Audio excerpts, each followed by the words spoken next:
an enemy. Shut down. Blue team double kill.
everyone is playing, you're not yet. EWC Play is your all-in-one platform to compete in fantasy, pick'em, and quests for a grand total of $300,000 in prize pool. Build your dream fantasy team in 5 different games and track your score with live results tables. Predict the winner of every game, every group stage, and every tournament.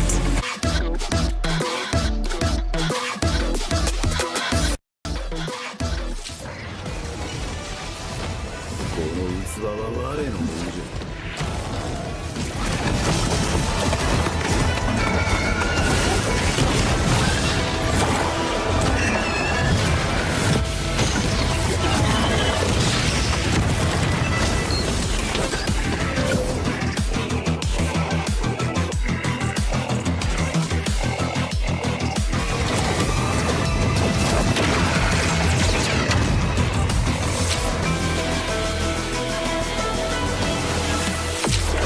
わしのじゃ。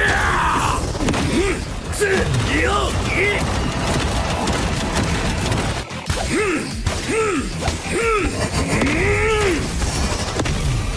楽しいのう呪いの家。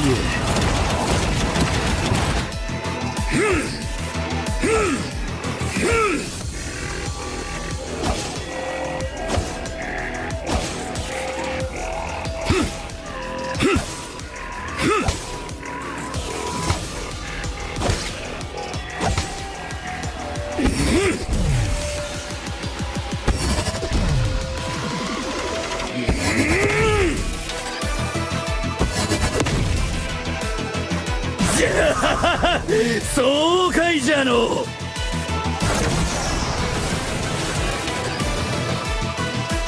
見つけた。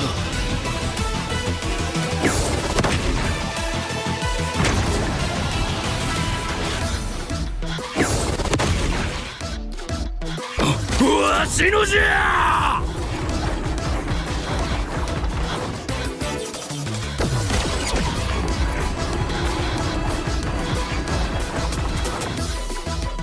楽しいのう。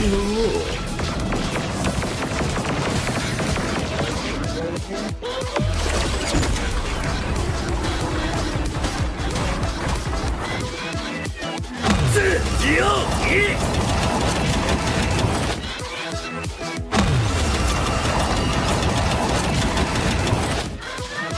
呪いの家。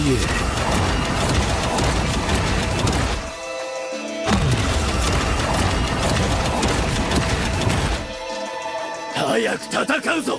待ちくたびれたわ。無駄じゃ。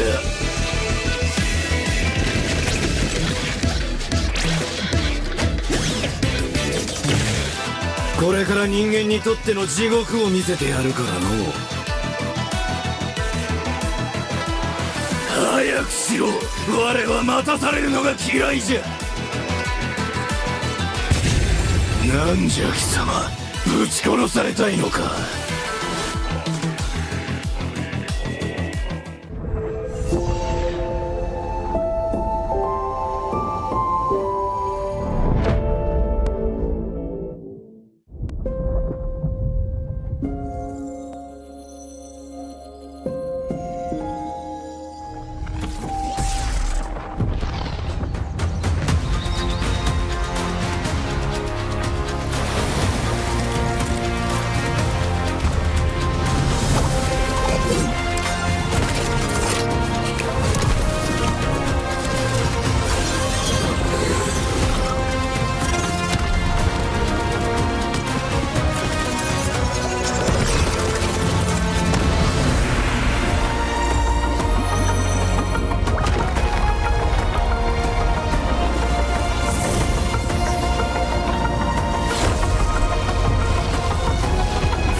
てね。邪魔すんな。行くよ行くよ。おりゃ行くよ。頑張れ。やらせね。てめえはうちを怒らせたぜ。どうなっても知らねえぞ。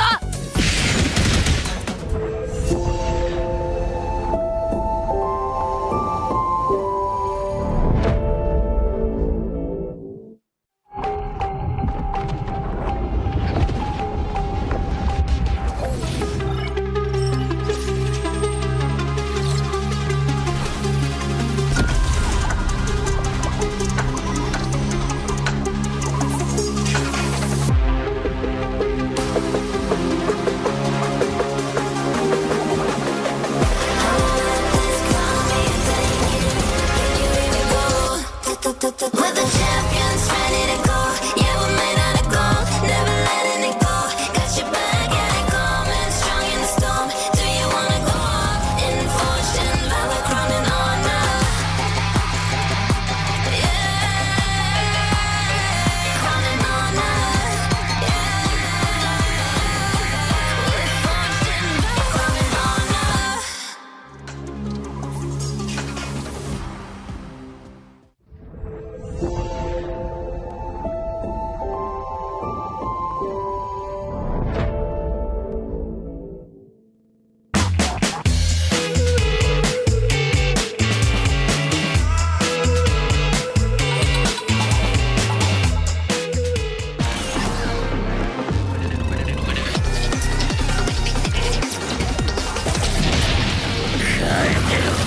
自分の大切な友達を。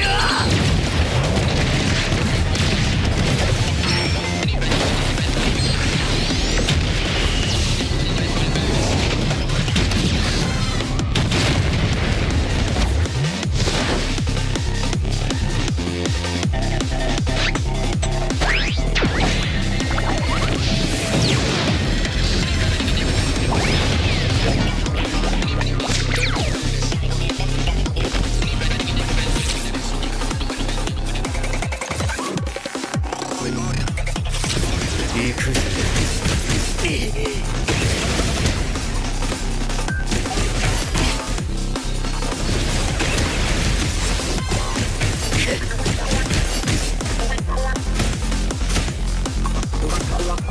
めんどくせえ。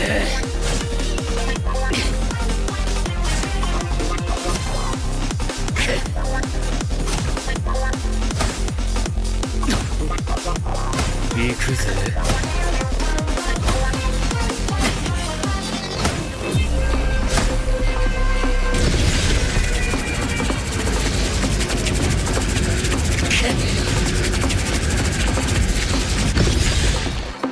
ああ、やだやだ。これがターボババアの力かよ。なえるぜ。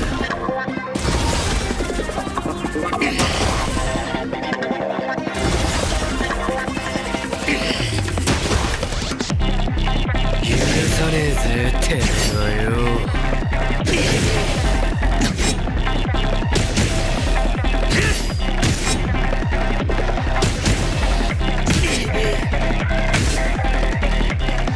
やれやれ、本気出すぜ。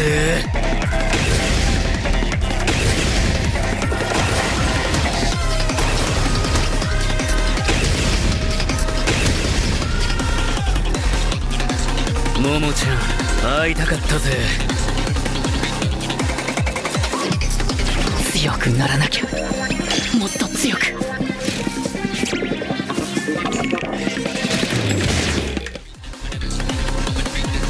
そういうことかよ。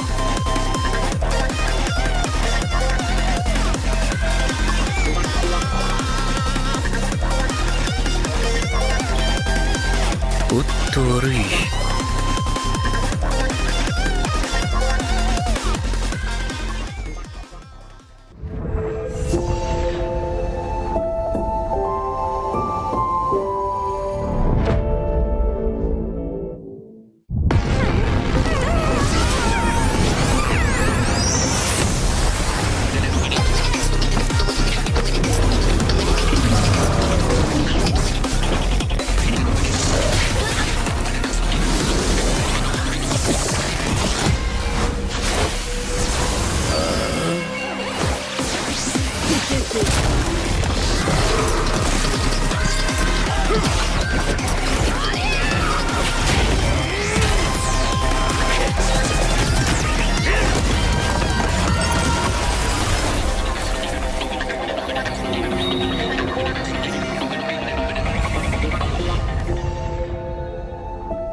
is in our DNA.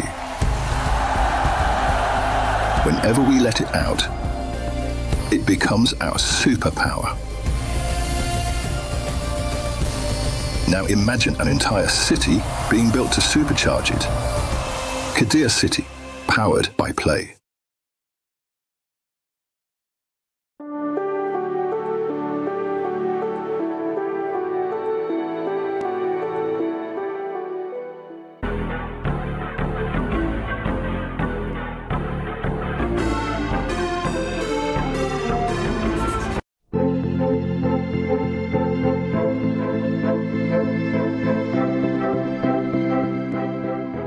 The human body was built to move, not trapped at a desk in one singular posture for 12 hours a day. It's time your chair evolved. This is Secret Lab Titan Evo. Ergonomically engineered for you, gamers, hybrid workers, artists, backing your every move.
We book Esports World Cup up.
It is Elimination Day here at KWC at the Lenovo Legion Gauntlet. We are ready in Paris to send some teams through to the knockout stages and, unfortunately, to crush some keys. Which side will you be, on Valor or on the Glory side? Who will reign supreme? We're going to find all of that out in a moment. So everyone watching at home, welcome.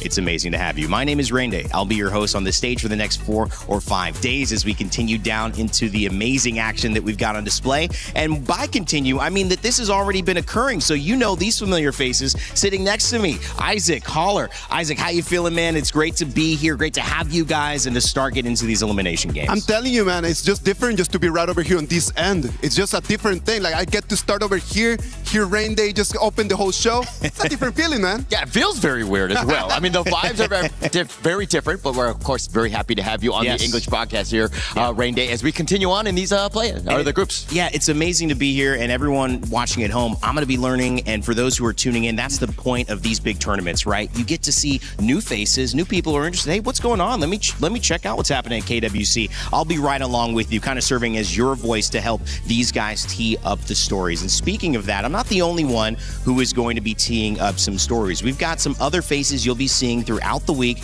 and of course, you know them by now if you've been watching. It's Chris and Sky.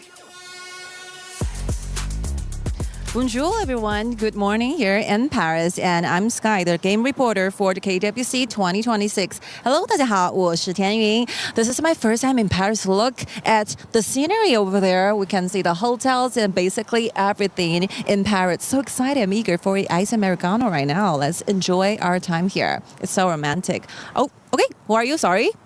Why are you staring at me? Chris, I'm just hanging out here on the rooftop. No. All right. No, I'm Chris. I've been here for 4 weeks already, and oh my God. I'm sick of the sight of the place, frankly. We're not. We're very much enjoying Paris. But I'm going to be a club championship reporter, so all the other games that are going on the other stages, we're going to be covering what's happening there to do with the club championship. We've got a huge prize pool to cover the club championship trophy at the end of our 7 weeks. I'm covering what's happening on that side of things. There's a lot being going on before you guys got here as well. I'll be keeping you all up to date with that. But yeah, I know. I feel like I've stared at this view. I've been on here with a camera crew. Where's the Eiffel Tower anyway? The Eiffel Tower's miles away. I don't know. I was staring there, at this big pyramid thing. I don't really know what it is. But no, it's been a really good time so far. Really excited to see how Honor Kings does this week. Yes, of course. Because it's a very important day for us. It's the very last day for the group stages. We have 4 amazing best of 3s, and they need to fight for the final 2 seats, make it to the final 8. And what's more, you have to stay tuned because everything happened after that. We're going to be having a playoff draw ceremony, which will be so amazing to watch. You have to be here. Promise me. I'll be there. Don't you worry. But guys, let's get into it. Let's start day number 1.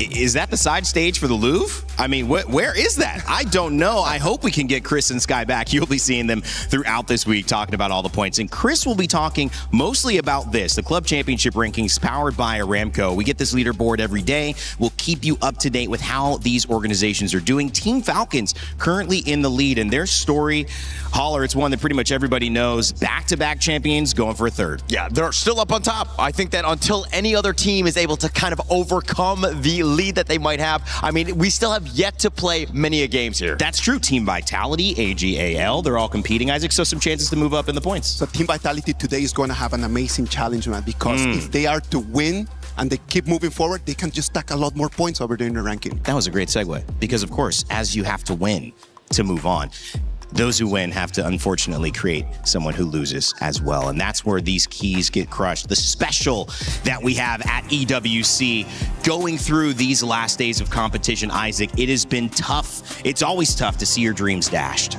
And it is just one of the things that we love about EWC, right? Like how it signifies your dreams being crushed just by the key just being pushed under there. Like the moment that the key just crashes, you know that you need to start heading back home. Yeah, and that's the unfortunate part. I think that all the teams that do have it crushed, I mean, their souls are crushed, everything, their ambition and all of that. I mean, hopefully they are able to bounce back to next year. And there's a learning experience involved in it, right? Yes. And we've seen this, and as esports grow, and as you get into 7 years, 9 years, 10, 15 years, those people, those players who have experience start to make a major difference.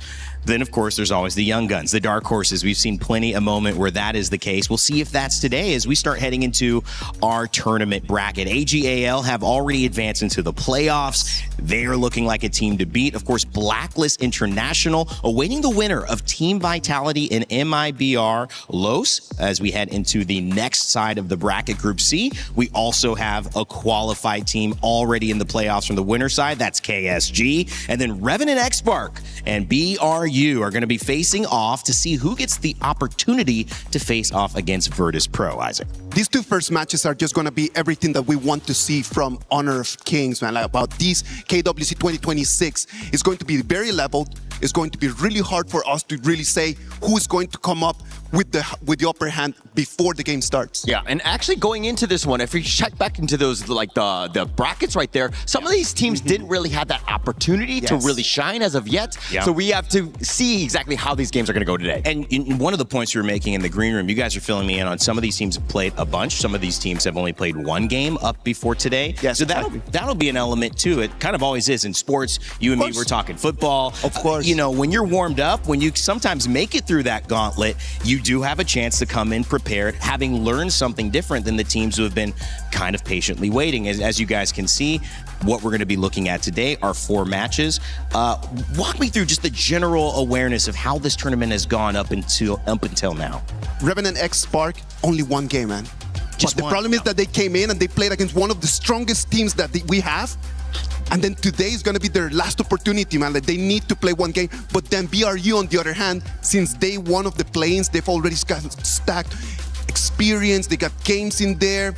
They are already like on point. So for RNTX is going to be a little bit harder, I believe. Definitely harder. They didn't have the opportunities like BRU had, where they had moments in the play-ins, and they were able to play some games. They were able to essentially warm up here. That is a great point. It leads us to our first match of the day, gentlemen. It is going to be RNTX, RNTXvs, going up against BRU, Buriram United Esports. That will be our first matchup. Remember, everything about this means you're either winning and moving on for another chance, and ultimately the final chance to make it into the knockout stages, or if you lose, your key is getting crushed and you're going home, Holler. Yeah, nobody wants to be going home, especially at this stage of the game. I mean, if we're looking at the BRU side, it looks like they're kind of walking in at this moment, but these are guys that have, have had some experience elsewhere, right? They've come from, they have players from the IKL, PKL. They've also had some other members that are from AOV that are very able to kind of shine on this international stage here. I believe when you think about RNTX, is it luck or unluck?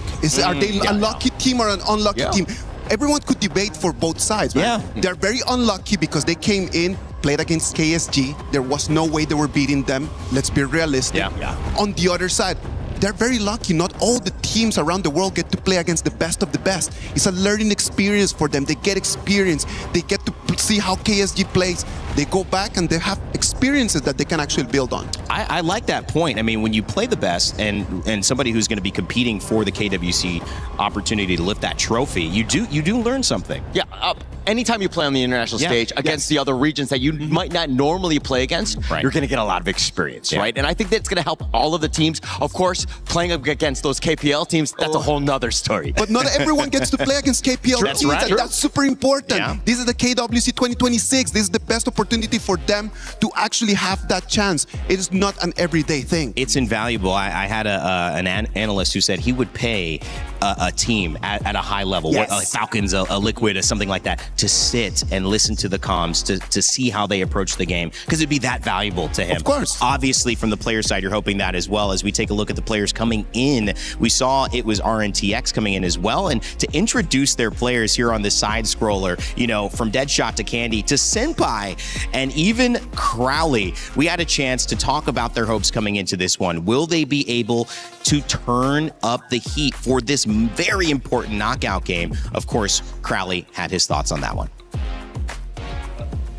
Hey guys, I'm Sky. I'm here with Crowley from Radamins. How are you feeling right now? All good. Are you excited?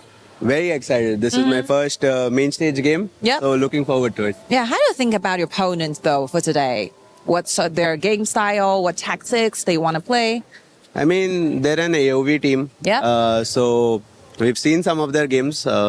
We think we know how to counter them, but we'll have to see in the match. You definitely have some lesson learned throughout the previous loss, right? So what is the must thing you have to do in today's matchup so that you can secure the win to your team? I think for me and my team, personally, we didn't get to play the game last time around. Like, we gave the opponents too much respect, I think. For this time around, the one thing that should change for our team is just play our game and not think who's in the opponent team, basically. Okay, how's the mindset? Like everyone, are they as relaxed as you? Everyone from your team? I hope so. Hopefully you are in the same like atmosphere, right? Yeah. So I can feel from your things that you give me feedbacks. You're very confident about today's matchups. I mean, me personally, I'm always confident. Like, whatever happens, it's a game. There will be a winner, there will be a loser. Yep. But it's important. What we prepare is what we show, and if that's what we do, I'm okay with it. Yeah, that is a very, very good mindset. So, are you confident? Do you have any specific scores you have in mind of this best of three? Personally, I hope it's a 2-0. I don't like to see the other team winning. But if it goes to a 2-1, as long as the 2 is in my favor, I don't mind. Wow, you're giving me so much to be witness for. So thank you so much for this, and good luck on your plays, okay? Thanks. Good luck. And this will be at Take It Back Studios. Bye-bye. Thank you, Sky. Great to hear from Crowley, and essentially said that he hopes the ball bounces their way and that his team is as relaxed as they can be. Howler, how do you feel about their chances here coming into it? I think that this is probably the greatest test for them, right? In terms of like competition level, I think that BRU is about their level, right? And I expect that, again, with Crowley's experience from other games, bringing it all in, plus now we're talking about also Jingtian being played in the jungle. I think that their expectations are definitely higher for them. Plus, let's talk a little bit about the farm laner here. Senpai, also a guy. I've heard a lot about him. They're calling him the prodigy from India. Ooh, the prodigy. That's a big name, man. I'm so sorry. That's a lot of pressure to put on to one person to be the prodigy of something. I've never been a prodigy on anything, so I don't know how it feels like. But I can imagine that it is just a complete amount of pressure different. I want to talk a little bit about Jin Qian, because for me, from what we saw in their game against Kuaishu Gaming, it was the best player in their roster. He starts with the whole identity of what RNTX wants to do, which is invading. First minute, the Jin goes in, tries to take the buff, but then he does not come out. Why doesn't he come out? And this is something very important. Crowley decides to go to the bottom lane. He decides to go and support his farm laner instead of coming in with the Jin. So they have the ideas, but the execution is still something that they need to polish. Being on the same page as well, that's so important. That high pressure early engage, something that RNTX hopefully can pull off, but they're not going to be doing it easily because BRU stands in their way and they also want to advance into the next round. Of course, BRU, they have had a great run, and as usual, coming into this, everything is on the line. We had Sky have a chance to catch up with them prior to this match as well. Hello guys, I'm Sky. I'm so happy to be joined by the two gentlemen beside me for the pre-match interviews. So, hi, No. How are you feeling today? Are you excited or are you relaxed or something like that? ก็วันนี้นะฮะรู้สึกยังไงบ้างครับว่ารู้สึกดีใจไหมที่จะได้แข่งแล้วหรือว่ารู้สึกตื่นเต้นบ้างไหมครับผมก็รู้สึกดีใจครับที่จะได้แข่งครับ Yeah, very happy and excited to play on today. Oh, of course, good to know. But because you're coming from the lower bracket though, so it's going to be very, very hard. You have to win 2 games in total so that you can secure that very last spot to the final 8. So what's your mental state, or how well did they prepare for today's matchups? ก็วันนี้นะฮะเราจะต้องเล่นอยู่ในสายล่างเนี่ยซึ่งค่อนข้างเป็นแบบว่าแน่นอนว่ามันบรรยากาศมันตึงเครียดกันแน่นอนอยู่แล้วเพราะว่าเราจะต้องชนะถึง2ครั้งเลยทีเดียวเพื่อที่จะได้เล่นในรอบต่อไปนะฮะอยากถามว่าตอนนี้เนี่ยสภาพจิตใจในทีมเป็นยังไงบ้างครับแล้วก็เตรียมตัวกันยังไงบ้างครับก็รู้สึกเหมือนปกติเลยครับก็รู้สึกว่าทีมเราน่าเตรียมพร้อมมาพอสมควรแล้วครับน่าพร้อมเล่นแล้วครับ Yep, so actually like we don't feel any stress at all. We already prep everything that we can, so please looking forward to it. Wow, that is pure confidence I'm hearing. So good luck on your play. How about a fist bump? Fist bump. Okay, good luck. And this will be all. Back to you, studios. Thank you so much, Sky. Time to rise above here. That's the point of EWC. It is a great opportunity to be here. You could tell, the weather, it was hot earlier in France. It's still a little bit hot here right now, but the temperature is also hot on stage because they're playing for so much. $3.25 million prize pool, right, Isaac? Something like that? It is crazy, man. And it's just like a $3 million prize pool right over there. The winner of this whole thing is going to be taking home $600,000, man. That's so much to play for. And sometimes, you look at it more complicated. You look at these player stories, you look at their history, you look at the ways that they've showed up and finally gotten to this moment. But that money is life-changing. Yeah, it's life-changing. Yeah. Also, it adds a lot of stress to the equation, if you will, That's right? right. I think that all of these teams are kind of looking into this, and yes, they get a little portion of it, depending on where they end up. And of course, this one going in will actually springboard you quite a bit. So again, every single win is so key here. I believe that if you can play one more game, that's extra what, 20,000 US dollars? Yeah. Sign me up for Sign me that. up. That's a good use. Every day, man. Every Just day. one more game, 20K. I want that back. You said you weren't a prodigy in anything, but if there was a way to play one game and earn $20,000 each game, I would be a prodigy in that. I'll take it. I'll try that. Anyone is open to invite me to that one, guys, as we continue to get ready to look at these matchups. So let's break it down again. The ability for coming into this with just one game played, how much of a factor do you really think that's going to have in terms of these overall matchups? Well, we need to see it from both sides, right? Okay. Like, BRU United has already played so many different games that you already know what they're going to be playing to. You already know what their picks are going to be. You already know what the heroes that they're comfortable with. So then for RNTX, that might actually be an advantage. On the other side, only playing one game and both of them were extremely short, you might still not have just get accustomed to the whole environment. Yeah, and I think going with this, the RNTX Spark team, this is a team that also played at the Asia Games qualifier. Yeah. They had a little bit of, experience there, a little bit different. Not all the players were available then, but I mean, they still pulled out a victory against Saudi Arabia. Hopefully they're able to take some of those lessons that they lost. I mean, they lost 2 games, and to bring that onto, of course, here at the KWC. I am really looking forward to this game because we haven't seen much from RNTX yet. Yeah. So there's going to be a lot of surprises. I am completely sure that they have a little bit of something just hidden right over there for everyone looking at us at home. Champs of the Kings Arise League, correct? Of course. So obviously want to show how much that league hopefully has brought to this main stage at this international tournament. I think when you look at this, and Holler, this is just wanting to get your opinion on it, what is the meta, the kind of conversation been coming into this? For people just joining us on the Lenovo Legion Gauntlet, maybe following through that group stages, what have we seen? What's been kind of the key takeaway for you? I think the biggest takeaway, and it's funny because we have the Arena Valor team, but it's those Arena Valor heroes that have done well. The 3 that have been laid on,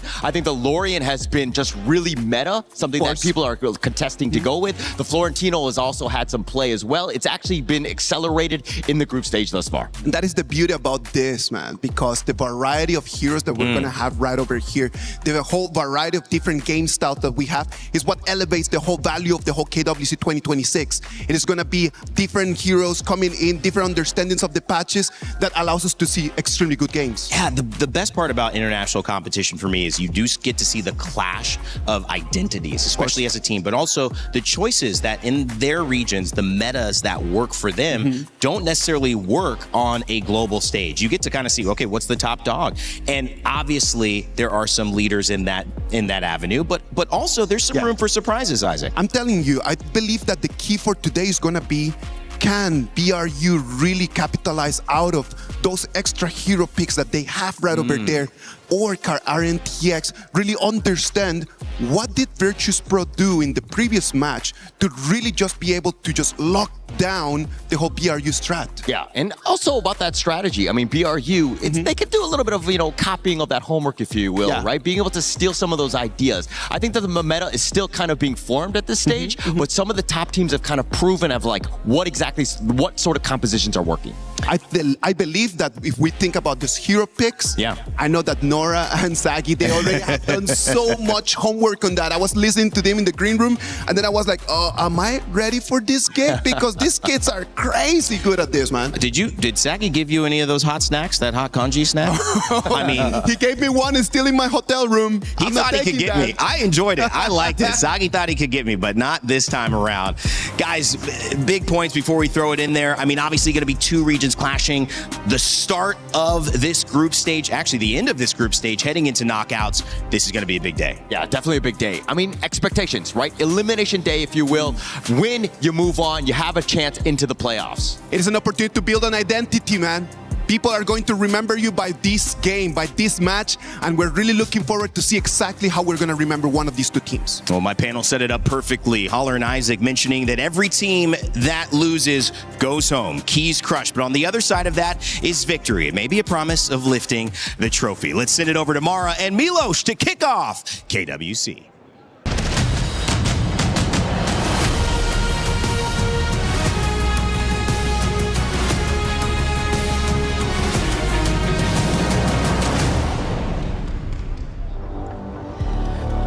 Welcome to the Honor of Kings World Cup at EWC. It's the final day of the group stage. Now, 6 teams are fighting with their tournament lives. 2 spots remain. We're gonna see 4 best-of-3 series to determine who will survive, who will go home, and most importantly, who will get the final 2 tickets to the playoffs. My name is Mara Aquino here with Milosh. Together with our reporter Sky, we'll be bringing you all the excitement throughout the day. Well, Mara, we got to have a lot of fun last year at KWC. In Riyadh this year, we get to do it in the eternal City of Lights, beautiful Paris, to decide who will be the champions of KWC. And to follow up on what you and the panel were talking about, 4 teams today, their keys will be crushed and they will be sent home.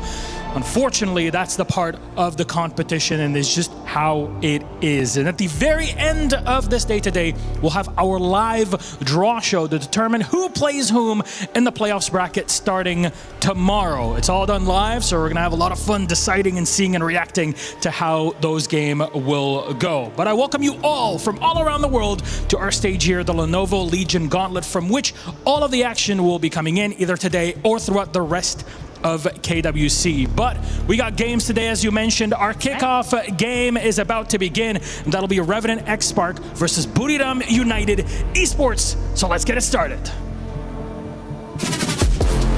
Even though Buriram, you guys are the AOV champions, we are also champions in our own region, and we will try our best to beat you guys. ก็เลเวนแนนพวกผมก็จะผ่านพวกคุณไปให้ได้ครับเพราะผมจะไปแก้กับเวตัสโปครับ Eu queria desejar uma boa sorte à Vitality, porque o time que vai passar para o segundo estágio e o playoff somos nós. MIBR, gue rasa kalian prepare lebih buat kita lawan kita nanti lah. Peu importe si on joue Buriram United ou Revenant X Spark, on vous détruira. MIBR and Vitality, you better be ready to face us, because we're still confident that we can proceed to the playoffs.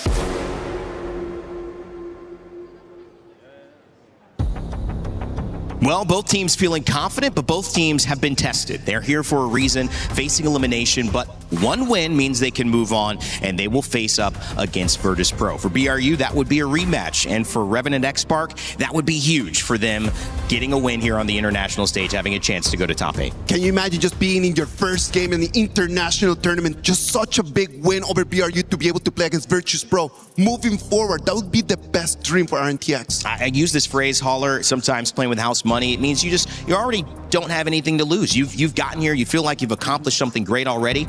Would that be a fair assessment of Revenant X Spark? I mean, it's something that they're going to keep in mind. But I also think that it's, hey, they want more than this, right? Sure, I think that it's now is the time to show up, shine, and to represent, of course, your nation here. Would a win exceed expectations? Would it possibly put them in a position where we start having to look at them differently? Oh, such a good question, man. I do believe that everybody wants to win. Yeah. Nobody prepares just to come and say like, oh, we're gonna try. Yeah. No, you come in with the mentality of a professional, your mentality of a killer, gonna come in, take the game. But the reality says they are the newest team in here. A victory for me would be exceeding expectations. And that would be amazing. Again, international stage experience. BRU on the flip side, we talked about Taos, some of them, some of the players before heading into this. Who's the impact player in your eyes? I think Valdez and Taos, those are the main two, right? Yeah. I mean, when they played in the PKL and the IKL to some experience, I think that those are the guys that you're going to be looking into for this one to really set the tone, especially in this game 1 here.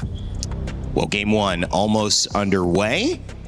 And we're going to welcome our casters here. We're chilling on the panel desk, ready to get into it. But I know our casters are eagerly awaiting the opportunity to jump in. I know those two. Sagi, Nora, do you have any more snacks on desk?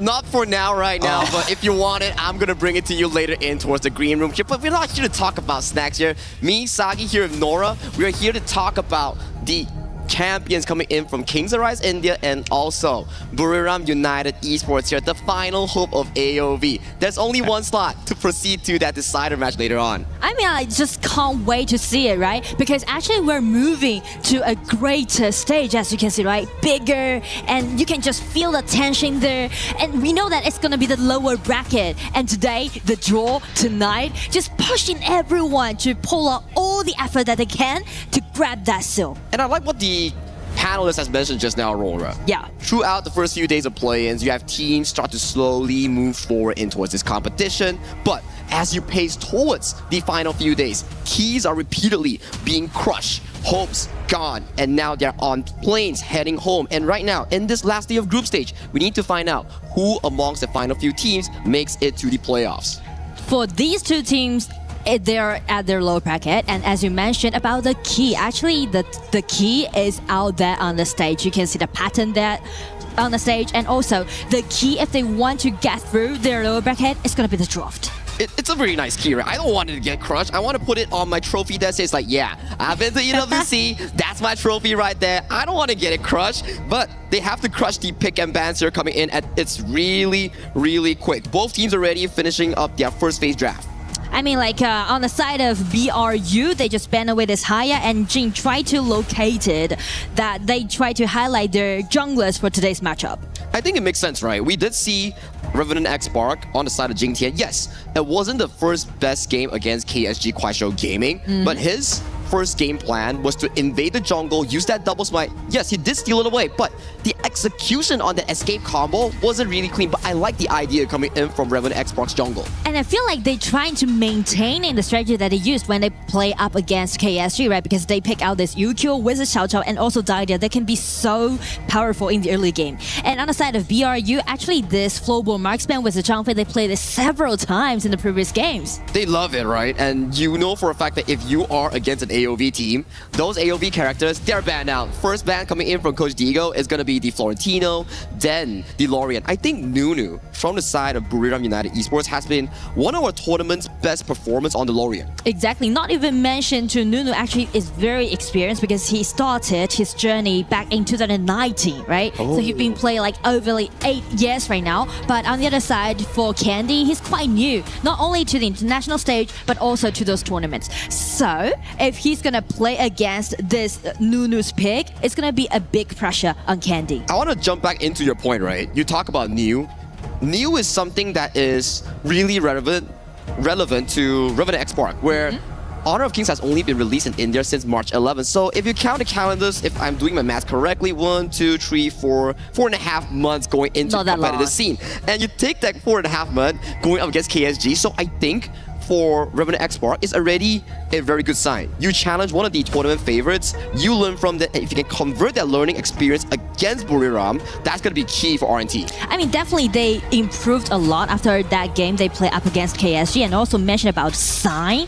This kind of aggressive sign that RNTX just showed by their draft, just allowing BRU to pick out this Angela at the mid. As we mentioned, right, the mid laner matters a lot in the early game, and for Angela, it's going to be a great counter attack towards this Xiao Xiao. Now, usually when we see the Angela coming in as a pick, you will have a Diadea, a Quay to combo with the Angela so you can secure that full burst damage here. So without that proper setup here, you think Nunu will have a really good chance on that Angela pick? Yeah, I feel like a great potential can be seen on this Angela play, not even mentioned to with this pay, right? Can be quite powerful in the early game. But as for RNTX, they pick out this Irene. Actually, I really want to highlight Irene because I feel like it has been a little bit underestimated. Due to the statistics, actually Irene has been played 9 times so far in KWC and sharing with an 88% of winning rate. That is a very high win rate for a specific pick here. And I do remember some of these teams coming in from Chalk BR, IKL teams, they really fancy that Aaron pick like you mentioned just now. With coaches shaking hands here, this will be on the way to that game 1. It's the final hope of the AOV team. Buriram United Esports coming in from the side of RPL Thailand. Yeah, I mean, this could be their last game, but they need to use their last-ditch effort trying to gain the ticket. Exactly the case here. Already coming in towards this early game 3v3. They are learning the fast clear wave style where Jing Tian picks up a few minions here, immediately goes for that early jungle clear. But I have a question for you here, Nora. Which of these two teams' draft do you favor more? Well, I feel like I'll stand for both because they definitely just pick up those drafts that is really suitable for themselves. Oh, it's gonna be Flash first out.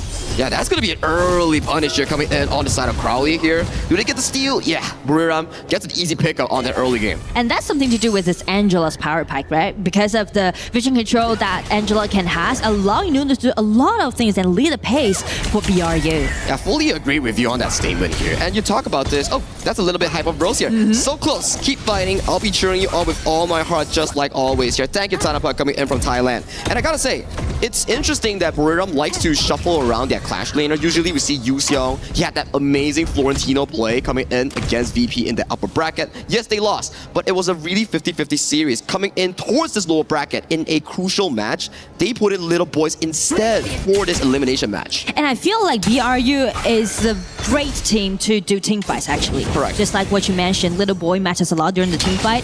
And in that case, maybe from 8 minutes to 10 minutes, it's gonna be the time for BRU to shine. I think I will beg to differ. I want to see them go at it at 4th minute mark because we look at their first 3 picks, the Pei, the Ukyo, Zaydia, Zhang Fei, it's just screaming to me like, hey, you make a mistake, your jungle is gone, your side lane is gone. Well, then here's a saying from Taos, right? Just wait for me till my ult is ready. Wait for that 4 minutes mark, it's gonna be the time for BRU to attack.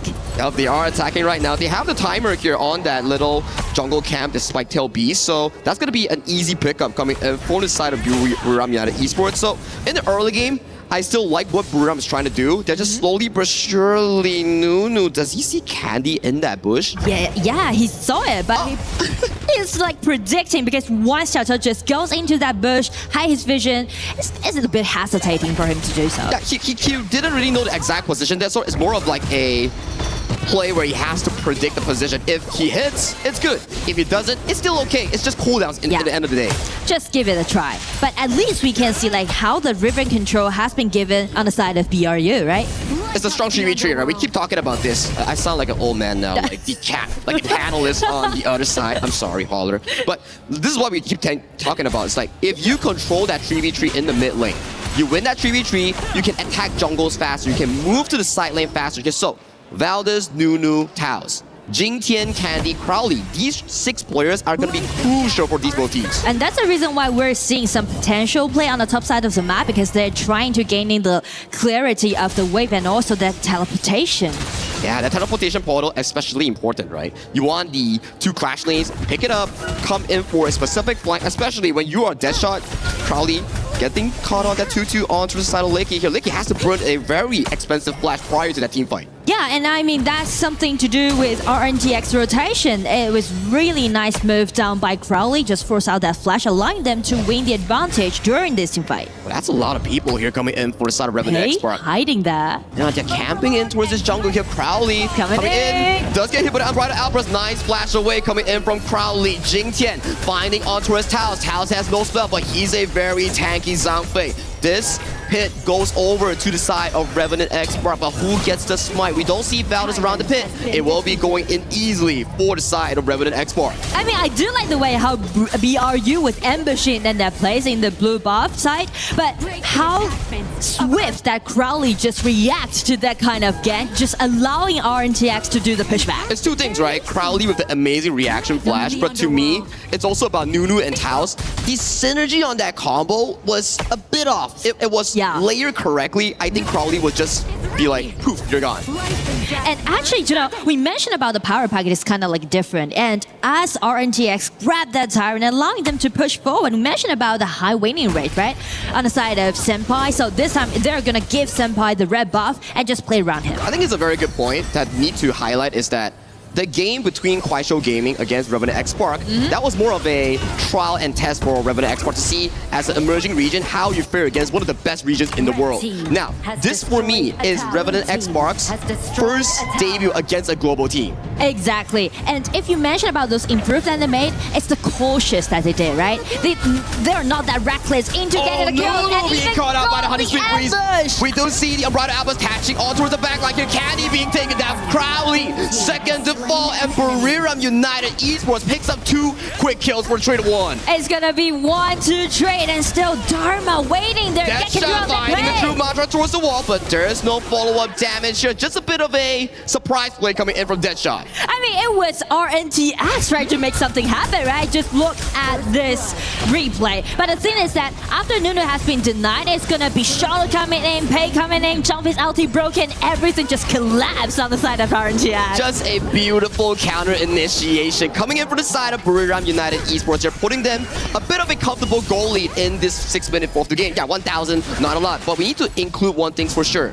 You have a flowable marksman. This thing, it outscales the area in the late game. Exactly, and I feel like it's quite equalized. You can feel like the pace is quite equalized, which is kind of rare when we see these teams play in the previous games. And I like it, right? Revenant X-Park throughout that very difficult game number 1 against Clash of Gaming. They're coming in hot and challenging Buriram United Esports, which is a team coming in from AOV background at RPL, and then they pace from play-ins all the way to the final day of the group stage here. So it's a bit of a cinema storyline for me at the very least. So true. And also, like, due to the experience that BRU has, you can see once they fell behind their track, Alvarez taps to the back like his senpai has no flash. He gets stunned down, and a quick and easy kill sent towards the mouth of the hungry tiger on Valdez. I mean, just look at the awareness that Valdez has, right? Just swiftly dash in and got that kill on this senpai, just cut off RNTX pushing wave in the mid. The way that they answer these plays is just amazing here. Take a look at this. They know for a fact that senpai doesn't have vision and has no flash, gets caught by the unbridled outburst, knocked back into the stun, which sets up Valdez for the quick and easy kill. I mean, like, that's the experience we mentioned about. That's how important that Valdez is to a BRU. Exactly the case here. And so far, goal lead. Props to the side of Revenant X-Park. Yes, they are losing a lot in terms of that kill department here, but so far in terms of the objective, in terms of the goal lead, they are holding neck and neck. Yeah, but to those farm lanes, actually, Liggy is kind of have a slight goal lead against Senpai, which means they will be more powerful during the 10-minute mark. It's going to be quite difficult, right? 10-minute mark for me, usually if you're looking at a farm lane perspective, right, you need that Daybreaker. If you get that Daybreaker, you hit tanks like a truck. For Senpai, it's about the Void Staff coming in from the Aaron to convert that magical pierce into physical pierce. But I feel like these teams are actually playing a quite safe way, because you mentioned about the pace that Yukio and Pei has, but in this case, they're actually not rushed in to make a lot of things happen. Well, they are trying to find a bit of an aggression here towards the mid lane here. Honey Sweep Breeze towards the side of Lakey. Just a bit of a tip and tap towards that mid lane. Whoever gets to push first gets to move towards the side of jungle. For Buriram, they have the timer on the Crimson Golem. It depends whether they want to go for it or not. They definitely want to go for it. Jumpy is already be in his exact positioning. Try to checking out where Daro is. It's going to be Pei getting in, and also Charlotte guarding the turret. Taking so much damage from the Arrow Storm. Gets taken down by Licky before the start of the Tyrant here. That's a really good pickup by the Burrito farm lane. I mean, when everyone is putting a marksman under the spotlight, Licky just did it and just shined. Unbridled outburst towards the backline here. Jintian, where do you go? He's getting hit on by the Arrow Storm coming in from Licky. Towards the backline, Deadshot finds a 2-man troop, but there's just no follow-up coming in from the side of RNTX. He plays of his life, and it's still another kill going easily to the side of Buriram. I mean, Buriram just keep it going, right? Just being uncompatible in this game, in this mid-game. And actually, Buriram just did really good job. Just check the replay, check the positioning, right? When everyone's too busy to dealing with the Charlotte just do the spare push and just play around with Liggy, this marksman. Was Dharma just jumping in, it was dodged by the all team members and just checked Liggy's position. It was so safe. Everyone just playing as a guard, as a bodyguard. It's so smart coming in from the side of Buriram United Esports, where you see for a fact that they play to know that, okay, Candy is down, you're 45. I see the opportunity, I immediately pull the trigger on your backline. Exactly. So that's something for RNTX to deal with, because you mentioned about how good that BRU is doing this team fights. And they're looking for some skirmishes. Jumpy just jumping in, gaining the vision control directly on this Candy. Yeah, Jingtian has to force himself to walk forward here towards the backline. We do see an Unbridled Outburst slowly but surely marching through. But the two members are being cornered by multiple members coming in from the side of Buriram United Esports here. towards the back line. Senpai gets tagged, has to force the flash, but the members are chasing Senpai all the way to the back line here. Deadshot is too little too late to be here. Candy forces out Splendor here. Gets taken out. Triple kill goes over the side of Little Boys, and that is 5 for 1 in favor for the side of Buriram from RPL Thailand. They just aced RNTX. Such a big winning in the mid game, and the triple goes over to Little Boy. I mean, like, how dominating it is. As long as BRU got the item, they're just gonna kill it. They are just feeling so good in these team fights, Nora. Every single time we see the team fights, it's initiated by the side of Buriram, coming in for the flank, finding Crowley and Jinkin first in those exchanges. And I mean, like, break it down a little bit more. It's all about their coordination. As we can see, like, the battlefield just divided into two different parts at the first time. Buriram's positioning just enclose the team fight, the spot that they want, and just take RNTX one by one down. Yeah, it's about a numbers advantage and vision, right? They're like, okay, Deadshot, the Dharma is all the way to the crossback. Let us engage immediately. By the time Deadshot arrived, yeah, you found a pretty good truth mantra. But what's next? You have no more teammates. So that's gonna be some problem for RNTX to deal with so far. You can see, like, it's gonna be uncontested when they face this Zhang with the ultimate available. Yeah, 009 on Taos. He was on fire. He's on fire right now. We gotta see how they play towards the Overlord here. At the very least for RNTX, they need to hold these high grounds here. Potentially find a comeback play, maybe on towards Licky or towards the Valdez. That could be the game-winning moment. Well, if we need to, like, put some heroes on the spotlight, that might be Deadshot's Dharma, the only chance seeker. I think so as well. You need to find that 5-man troop. Yeah, it's hard. Positioning is difficult, but he finds it. Maybe it's a shot to make a comeback here. For now, already on his way. High ground turret being pushed in by the side of Buriram United Esports. That's the first one of this BO tree. They are moving swiftly. They are not giving up hope. They're pushing steadily, getting into it, but still threatening on RNTX. 2 high ground towers down. It's all in favor on the side of BRU. Yeah, Pilling is so safe, so macroly smart, right? They're like, okay guys, Overlord is done. Let's pick up the buffs. There is still a Shadow Tyrant on the map. We can slowly play towards it, and then we look for that game-winning fight. This is just clean macro gameplay coming from BRU. And I mean, like, 8,000 goal lead, it might be too much for RNTX to chew so far, because it hasn't been like 15 minutes. Still, we are waiting for Arin's output, we're still waiting for Secho's output, but you can see, like, there's no true tanks on the side of RNTX. So that's gonna be a problem for them to counteract this Taos Zhangfei. We see some of these builds, right, from Dharma players, where you just go like Blazing Cape into the Dragon's Rage to be that front line here. But this game, RNTX Clash Lane, which is Deadshot, he's going for more of a Bruiser Assassinage build to go in towards the backline, but so far, he hasn't been able to find the shots. And can he do it under such a great pressure? Because you can see, like, BRU, they're pushing all those lanes. And it gives me a sign that they're trying to close out the game, actually.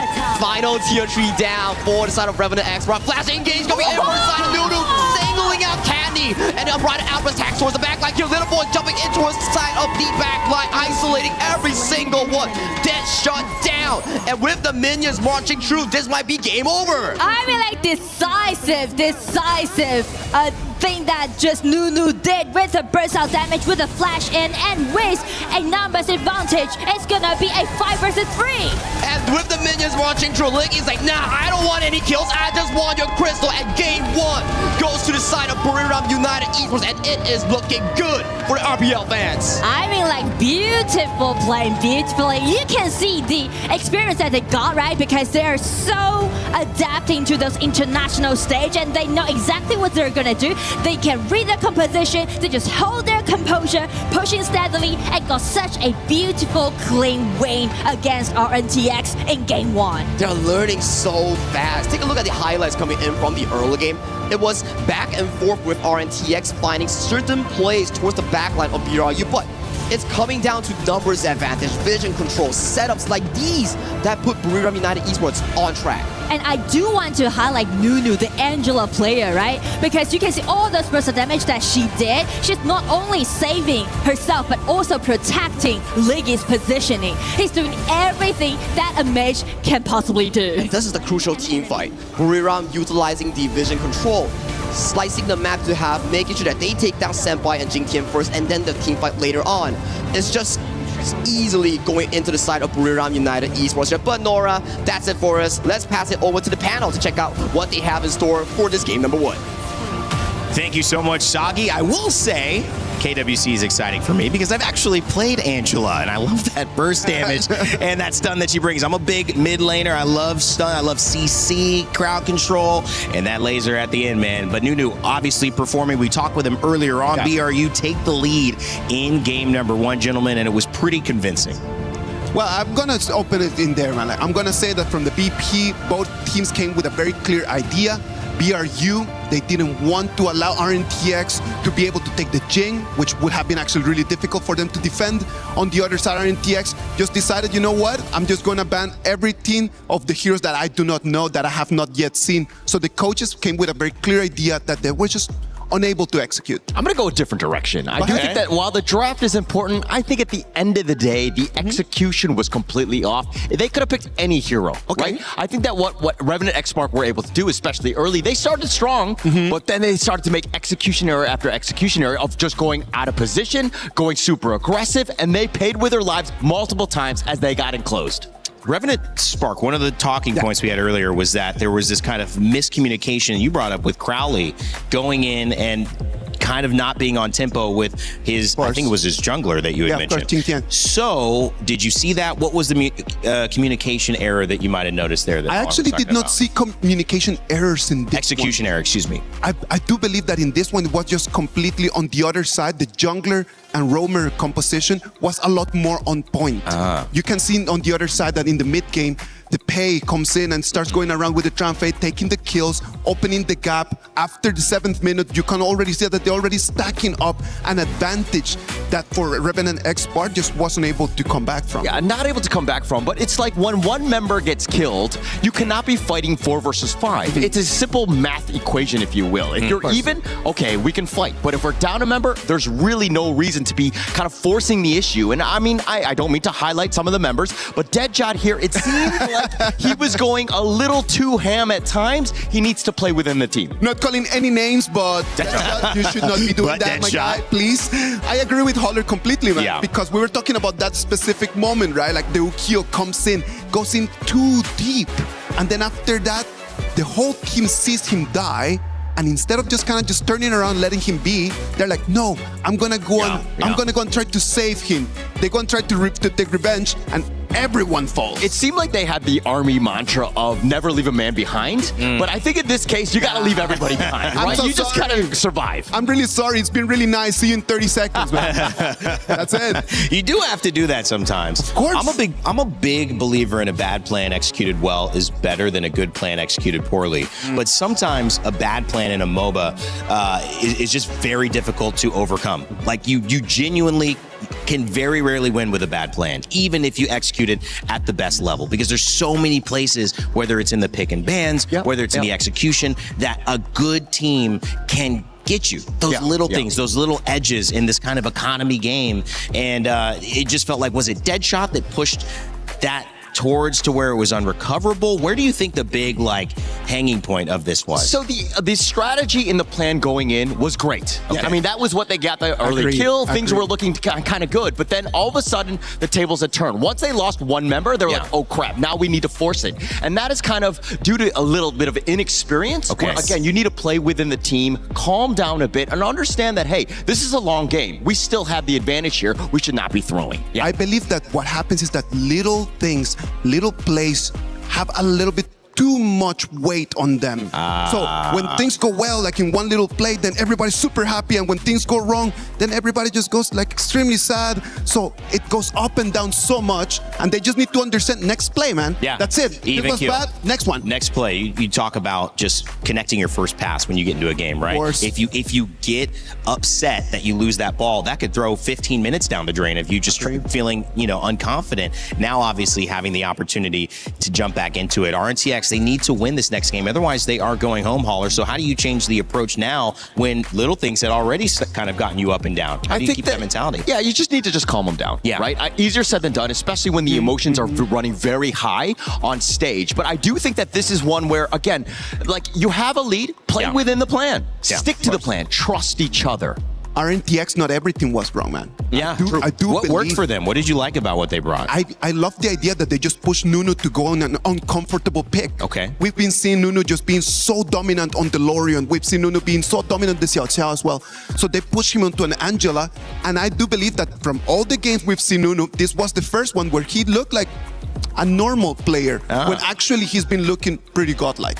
So how is that, again, the approach? Because it didn't work. Obviously, maybe it slowed them down, gave them a chance. There were some little things that didn't allow RNTX to snowball. But do you focus on Nunu again, putting him in a position where he's on a less comfortable hero? Or how do you approach this now? Well, draft, you always want to make everyone uncomfortable on the Right. team. I think Nunu is definitely one of the guys that you do want to do, especially in that draft. Target him as much as possible. But when it comes to execution, I think they let Valdez run a little bit too freely at times, as well as, again, letting Nunu get back in this one. Yeah, maybe that a little bit of experience as well, just coming into it. Lights are bright. It's difficult. Now we're in a best of 3, so the next game will send them home. But also, you know, you've got to talk about what does this tournament mean for them? If this is their last game, again, we're getting a little bit preemptive.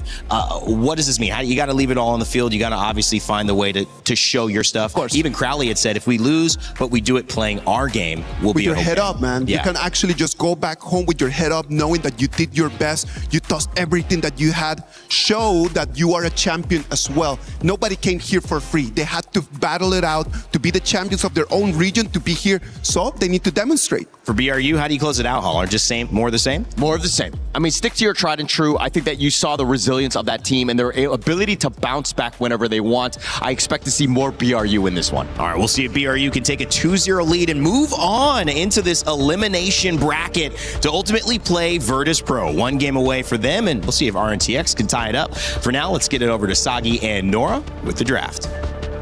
Thank you so much, panelists, for the amazing analyst segment here. It's Sagi and Nora once again back in towards Game 2 of RNTX taking on Buriram United Esports. And you can see RNTX this time on the blue side already targeting on Nunu, right? Just taking this might being unavailable. And also on the side of BRU, they're targeting at Jingtian again. I think it makes a lot of sense. Jingtian has been a star player coming in from the side of RNTX. And with these specific bans coming over here, you might be wondering, like, hey, he's planning for a Lorian pickup here. It's like, no. Let's just remove it. Lorian has been banned away. I feel like if they want go for, some safe picks, maybe Byron will be it. Or Zhangfei is still available, right?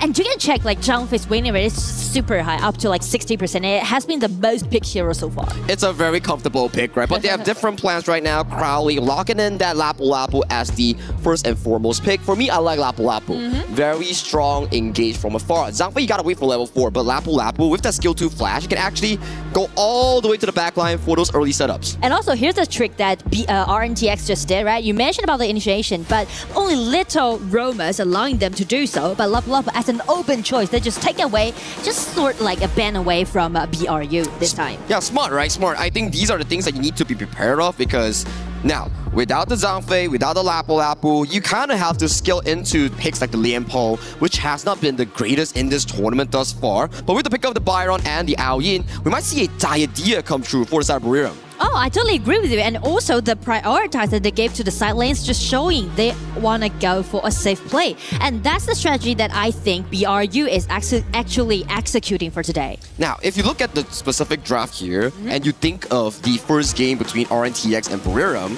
how does RNTX improve their gameplay to fight for tournament survival? I feel like RNTX has such a clear playstyle that they're trying to do a lot of early invasions, right? From like a game, maybe like level 1. But it relies a lot on Jingtian's his personal play, right? Personal play, exactly. That's the word I'm looking for. So that's the reason why RNTX is always gonna fall behind once their jungler is not playing so comfortably in their game. I think you make a very good point, but that also comes back in biting them, where if Jingtian gets locked down, RNTX loses a lot of momentum in towards the map, because we saw from that previous game, the first 7 minutes, it was looking really good for RNTX. They were matching in gold, trading back and forth, but when it comes down to the important moments, we saw Candy being picked off multiple times, which led RNTX giving their lead over to the side of Buriram United Esports. And coming into the second phase, your jungle has still not been locked. You might be getting targeted down potentially by Coach Mizguns on the second phase. And I mean, like, as Guan Yu has been banned away and also Jing has been banned away, they are trying to shred down RNTX team fight power. And also, I do like the Xiao pick this time for Nunu because it's not only gonna be a counter attack towards Haya, but also this early pick. It's a very smart pick, right? I like for the fact that Haya, this will be the game-changing moment. For Candy, yeah, he didn't play that well in game 1. But when you have the Haya, you are tasked to repeatedly go for those 1v1s, capture them, force both teams, the remaining 8 members, to wait outside. So it's a bit of a do or die situation, but if you can snowball the game, Haya is a really, really deadly pick. And I mean, like, there's only little heroes allowing them to do so, to guard Haya's ulti outside, right? One is Lapu Lapu, one is Limpo, and since they are already being dealt with RNTX, BRU just go for another choice, which is called Anat. And what do you think of this Ana pick, right? I like it. We've seen it really little, I think only once in the play-ins by DCG. Yeah. And coming in towards the main event of the group stage, there's more and more players trying to pick up this Ana pick, where they go for like the aggressive flash engage, like GKZ, for example, right? Yeah. I feel like they just found out the potential of this Anat, right? With his ulti, with his flash, and they can actually be contested outside Haya's ulti. Oh, it's like everyone's come in, it's like, yeah, okay, pop the ultimate, disengage whoever Haya is ultimate, and then we back off or we go in aggressively. I like that idea, I like that.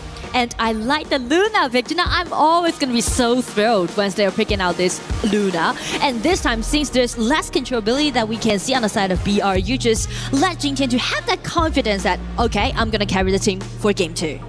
Like, what else junglers are there that can actually counter Luna? Maybe they go for the Musashi, or things like are aggressive in the early game, like Ukitachibana. Maybe these are the picks to really limit down the Luna in that early game. But they pick the Agudo into the Luna? This is a counter pick by himself. Exactly. I was like thinking about some hero like Yang Jian or some hero like that, right? But Agudo, I'm not sure about this Agudo pick. My idea is like, okay, the Agudo can walk up, take the Haya ultimate, throw the ultimate to cleanse himself from the Haya link, but it's sacrificing the direct matchup against the enemy jungle. But if, and only if, Valor sneaks into the enemy Luna's jungle and steals away the first buff, maybe it'll work more. Well, I mean, that's such a good point, right? So actually we can put both junglers on the spotlight for game 2.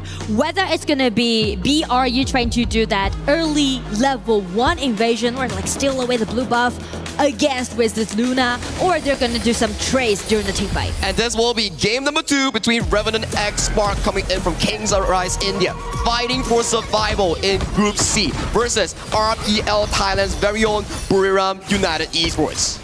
It's gonna be a do or die on the side of RNTX, and in game 2, as the opponents already reached the match point, they're just gonna put all the pressure on Jingtian, which we're looking right now. So far, none of the early game planning that we two geeks discussed actually happened on the map itself. So at the very least for Jingtian, he's gonna have a very smooth and early game.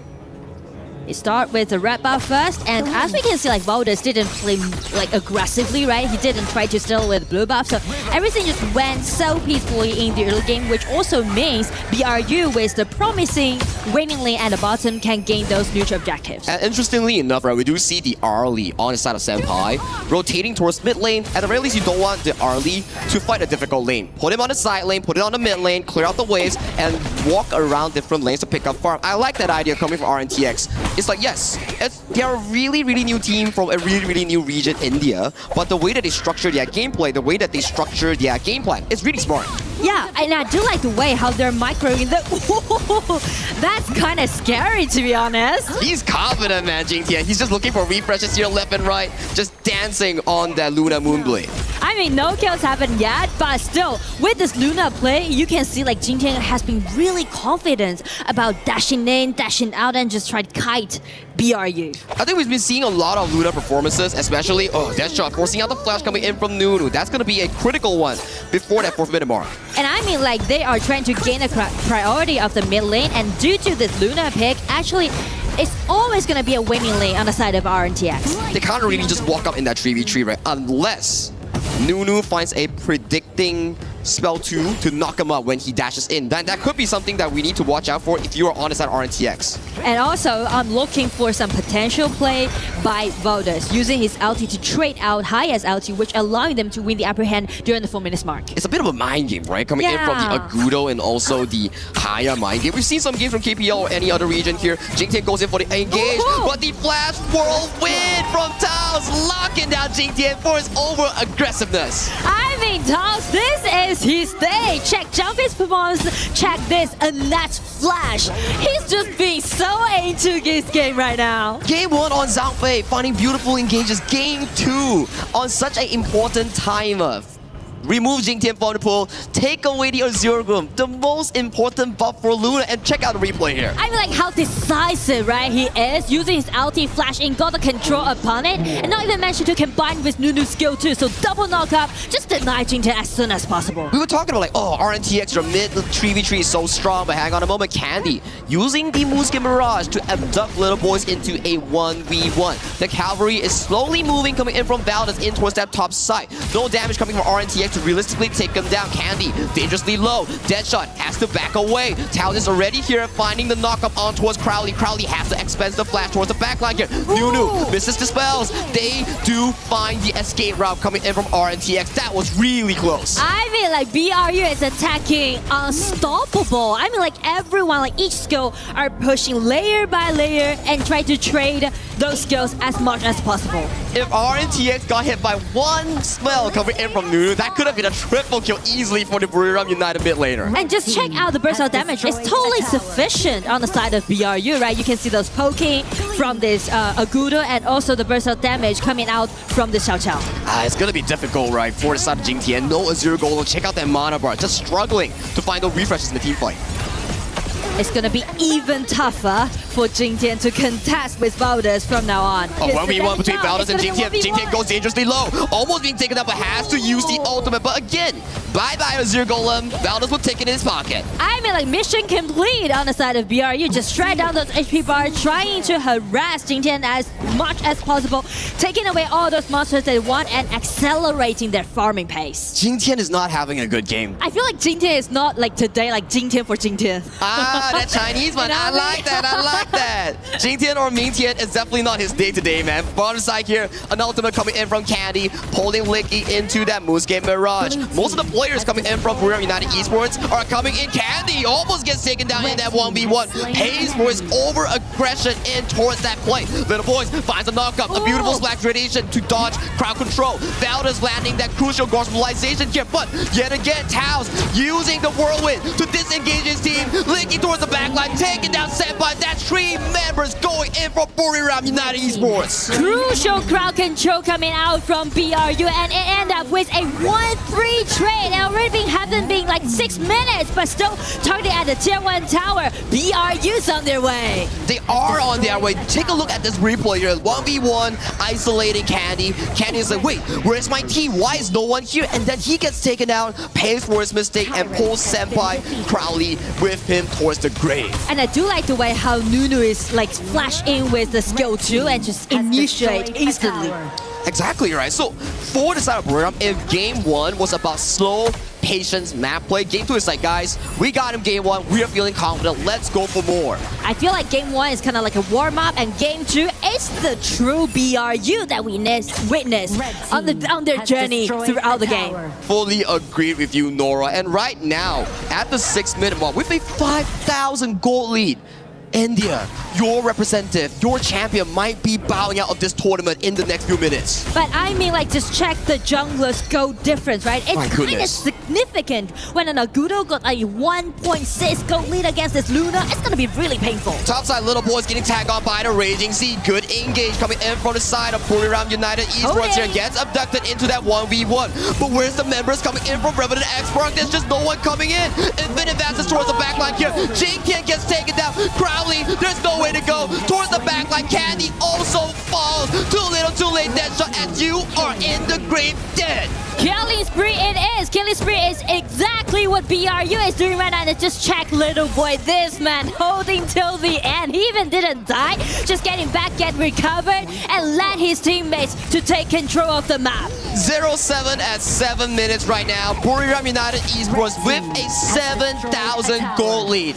They are wanting to rematch with VP in that lower bracket finals. I mean, they're dominating the game so far, and we know that they actually went through that playing, right? They know how to play on those big stage. It's kind of like they're just trying their best to get into the rhythm of it, but now BRU is at their best. But what do you do as Revenant Xmark? How do you come back in this game, Nora? I mean, like, they really should let Candy to unleash his ulti upon some hero besides this virus, right? Maybe the Tao's on that.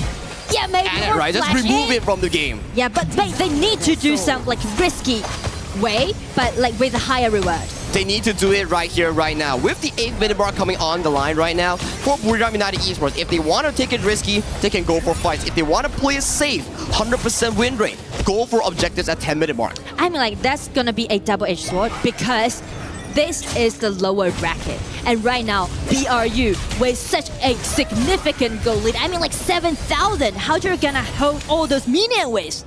I'm just scratching my head as well. I'm finding a solution so that RNTX or India fans can feel good about it, or maybe find a team fight. Okay, maybe if Crowley finds a 5-man knockup, Candy finds a perfect target, and then Senpai gets a pentakill, then maybe RNTX is back in towards that game. But that will be maybe a 5 to 10% chance. And that also means that RNTX need to be very, very committed into those team fights so far. Jingtian dancing along the players here. Little Boys being the first target here. Flash engage coming from Candy, removing Little Boys from that fight. Crowley in the midst of everyone. Finds a beautiful 2-man knockup. Jingtian towards the backline, finding a refresh, but he has no mana. No refresh, gets taken down. Valor is still going for the play. Finds a second pickup onto the side of Crowley here. 3 members already down. Where is the side of Senpai? Senpai is out. Triple kill and make that a quadra kill as in the 9th minute. Buriram United Esports are marching for your crystal as they want their rematch with Virtus Pro. Explosive performance down by Focus, down by BRU. They ace their opponent and they are aiming for that spot. They're ready to get revenge. AOV's final hope coming in from RPL Thailand. They want the crystal. They get it. That's a 2-0 going in for BRU. I mean, clean, neat, but sophisticated 2-0. Goes over to BRU. Such a nice play that they did, and you can feel the rhythm that they play, right? Game 1 kind of warm up and showing their understanding towards the patch, towards the game. And game 2, they just go all for it. The absolute domination coming in from AOV, RPL's Thailand representative. Very well played, and they advance further with one more shot, one more opportunity to maybe make history as the first team coming in from AOV region to make it into KWC top 8. So a lot of pressure, but also responsibility is out there on BRU, and this time, with this 2-0 clean win, they're ready to make comebacks. Taos was just so clean on that Anet. The way that he found the initial pickup on towards Jingtian was just chef's kiss with that play, and ever since that, invades after invades, team fights after team fights, everything was looking so darn good for Buriram up until the finish line. I mean, like, I really need to put it into a clear way, right? Because usually Luna is the counter-attack, counter-pick towards Agudo, but this time, Valdez just shine out with a quarter at the end. If this fight Jingtian had gold, had a 0 gold, things could have been so good for RNTX, but as of this point, 8,000 gold lead is really too little too late. They get taken down, and this is over for the side of Revenant Xmark. And with the conclusion of this game, let's show it on towards the stage to check out the interview with the Tage. Yes, my friends, it's Buriram United Esports that take the win, and I'm joined by Nunu to have a quick chat about their performance, and there's no two ways around it. Both of your games looked incredibly clean. How did you prepare for this game today and really for a qualification spot at top 8? ก็วันนี้นะฮะเราจบเกมแรกที่เราต้องเจอกับเขาเนี่ยครับไปด้วยสกอร์ 2-0 ทีเดียวโดยที่ค่อนข้างดูเนี๊ยบมากๆเลยนะฮะอยากถามว่ารู้สึกยังไงบ้างครับเกมนี้ก็วอร์มครับวอร์มก่อนเจอ VP ครับ Yeah, I think this is just a warm up before we face VP. Well, speaking of which, Virtus Pro, their team, some of their players have had the experience in playing in playoffs in the past. How do you prepare for a team like that to have the big shot? เรามาคุยเรื่อง VP กันบ้างนะฮะเนื่องจากว่าในทีม VP เนี่ยมีเพลเยอร์บางคนที่เคยเล่นไปถึง Play Off แล้วนะฮะเราได้เตรียมการยังไงกันบ้างคะที่จะต้องเจอเขาก็เตรียมให้เราเล่นแบบเนียบขึ้นครับแล้วก็พยายามสู้เขาโดยไม่พลาดครับYeah, we try to make like play more clean and like be more precise to the plan that we have been practiced all along and like try to make the least early as much as possible. I think your gameplay was very clear today in the message you're sending to Virtus Pro before that game. You're on the world stage in Paris here at KWC. Now, do you have any message to send to your Thai fans out there that have been supporting you since day one, Nunu? ตอนนี้เนี่ยฮะเราอยู่ในเวทีระดับโลกนะฮะอย่าง KWC นะฮะเรามีอะไรอยากจะฝากถึงแฟนๆชาวไทยที่คอยเชียร์เราบ้างครับก็ฝากเชียร์พวกผมด้วยนะครับก็จะทำให้เต็มที่ครับผมจะไปรอบ8ทีมให้ได้ครับTo all the Thai fans, thank you so much for supporting us and please keep supporting us. We will try our best to qualify to the top 8. Thank you, Translator K. Thank you very much, Nuno. Let's bring up the rest of the team. Buriram United, come on over. This is one of my favorite parts of KWC and EWC because you guys are going to get to crush your opponent's key. Come on over with me to the back. That's, of course, Revenant X Sparks' key. That is going to get smushed to bits. I know you love this part just as much as I do. Gentlemen, please approach our crusher. The Keymaster is waiting for you all the way over there. Go on in. We'll invite you over. We have our handle to push this one through. You guys can all get close to one another and you can start whenever you'd like. Keep it going. There it is. We're going to say goodbye to them now. Thanks to Buriram United Esports. It's Revenant X Spark and they're going back home. It hurts to hear, but that's just part of the competition. Another victory, a 2-0 clean one for Buriram. Let's send it to our panel to discuss it all. Well, I mean, she's making sure she gets that on camera. I mean, I know a couple of RNTX fans that would probably have looked away at that moment, and that's just the way it is. It's brutal. It's sad. It is the end of the road for the Kings Arise champions, but that does mean that it still continues to be an opportunity for BRU to move on to the knockout stage. They will face a rematch against Virtus Pro coming up later. That should be an exciting one. Virtus Pro also now know exactly who they're facing, and they know it more in name. So we'll figure out how that game goes. But we still have more elimination matches, guys. It's always sad, however, Isaac, to see a team go home. I'm sorry, man. Like, just seeing RNTX coming in, they were so happy just watching the games. When they were not playing, they were always there, just kind of like just looking at everyone enjoy the stage. And that is powerful, man. Like just not only as a professional, but as a fan, you come into the biggest stage and then you understand that you need to cherish this moment. And right now, after 2 games, just seeing them go, for me, I didn't have enough of them, man. Yeah, we didn't get to see too much of them, and it was very sad, especially when you're seeing the key there, being crushed there. Yeah. But then Milosh with the sound effect, it made it everything better for me. I mean, I'm surprised. The players even like recoil a little bit. It's harsh. Yeah. But it signifies the harsh reality of a tournament like this. And I think Crowley put it well in his interview. There are winners, there are losers. When you jump into a game, you accept the possibility that you're one of those. And of course, if you don't win, that means, you're losing. But that's kind of the honor, I think, no pun intended, of going up in these moments. You learn something, you risk a moment, but you know that there's more, hopefully, Holler, down the line. And this won't be the end of what we see for RNTX. So every game, you either win or you learn. And I think that in that one, they're going to go back to the replay and they're going to see what they could shore up in terms of those mistakes. Because it seemed like the team was really not on the same page at times. And they were, again, overextending quite a bit. I do believe that from the whole beginning of the game, they looked at a little opening. It was, for me, concerning that Buriram United Esports, in their last pick, they picked the Agudo, when they already know that in front RNTX, they already have the Luna. Because in just that way, the Luna has multiple different targets just to refresh the ulti and fly around. So I was a little bit concerned about that. And I think that Jin Tian just played a little bit too confident in the first 2 minutes. He goes in, gets to level 4, tries to get more gold, and then he dies. Lose the Azure Golem, and then the game is gone. Pretty much no chance at that point. I mean, you are a snowball hero. You need time, space, farm, all of the above. You're not able to get it if you're going just going out of position and throwing your life away, like you just mentioned. Like if you just start right over here, for you to be able to snowball, you need a little ball.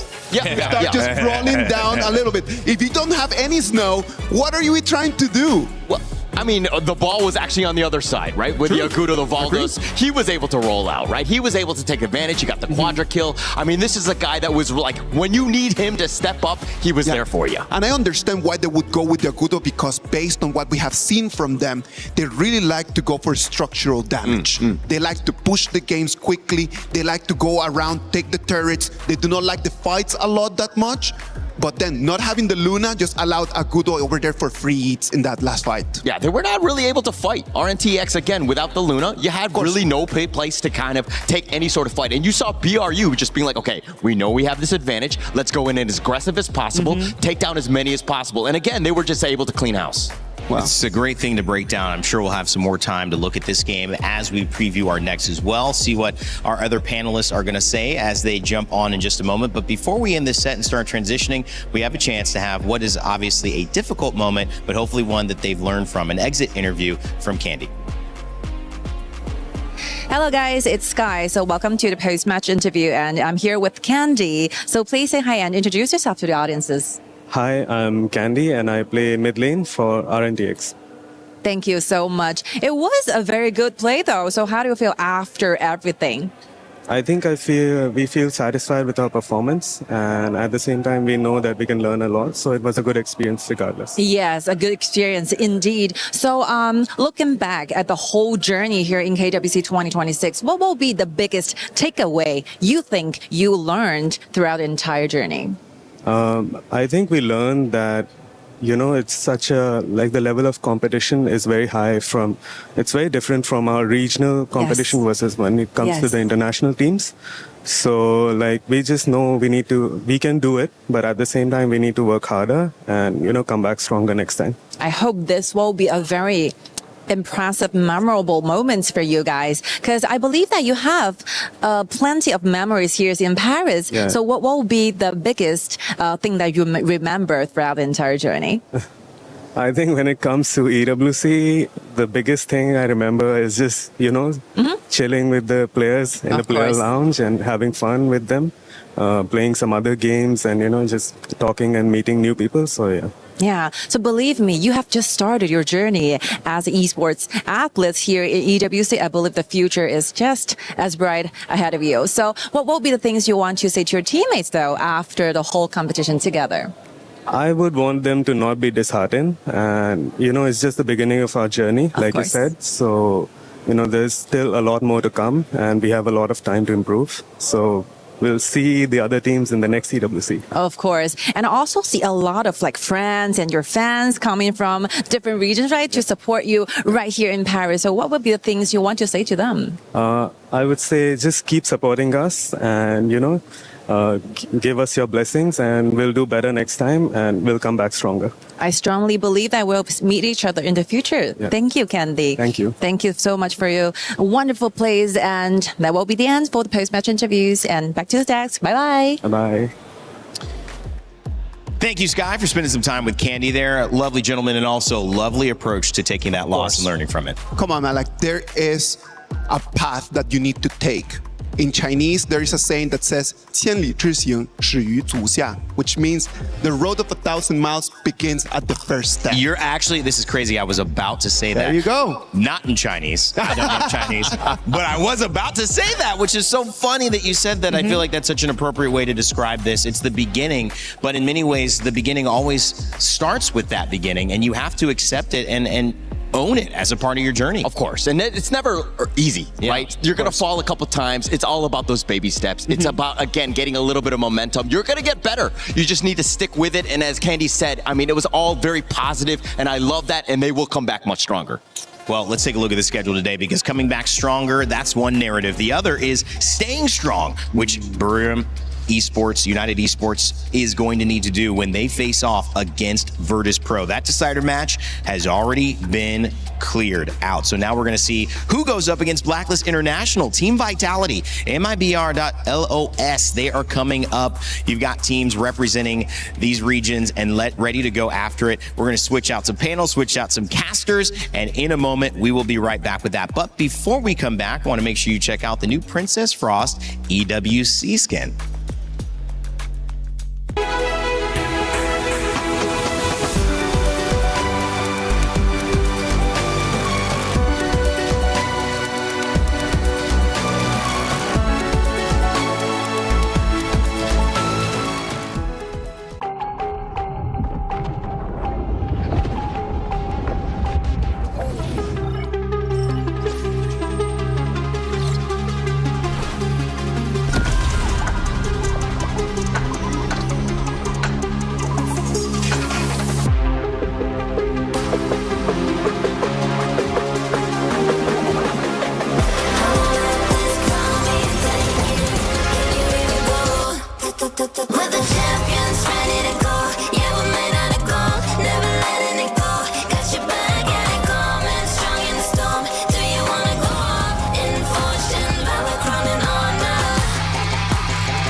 A lot of people are haunted by their past. I'm inspired by it.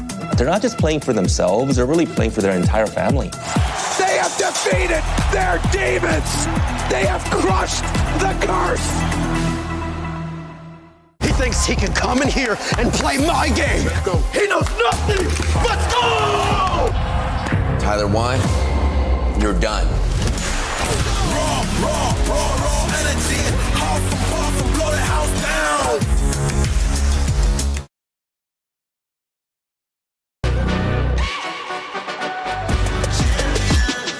This ain't no regular thing. Came for the ring, you know what I mean. You see my name in the lights. Better keep right, I'm champion.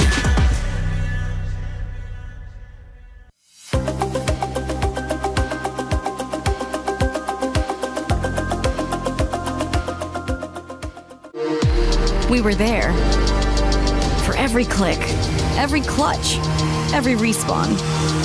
We were there for the years of grind, and we're here now. The proud founding partner of EWC, powering the biggest event in gaming, shoulder to shoulder with the world's best, making history. Greatness deserves a stage. Lenovo Legion, reach your impossible.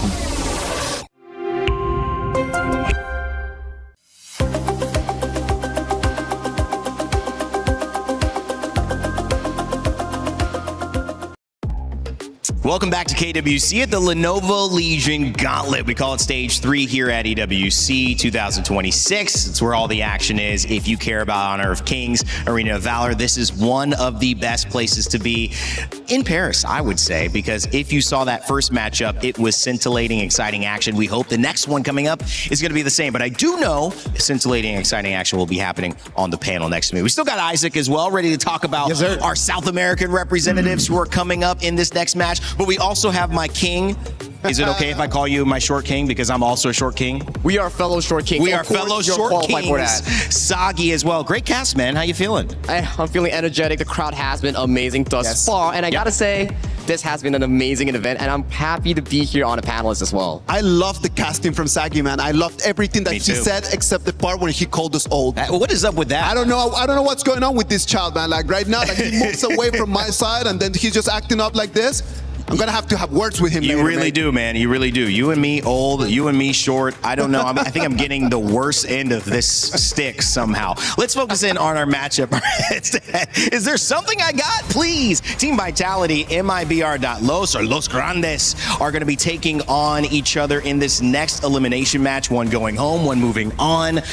These two teams, two different complete stories of how they got here, Isaac. But for those joining us after the group stages, seeing their journey, walk us through kind of what this matchup looks like as a preview. MIBR lost. They came in Chalk BR champions, man. Like a lot of people that we've already seen for so many times, like Freaks, ABH1, Vento, Manu, Freezer. These guys, they're not new to us. They're not new to KWC.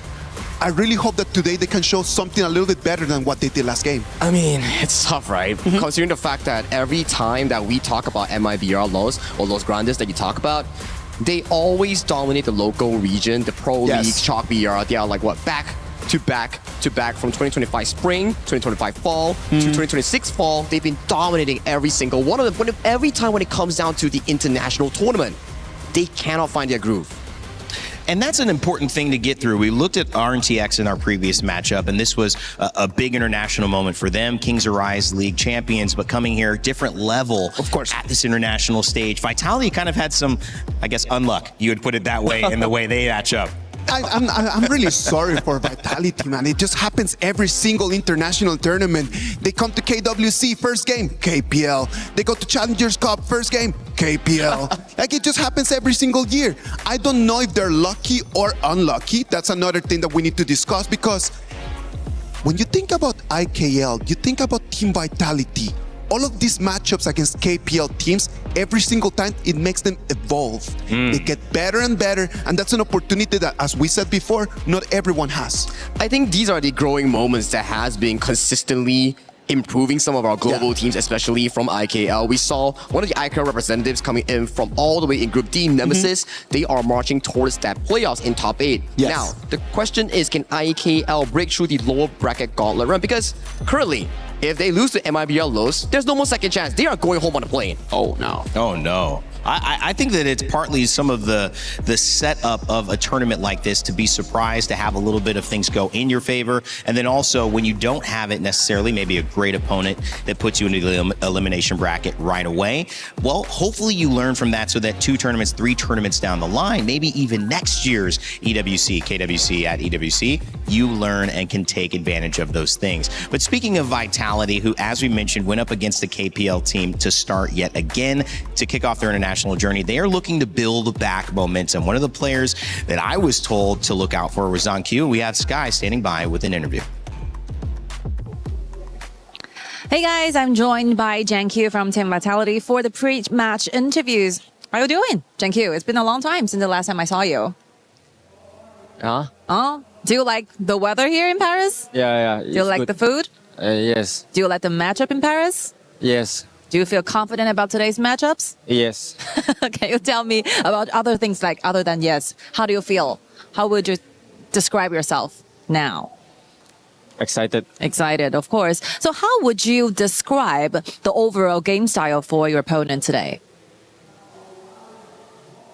I don't know. You don't know? Yeah. Haven't you watched their former plays? Have. Did you notice any like patterns, their habits during the game?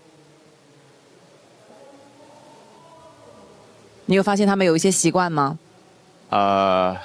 习惯我 I don't know, but I know they maybe like the Brazil dance. You know their game style, you know their personalities, right? Yeah, maybe. So if I were asked you to make a prediction towards the score, final scores with this matchup, what do you think? I don't think about the score. I just hope my team today can play like. Yeah, we expect, yeah. Yeah, anything you want to say to your opponents before everything started? Fighting. Fighting. Looking forward to your play. Thank you. Take your time. A man who does not waste words. Q having a great interview to prelude this matchup. Just one word. Like, one word answer. Yes. He said yes. He said excited. He said like fighting. Yeah. There you go. Some activity there. I love it. And Sagi, he's obviously an important part of this Vitality team. He has been in this team since 2025 and 2024, and coming in towards a specific roster, he was top 8 last year with the previous addition here, and coming in towards spring of 2026, they rebuilt the entire roster around ZonQ, went all the way to win IKL Spring Champions, and coming in towards this specific tournament, there is a storyline for BTR and specifically ZonQ. For him, he has always been top 8 in every single international tournament that he has been with Vitality, but only top 8. How does he break that curse? I want to find out. I want to find out too. And we will ultimately see him begin that journey to break past top 8, but he'll have to go through MIBR.los as well, or Los Grandes, as we talked about. One of the great things about that interview is ZonQ did say one thing. He said the Brazilian flair, the dance, somehow he understood that South American representative would be bringing some style and identity to this matchup that he had to be aware of. And we had a chance to talk with Vento earlier before this match. Hey guys, I'm Sky and I'm joined by Vento and Rocco together for the pre-match interviews. How you feeling today? Basic questions. Como é que você está se sentindo hoje? Eu tô me sentindo bem, melhor do que os outros dias. I'm feeling good, better than the other days. Oh, really? What are the improvements you have made, like after the previous matchups? What do you want to do better for today's matchups? Quais foram os pontos que vocês melhoraram para o dia de hoje e o que vocês estão esperando para a partida de hoje? Os pontos que nós melhoramos foram sentir o palco, que é importante. Imagino que jogar o nosso jogo ao invés de tentar correr atrás só do inimigo. So we improved a lot, like our experience on the stage, and we kind of stopped like trying to like just run to the enemy, and we're improving our gameplay. Yeah, so overall, what do they think of their opponents today? Did they have a lot of like homework, trying to investigate on their opponents? Any impressions? Sobre o seu oponente de hoje, vocês estudaram bastante o time? Quais são suas expectativas para o confronto de hoje? A gente tem um jogo dele só do campeonato, a gente estudou o possível, a gente sabe coisas do time que é um time um pouco antigo, já Zank, são pessoas bem conhecidas, então a gente tá confortável contra eles. So they're a very experienced team, so the roster's been for a while, some of the players. So we kind of we made our homework, they had one game and we watch and review it, and we are pretty confident for the match today. Yeah, I'm pretty sure the match is going to be awesome. So I just talked to your opponents, they seemed very confident. So what will be the thing you want to say to them before the matchup? Vocês estão bem confiantes, vocês têm algum recado para dar para eles, alguma coisa em específico? Nada demais, só queria desejar boa sorte a eles, tanto boa sorte a nós, que eu acho que jogando 100% os dois times, acho que a gente vai sair com a vitória. So I want to give them like a good luck and good luck for us as well. But I think if both teams are on 100%, we're going to win the match. Of course. Good luck to you. Looking forward to your play. Thank you. Thank you for this time. Thank you for your help. And this will be it. Back to the studio. Bye-bye. Bye-bye. Thank you, Sky. Vento, a few more words, but also a similar sentiment, feeling confident, ready to go, and actually having done some homework, feeling like they're very aware of what that first game revealed about Vitality. No, of course, like they need to be looking at the little mistakes, right? The little mistakes coming in from Vitality are going to open the doors for MIBR.los to stay here in this tournament. They just need to communicate with each other a little bit better than what they did in the previous matches. In the previous matches, you can see moments where everyone is going in different directions, and that is the big thing that they need to solve. Sagi, identity has come up as a part of this South American flair, and I'm not talking about dancing. I know that ZonQ pointed to that. What do you think the identity of this team is, and how can they use that to their advantage to get a game here? I think if highly focuses on their mid and roam, especially in that specific pool 1 and also Mana Freezer, they have been the backbone coming in towards this team. Yes, if you check the tournament statistics in their Chalk BR, it's always Freaks, it's always Vento, but you have to give props towards people who set the foundation for those wins. But I'm telling you, when we think about identity as a Latin American man, I'm telling you, it is just a matter of the passion, what you put out there, and that's why we love to see Chalk BR teams right over here in the KWC 2026. Just the intensity that we put out there, that might be the one thing that we need to learn to control sometimes. Just understand that sometimes like you want to be out there making moves, making plays. Sometimes you just need to calm down a little bit more. It's a very important element, the stuff that you don't see, the emotion, what it takes to get here, all the expectations. You can do as much homework as possible, but Isaac, when the lights are bright, I mean, it's about how you perform. Completely agree. Sometimes when the pressure is on, your brain just disconnects, you let your instincts take out the best out of you, and then you're just going on automatic, and that has not worked for MIBR loss. I think it goes back to one simple thing. Chalk BR, they like the vibe, they like to play aggressive, follow the vibe, follow that groove that they're finding here, and once they're in tournament mode, then maybe they can find it. All right, let's bring in our casters, Holler and Nora, who are going to get us going in our second set of the day. One team goes home, one team moving on to play Blacklist. Guys, how we feeling? We're feeling great. I think we're going to be super excited for this one. Of course, it's do or die going into this one. MIBR LOS versus Vitality. My name is Holler. With me is Nora. What are your thoughts on this one? Well, you know, after game one, I mean, the first matchup, actually, it already set the hype really high. So exactly like jumping into this game, Vitality play against MIBR loss. It's going to be the game for Group A. And actually, both teams are not that they're quite familiar with the international stage, especially when we're looking at Janky, right? The man in one word.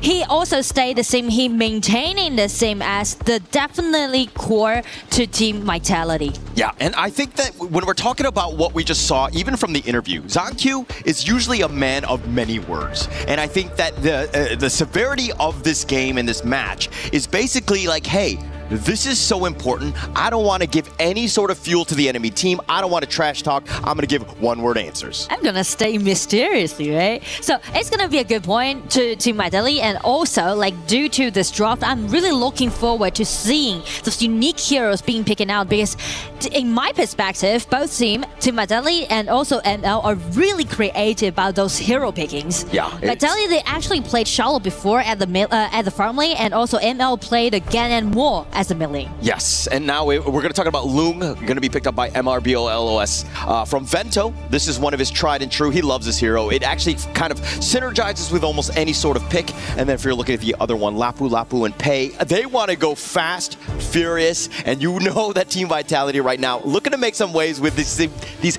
early game picks. It seems like they're already showing different features, different play styles that they want to do, right? ML, they're trying to build up a really solid winning lane at the bottom with this Loon and with this more this poking damage. And on the side of VIT, they just want to play it in a more aggressive way.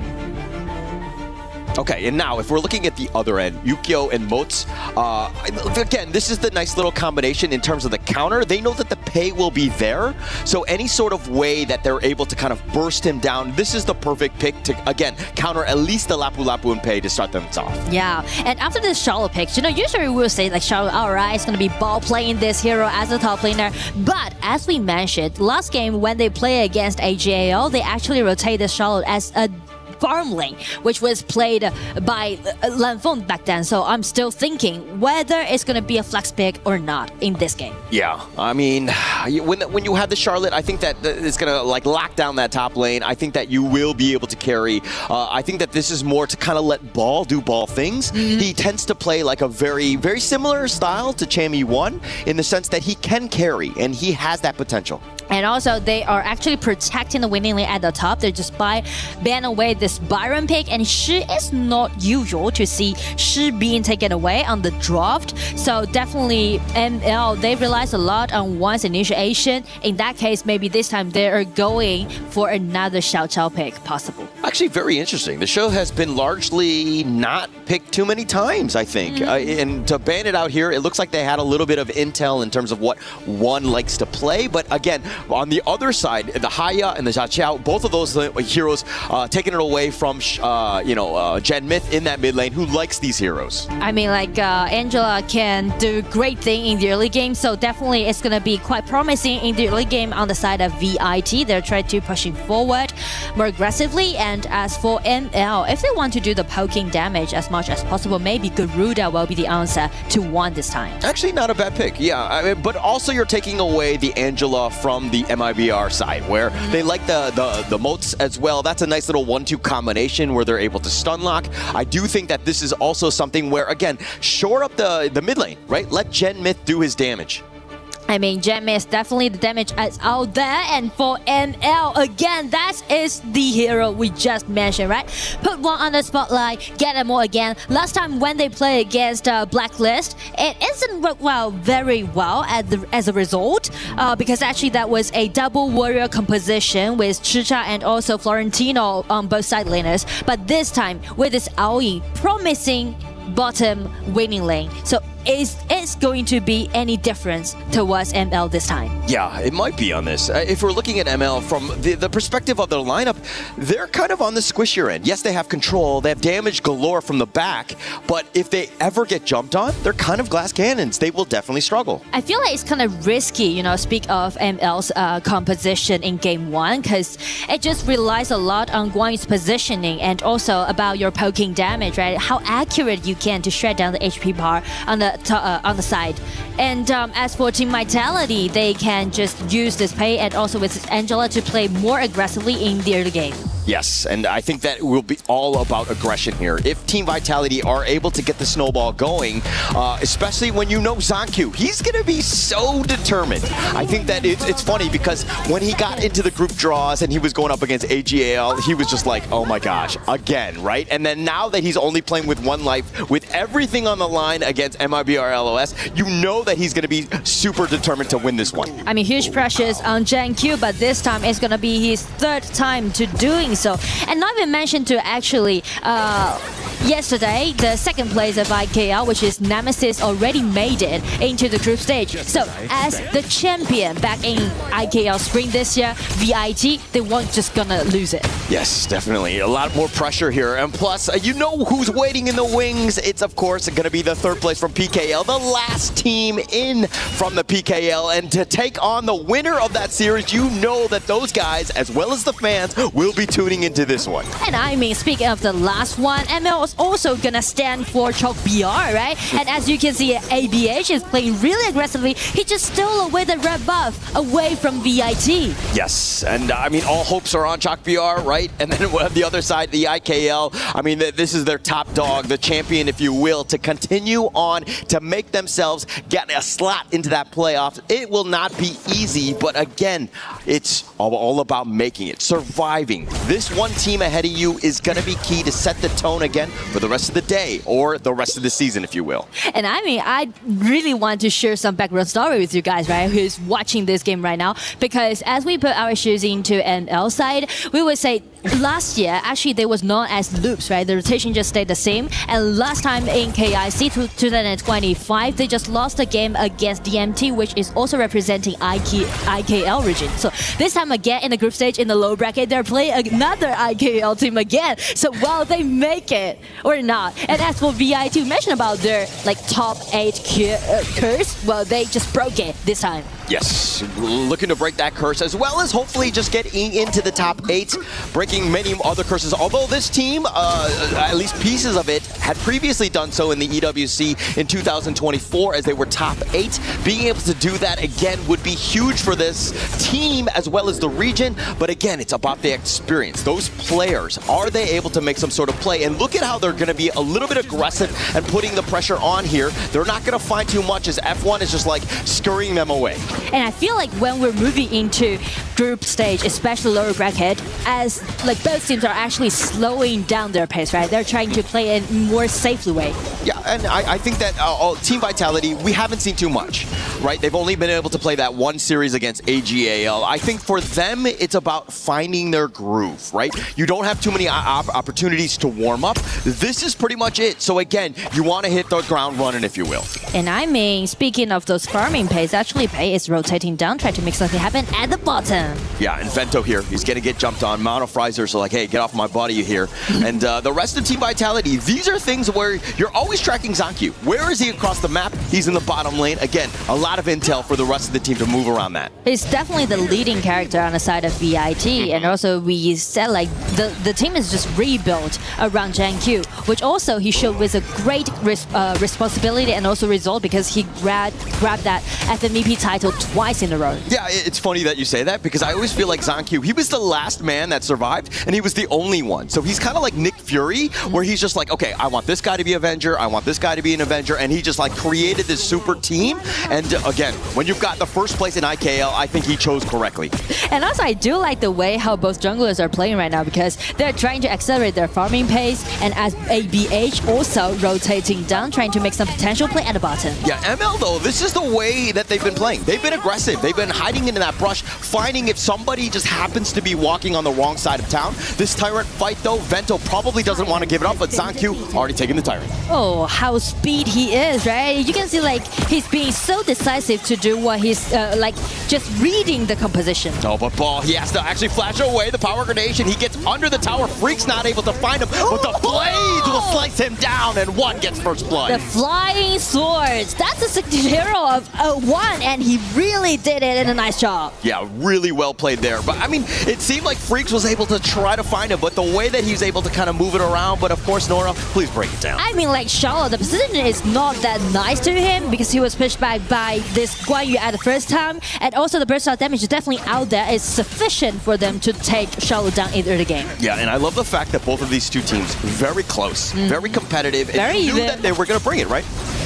And now they're trying to pushing forward at bottom lane, but it's gonna be a little difficult for VIT to do so since ML they're poking out those damage. They definitely had a longer attacking range against VIT. Yeah, I love it how the movements are happening. You can see some aggression from ML towards the bottom, and then you see the Vitality responding in kind, not giving up anything, but at the same time just taking the space that's available to them. And speak of the space, you can see like Aoying is trying to sneak into the blue round side, and it seems like they're trying to make the team fight. Oh, but the Razor Cavalry on the back end, they find Lan Fang, they shut him down, F1 with the flash, but he's not going anywhere as well. 2 members down, and now they're going to siege this mid T1. I mean, when VIG is too busy about farming, ML just take the place, get them at the first hand, and get the kills. It's going to be a 3-0 advantage of ML this time. And a lot of teams and a lot of players were kind of like, hey, how would MIBR LOS do, right? Would they able to answer the call, play on the international stage? They've dropped out. They have not done well internationally, but it looks like today they are ready. They have shown up. Mono Frizer getting knocked around. He's going to be killed here by Ball. They just sacrificed Mono Frizer, but trade for that red buff, which is going to be really crucial to VIT. So I would say it's going to be a fair trade on the side of ML. Yeah, they'll take whatever, right? And I think this is also a time where you're kind of looking at the status check, right? The 3-1 favor in front of ML, but now Zankyu, when does he come online? Because it looks like he's actually falling behind in terms of the net worth with ABA. I mean, you know, the biggest shortage about this pay hero is that once you fall behind, it's really hard for you to be the initiator, right? You rely a lot on your Angela, on your Lapu Lapu. So I would say we should like focus more on FD, whether he can find a nice spot and try to get first hit. Yeah, if F1 is able to do so. But at the same time, you're looking at the other side from ML. If Freaks finds that perfect angle, he's going to just like herd everyone into you. So they need to be very careful because Vitality, if you're looking at that lineup, aside from maybe F1, everyone's kind of on the squishier end. Yeah, and I feel like each players are actually kind of afraid of this Freaks. All the blades. Gen Myth, no chance. One has been an absolute sniper. I mean, no need for Guan Yu anymore. The poking damage is definitely sufficient. It's out there. It's going to be explosive. It's going to be so clean to take that kill down. And as we are seeing at the map, it hasn't been 10 minutes mark yet, but ML is totally dominating the game. Yeah, totally dominating. And it looks like, I mean, ML, the way that they've been able to kind of just weather that storm, taking the pickoffs and turning it into objectives. I mean, the mid T2 has already been taken down. I mean, like, the GOAT's different is now building up. Oh, the Raging Sea, F1, charging away. Freaks looking for this play, but it looks like ML have grouped up. They don't want to continue on. They're going to turn their attention to the mid lane. They're trying to secure their play in the mid game because already the GOAT lead has been built. The only problem is that how they're going to stop Zankyu to do the splat push, to do so as he can buy time for his teammates. And look at how ML are just like moving across the map, taking everything, and they haven't given up anything, right? So the way that, again, they're taking up of space. They're putting on that map control. Vitality right now, they are in a bad spot here. Yeah, so the only thing that they can do is just rely on Jankyu's play, trying to do some swap push and trying to buy more time. But the thing is, they still need to deal with the poking damage dealt by ML so far, so it's going to be a big problem. Yeah, and ML right now ready to go. They've gotten the Tyrant as well. We haven't even hit the 10-minute mark, but again, more push, top lane. Look at this, Freaks waiting in the wing. Who wants to come near? You know that he's looking for that jump in. It's going to be Freaks hiding in the bushes. Looks like he's just going to drive away, understanding that he's been kind of scouted out. They've already taken what they want. Top T2, let's go move elsewhere. And also, speak of the crowd control, just check the KDA, right? Both Freaks and also One is sharing. Freaks with the jump in, finds Ball. He was just trying to recall back, but the blades, everything being thrown. Ball is going to be down as well. I mean, skirmishes everywhere. That's how ML always going to play, right? Being so scrappy, so aggressive. They're looking for hunts. Yeah, and I mean, I totally understand what Ball is trying to do. He's trying to split push. This is a losing game. The way that you create space is by split pushing, but again, he was spotted out, and the way ML, they're actually pretty fast in terms of these rotations. They were able to punish. And I feel like maybe after this kind of trades happened, VIT is just gonna play around their high ground tower, just play more defensively, as long as Channel got enough item. But he's still got one more to go. Yeah, he's got one more to go, but at the same time, I mean, when you're talking about just hiding on that T3, that's a losing proposition. You need to, again, protect your buffs. You need to be able to take over your own jungle. You're not able to do so if you're kind of playing scared. But I mean, with 4,000 gold deficit, especially like Guan pose such a great threat towards VIT, and how they're gonna land hand on One on this Ganon with such a long attacking range, it's gonna be really tricky on the side of VIT. Yeah, One has been on point. I mean, he's been completely just devastating with these blades, but the Tyrant getting a little bit low. The Raging Sea, they're gonna go in, but Vento taking the Tyrant. It looks like Zancu goes for the backside. He tries to go for ABH. The reinforcements have arrived, and they take down Zancu. It's F1 looking to charge away. Freaks is gonna continue forward. The Infinite Fast is gonna go aggressive. They leap on over the ledge, and it looks like Vento will be caught, but Freaks wants it. Goes for the Soaring Green Dragon. He's not able to get any sort of catch. I mean, that is fantastic team play by ML. Just check the layers. Everyone just play around Vento, protecting him away from Jankyu's pay. Those kind of attacks, and allowing them to push back. Like, I understand what Zancu was trying to do, but he's being over-aggressive. There was no one there that could help him out because, again, he was pouncing beyond the lair. And, again, once your target priority, like, he's a glass cannon, he will fall like you just saw. But that was pretty much like VIT trying to vie for the tower because they know that, as you said, right, it's going to be really passive. It's just hiding behind their high ground tower. So they're just going to want to have a try. And Pei just did his best, but still, like, the burst out damage isn't out there. All right, normally I don't knock people for trying hard and all that, but in a game like this, I think that you need to play within the risks that are available to you. You got to play a little bit safer. It's not about try hard. It's about making sure that everybody's on the same page together. And if they want to do so, they really need to make sure that they keep eyes on Freaks. This Guan Yu is just being so scary all the time. 100% agree, right? I think that every single time he's there, Team Vitality are like, okay, we cannot herd ourselves together.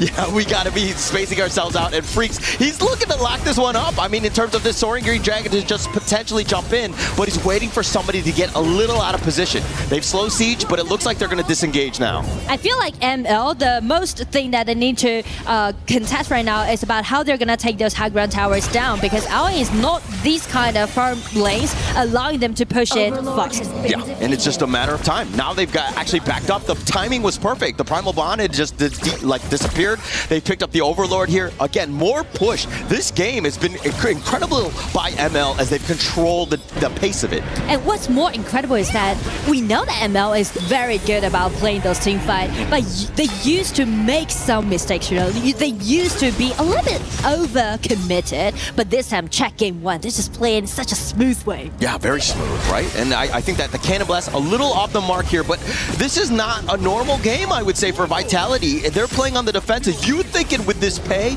that they would be able to be aggressive, but again, the way that things have turned, it looks like they're going to take the bottom T3 essentially for free. It's gonna be another high ground tower taken down at the bottom, and still Vanguards are spawning on the top side of the map. So ML is going to turn their head to the top lane and try to close out the game. Yeah, can't even get close.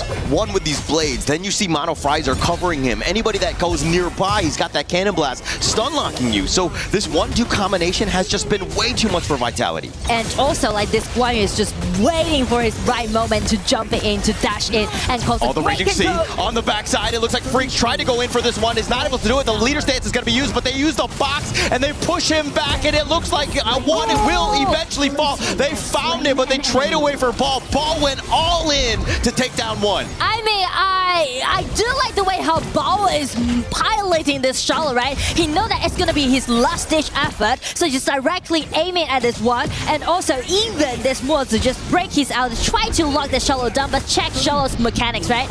It was almost like a 1 versus 5. Yeah. 1 versus 5, but he knew that, hey, if I take down one, most of the siege will go away in terms of that damage. And I think that at the same time, ML are like, actually, we'll trade one for Ball. I mean, we took the top T3, which is really what we wanted. I mean, like, because of the gap, because of the advantage that ML already got, so it's totally acceptable for them to take that sacrifice. But the thing is that you can see like Vitality, right? They're trying to push forward, and as long as Charlotte with this Pure Sky and also Channel got enough item, there might be a slightly opportunity goes over to VIT to push back. I mean, at this point, they need any sort of opportunity to get in. I mean, you were kind of hoping that Ball or Zonkyu, one of those guys, would be able to carry Lanfeng as well, but it seems right now like we're kind of in a middle slot. We haven't found the perfect moment to really take the fight back because, again, we don't have any towers. But this time, actually, they just guard that Channel got his red buff. So that might be a potential play that we're looking for from Lanfeng. Yeah, and we got to talk about baby steps, right, for Vitality to come back in, find some sort of pick-off, maybe turn it into a mid-T1, open this game up right now because, again, the lack of towers has really put them behind as they're about 5k deep behind.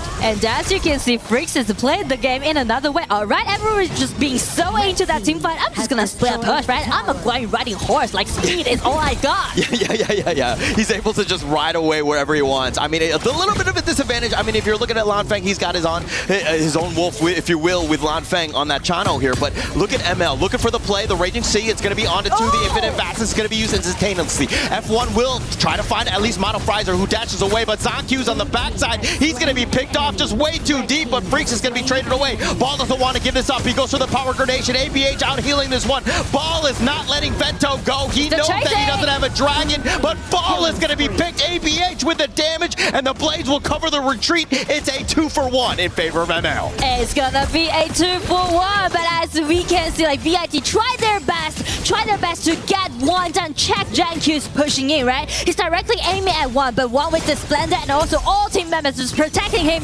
allowing ML to go in. Yeah, but now it looks like F1, the Raging Sea, but he's going to be picked off just a little too far up the blade, just slicing Lanfeng. They're going to all-out retreat now. ML on the chase. They got numbers and advantage. It all depends on ML because the Vanguards are still there, so they're trying to make a secure play. Yeah, make a secure play. A little risky one when you don't have Ball and Zonkyu. Those are the guys that, again, you want that are making that initiation, that jump in. But they were like, okay, we need to force something. And it looks like Team Vitality, when you're playing a losing game, you kind of risk it. You play a little bit out of character at moments. And I mean, like, when we're jumping into the late game, still, Vitality, they're capable enough to make something fight happens. But still, how they're gonna take one down? One with this 217 KDA allowing his passive to scale up. Yeah. I mean, one has just been an absolute... I mean, like, the one time he died was Ball had to go literally all in to just find him. So one's positioning in this game has been quite good. And now with this slow siege, they're waiting for the next minions. Ball taking some serious shots. F1 going in. Now he's going to be targeted. The Raging Sea is going to completely win.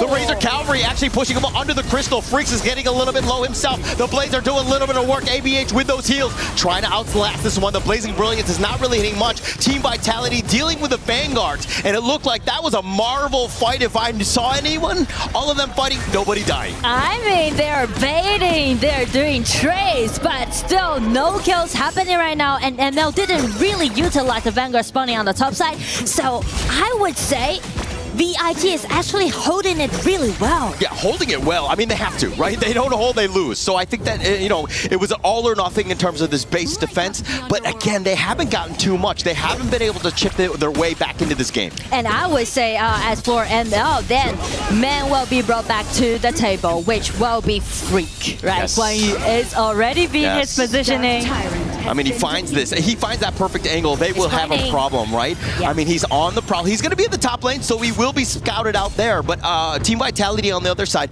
it's just all hands on deck in terms of this defense. The only threat that they might be afraid of is going to be Guan Yu in the late game, because all 3 high ground tower has been taken down, which means that Channel can be very vulnerable during the team fight. Very vulnerable, right? So his positioning, he needs to be further back, maybe in the fountain for the team fight, so that it makes sure that he doesn't get pulled into the fight. So I think that the rest of Vitality, understanding that, hey, ball's on cue, if they're able to find any sort of pickoff early, that will really set them up for this team fight. So that's the reason why you can see like Ball is always checking Guan Yu's positioning, but with the minions. Yeah, that's right. You can see he actually flashes away. Vento's going to sidestep most of this. Ball tries to go in, but he gets on top of his dragon. The box is actually going to push Ball away. He's been the heroic strike is going to push him all the way on the side, but Ball will survive. Freaks is a little bit low, and it looks like again a lot of fighting, no killing. I mean, this is so interesting and enjoyable to see this kind of team fight, right? A lot of skirmishes happen, a lot of back and forths, but at least no one died. Yeah, no one died, but still a chance. Team Vitality, this Tempest Dragon, game number 1. I mean, we knew it was going to be close, I didn't know it was going to be a Tempest Dragon. Yeah, right? I feel like we didn't know it's going to be a Tempest Dragon fight at the last team fight. Yeah, I only expected nothing but a Tempest Dragon when I'm casting with you, Nora here, but it's been an honor here as Team Vitality, again, hanging on. Somehow without any sort of tower, they are still in this game. They're still in this game, but the problem is that they got all 3 winning lanes in favor of ML. So how they're gonna deal with all those lanes on the side of VIT, right? Actually, ML, they are going to play it in a smart way, just trying to let those winning lanes to distract VIT's position. That would be best case scenario if they're able to do it. At the same time, ML have to be a little worried. They were like, why is this team not giving up? Why are we not in game 2? Yeah, really, they're sticking around, and this is one where it gets a little bit frustrating if you're an MIBR LOS fan. And I think we should get our trust in Freaks, right? His Guan Yu is still riding on his way, and it seems like he's gonna bump into Channel. Yeah, he's gonna bump into him, but F1 is the main target here. Look, Freaks getting a little bit low. That would have been a disaster, and Lanfei gets the snipe in, but they need to worry about the crystal. Ball is all the way in the back, but now with the Tempest Dragon, it's already so low. The Raging Sea, the Sage of Sanctuary has already been popped as well, and now ABH getting the Tempest Dragon, salvaging this. Vento is so low, he's in the world spot, but he takes down Jet Myth, and how much more can he do as he too will fall? Zanku is still alive as well. It looks like ABH is on the run, but that's only Sage of Sanctuary for him, and now Lanfei trying to go for ABH. He tries to dash away, he's gonna out-heal, he gets the stun, and then he too will fall. Lanfei gets the pick. I mean, at least it's gonna be a 1-3 trade. Who can imagine that could happen? Channel, Lanfei, he was the first one bumping into that Guan Yu, and he even made it as a solo to take that Guan Yu down. So it's gonna be a 4-4 team fight around this Tyrant. And as you can see, when Vento just ulti in, it's gonna be a little dangerous for him, right? A little bit overcommitted, but just check Lanfei, dash in and chase that Yukio down. Alright, I can give you the Tempest Dragon, but I'm gonna take you down. Yeah, and I think that Vento right there, that Infinite Vastness forward was probably the not the right target. And you just saw in the crowd right now, Danny and the team right now still representing the Chak BR team and helping with that support. But the game has completely shifted. Team Vitality bottom T2. I mean, the tension's definitely out there. Yeah, definitely has that opportunity. Freaks, though, he cannot be killed earlier. That was a bit of a disaster for them because you need his CC. You need his CC indeed, so actually they really need to landing all those CC upon their opponents before the team fight happens. Yeah, before they do, but again, look at how Team Vitality, net worth, this is a wash. We're in even territory. The only problem, of course, these Tempest Vanguards and the fact that Team Vitality have no towers. Yeah, they're still using their resilience, how resilient they are, right? Guarding all those towers, but right now, still, they need to fight back. And as for ML, they need to calm down a little bit, right? Play the game with composure because still they got towers advantage. They definitely need to calm down. They need to be patient. But this is a golden opportunity. You have the Tempest Vanguard. Nice two-man box. Oh! ZywQ somehow surviving. He's going to be back in the fountain. The Raging Sea on top of this one. Ball is doing his power grenade. But all four members in the back, they find Vento, but they're trying to go all in for the crystal. Are they able to do enough? It's so low, and somehow Battle Fraser not able to get the kill. Team Vitality somehow holding on. They are still holding it. We're so close with the AP of the crystal, but still didn't fall down yet. It's gonna be VIT making their tables around. How are they not able to take the crystal? It gets so low. You literally sneeze on it, it goes down. They were not able to find it. The Vanguard all the way in the back. Mono Fraser was trying to be like, hey, I can knock it down, but he's just a roam at the end of the day. They are making the impossible to possible. But will they grab the chance and turn the table around? I mean, it's going in. This mid T3 being taken down. They're slowly respawning. It looks like Team Vitality understanding that, hey, we need to back off. We need to regroup here. And right now, both teams are actually on the edge. Not only for game one, but also for the whole matchup. They're in the lower bracket and they are waiting for the last-ditch effort around the Tyrant camp. Yeah, but they're not going to completely start this Tempest Dragon. It looks like Loudfang getting a little bit low. That's so close. Mono Fraser off to the side he goes with that Peacebreaker. Oh, nice little stuff by F1. It's unreal as Mono Fraser gets taken down. Vento has to get on his Dragon. Ball is doing a little bit of work. They want to take down Freaks, and he's trying to take down Loudfang. It's not going to be possible. Freaks also falls. Vento with the Sage of Sanctuary, but the numbers are there for Vitality, and they take him down as well. It's gonna be a 0-4 trade. Gillisbury goes over to Jamit, and with all the minions on the top side of the map, it's gonna be ABH only surviving, trying to guard his tower, but will he make it? I mean, VIT is totally on fire. I mean, completely on fire. ABH has got Sage of Sanctuary. Maybe he can do some sort of wave clear, but Team Vitality, all 5 members, they're gonna just knock him around. ABH is gonna use his gauntlet, but now with Sage of Sanctuary, the crystal has been taken. Team Vitality steal game 1. This is impossible, but they just turned it into reality, ladies and gentlemen. We are watching Vitality being so resilient, and not finishing is only game 1, right? Those audiences sitting down there cheering up for VIT. Such an amazing performance in game 1.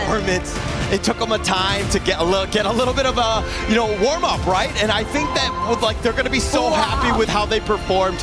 But man, it took some mistakes and it took some resolve and resilience to somehow hold on and to survive game number 1.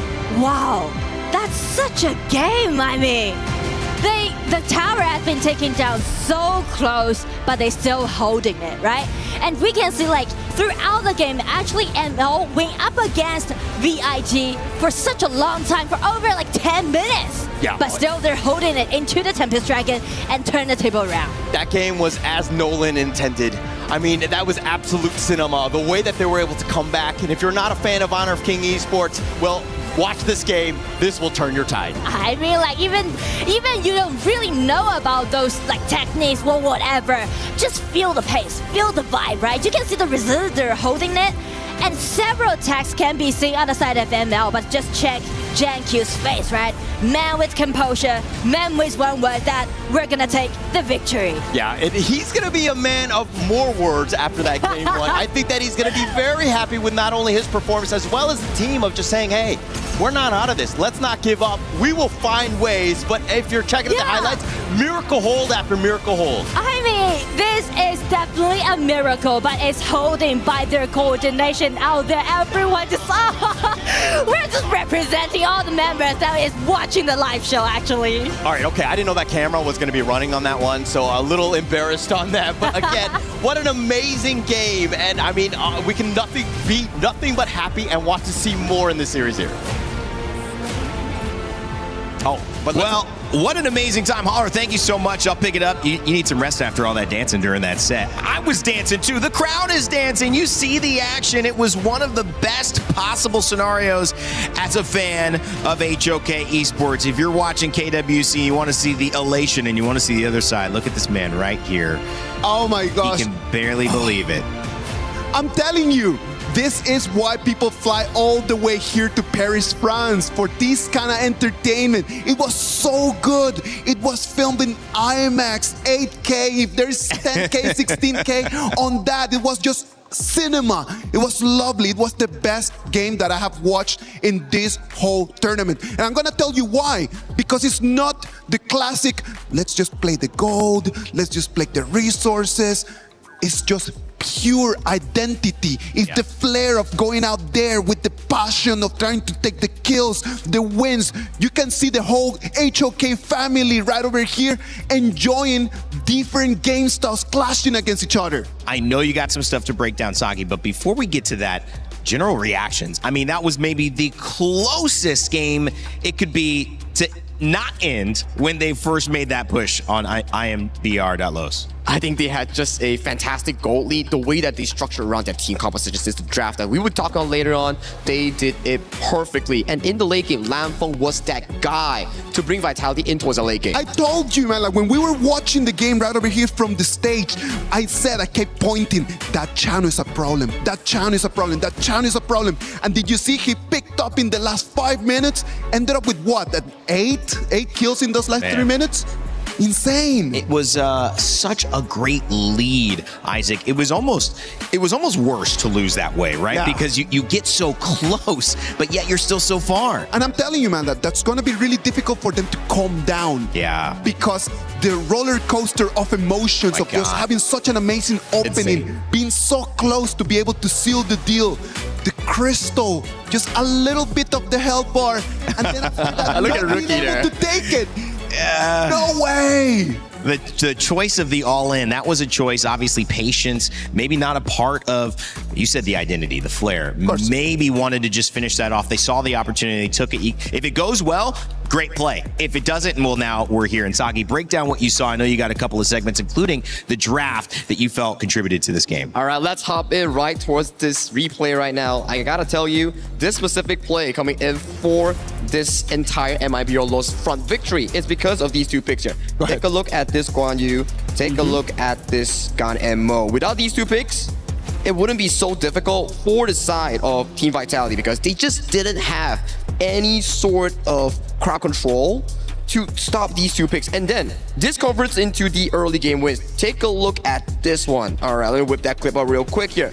Remember this one? My, oh my. How did Freaks get into that backline? They immediately just whoop the entirety of them into the welcoming hands of MIBR-LOS. And ever since that, snowball after snowball, towers after towers there. And then you can start to see MIBR, they're feeling confident. They're playing with their composition here. Multi-stun into the freshly forward. Perfect. Now what happened? All three towers down for the side of Team Vitality. But the stronghold coming in is just too darn good. This is because, take a look at Lamfeng's positioning here. He's always playing safe, always collecting all the damage here. And if he falls even one time, he's out of this game. Gone. And then look at this. This was a really, really crucial one. This right play here on towards Lamfeng, picking up Freaks. He's like, yeah, I know you want to get me, but I have that mentality. I'm getting you first. Ever since this, you get the Tempest Dragon. But what's next? It's a 4v4 Lamfeng ultimate carry here. He's right here, right now. All the damage just doesn't land on towards him. Taking down Vento, taking down members of the side of Team Vitality. And then Zanki with a very good defense over to this side so that the minions doesn't end the game. And the heartbreak that Isaac suffered in the stage comes to this final play. I was jumping, man. You were jumping. Take a look at this. This specific play from the side of ABH, he wants to go for the end, but that little health bar just couldn't make it. And with this final play coming in towards the screen, you can see items are starting to come in, waves are equal, 50-50, there's no more deficit coming in from the side of Team Vitality. They find the perfect fight. Yes, it's about Lamfeng, but Val has been the one to drag the team in towards those crucial moments here. All the high ground defense is bow. Then Lamfeng comes in, finds the swooping point, and they clean house and they march for the victory. fully stacked channel right over there. It was just so much damage. At this moment in the game, 24 minutes, there is no hero in the meta right now that can stand the channel damage. I'm curious, Sagi, did they make, and this is someone who's, new to HOK and wanting to learn about this, backcapping is a thing that I'm aware of. That looked like the perfect opportunity to potentially backcap. Is that available? Was that an option? I think as of that point, when they got that 3 high grounds, it was already looking like GG, MIBR lost, you're going for that game 1. But the crucial mistake that they did was like, guys, let's force the end. But every time they forced the end, it was just giving gold back to the side of Lamfeng's channel, giving gold back to the side of Bao. And when the game scaled into that level, you sort of have no more space on the side of Freaks Guan Yu to find those flanks. I'm going to take it to the other side. I do believe that Team Vitality played amazing and just taught us exactly how to play the game when you're actually losing. When you're losing, it's not about just the rush, man. Because they're losing since the minute, 4 of the game? 4 or 5 minutes in the game, they're already behind. And they pushed it all the way until 24. 20 minutes just being at the back. Just being patient, being disciplined, being able just to understand that it comes to a moment where your power spike is gonna come and then you're gonna be able to take the game back. If you're Los Grandes, Sagi, and you see what happened in the beginning of that game, do you feel good? Even though, yes, you're calming down emotionally, do you feel good about how you approached it? Because they were out to the lead. They looked the favors the entire time. I think if you're on the coaching staff from the side of MIBR Los, you have to tell that it was fantastic gameplay aura, just a little mistake towards the end. Because if you carry that loss into the momentum of the bigger shot by Vitality, you're going to be feeling really bad because you know you had it in your hand, but small mistake, let it loose and send it over to Vitality. So, coaching staff from MIBR Los, crucial. You need to calm down the players because you need to tell them, you did well. Don't think about that last game. Sometimes that just happens. We know it in football. The way the ball bounces that day, right? And I'm telling you, Rain, they just the moment where the coaches don't need to overcoach. I think so. Right now, this is the moment where you need to let the players play, man. Like you as a coach, what you need to do is to support them a little bit. Just tell them that it's going to be fine and let the players just take control. It's one auto attack away, maybe one moment away, one different position, one creep that changes that game. And we might have been seeing South America taking the lead, having a chance to close it out. Can they tie it here, or will it be Vitality who sends it to a 2-0 and advances to play Blacklist International? It's going to be Holler and Nora on the cast for Game 2. I know you're ready to go. Thank you so much, Rain Day. As we go into Game 2's draft here, I think that, hey, after that break, after that epic Game 1, Nora, what is the thought process? How do you get yourself back into this? Well, first thing first, that game should be put into the history of KWC. That's Agreed. I would say. But stepping to Game 1, I would say after the loss that ML just suffered in Game 1, the most thing that they need to do is trying to keep composed, right? You need to get away, just throw it out, just whatever done is done. Just keep focusing on Game 2. Yeah, and I think that that's the biggest thing, right? Where you're just about focused. MIBR Los Grandes right now looking, I mean, at least from my end, MIBR Los scared, right? I would definitely be worried going into this one. Are we able to bounce back after a game that we thought we had and we were able to control? And if they're trying to do so, then I would say this time they would go for more well-rounded composition, right? No more pressure on attacking, because you can see like how restricted they were trying to protect one at the last team fight, right? Because like Ganamo is quite vulnerable, but this time on the other side you can see like ML, they're picking out this Byron with the idea full sufficient HP recovery and also tankiness is what we can see so far in the draft. A lot of sustain, right? I mean, if we're looking at the Vitality side, they're going to go with the Guan Yu. We saw that Freaks had done very well. They're like, hey, ball, bet. Right? I'm going to make sure that I'm going to show you how this one is played. And not even mention to like last game, the shell play was really decent. Yes. And also mention about the initiation that they got, right? This Haya with the Shangfei classic duel that we have. Yeah, very scary, right? When they're able to abduct you, they're like, hey, I've got some candy, get in the white van.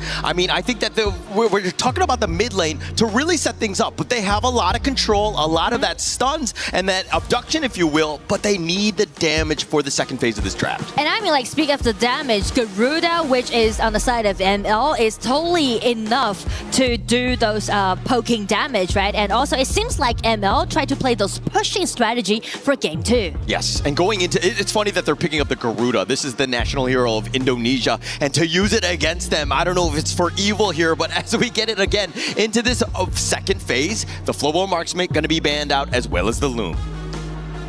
Loon has been taken away, and so does Flowball Marksman. Also with this early, Vento actually did a really great job in the last game playing with this Aoying, but this time, as you can see, they're trying to build up a winning lane at the bottom. Yes, and I think that, again, Team Vitality, this is smart. I do think that you want to limit Vento as much as possible. I think that he's more than capable to carry. He's incredibly scary on this team. I mean, ABH right now, his hero is still yet to be selected as well, but you're kind of, you have the second or the last 2 picks going into this one, so you have a little bit of an edge to get that information first. Yeah, I totally agree with you. And I mean, the hero boys kind of shared, I mean, against between Lanfeng and also Vento, because Chicha is still an open choice for both front lanes. Yeah, as we go into the last 2 picks, I mean, the Ying is going to be selected. This is an advantage. Zhang Q can play literally every single jungle hero that's available, and being able to counter it, because you've shown this is a huge advantage for Vitality. This is definitely going to be a huge advantage that they had. And also, for ML, they just take this in very well-rounded. You know, a lot of tolerance that is what I can see on the side of ML's composition.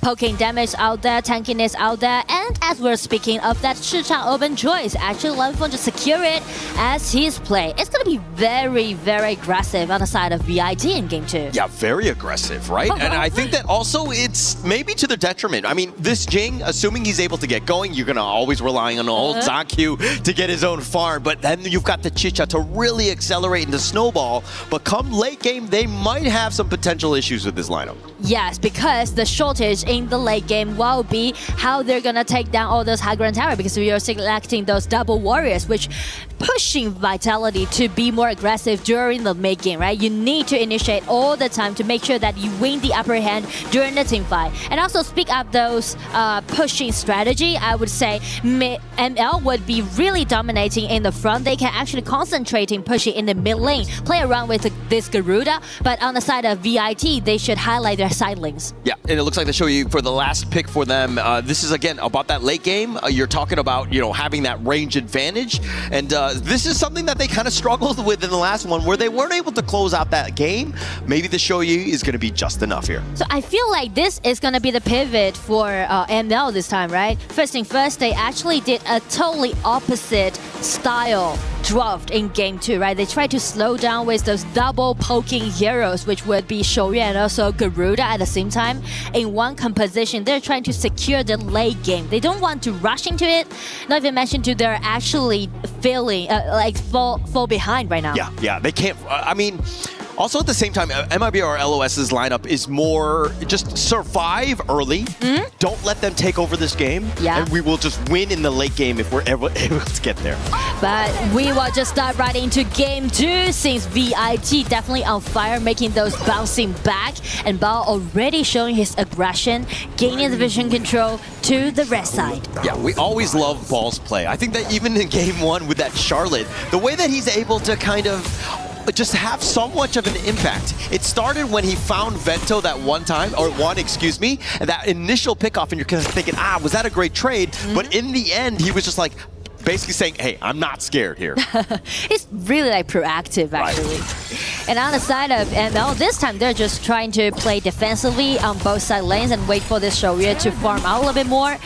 They should just rotate with Garuda's efficiency by cleaning all those mid lanes. Yeah, I think one will just be kind of moving from lane to lane. If anything, you want to get Vento going. He's a late game hero, the Shoyu, and to have some sort of impact, he needs, again, that space and time. Space and time is exactly what they need for game 2, and now they're trying to accelerate the farming pace for Ying, because Jing definitely going to gank on the side lane faster than Ying. Okay, so let's isolate some of the lane matchups. Which is the most important in the early game? Well, I would say the top lanes, right? Because top lane is going to be very competitive. And speak of those efficiency difference between both junglers, allowing JanQ to secure that teleportation and also the mini monster surrounding that. Okay. I also think that Freaks, the Byron, has a little bit of a lane matchup edge, but with the numbers that are being shown in the top lane, it seems like, okay, we want to make sure that Freaks has a good game and he's not caught off guard by ball. So true. Especially when Freak got enough item, at least he need to got that pure sky, right? And with that is sustainability, allowing ML to hold enough time and just create the setting for Garuda and also Shoya to do the poking damage. Yeah, and just like that, Ball was kind of sticking around the mid lane for a potential jump in. He's just going to go back in the top because, again, the waves were there. But ML on the other side, they had a great early start. It looks like they got a little bit of an edge here. I mean, is this something that they were looking to do here? I mean, like, that actually is very impressive for me to see ML play such good micro in the early game, because again, we know that this team is good at fighting, but they used to be a little bit reckless in the early game. But these two matchups, including the first one, they're actually microing really well in the early game. Yeah, I think that it's kind of like a calculated approach, as they actually have a decent amount. The Umbrella Outburst pushing them away as he goes Titan mode. Nice HP trade in favor of ML because of the long taking reach that a Garuda has, just allowing them to force out F1's ulti, which is really crucial on the side of VIT. Yeah, it's a big ult being used early. I mean, he's going to have it back when that 4-minute tyrant does spawn, so not the end of the world, assuming he's able to build up that madness. But if we're looking at the rest of Vitality here, I mean, ZanQ, quiet, but happily farming. He's just kind of by himself, if you will. He's kind of being shepherded around by Genmyth for that gold sharing. But again, is ZanQ, like, how do you stop this guy?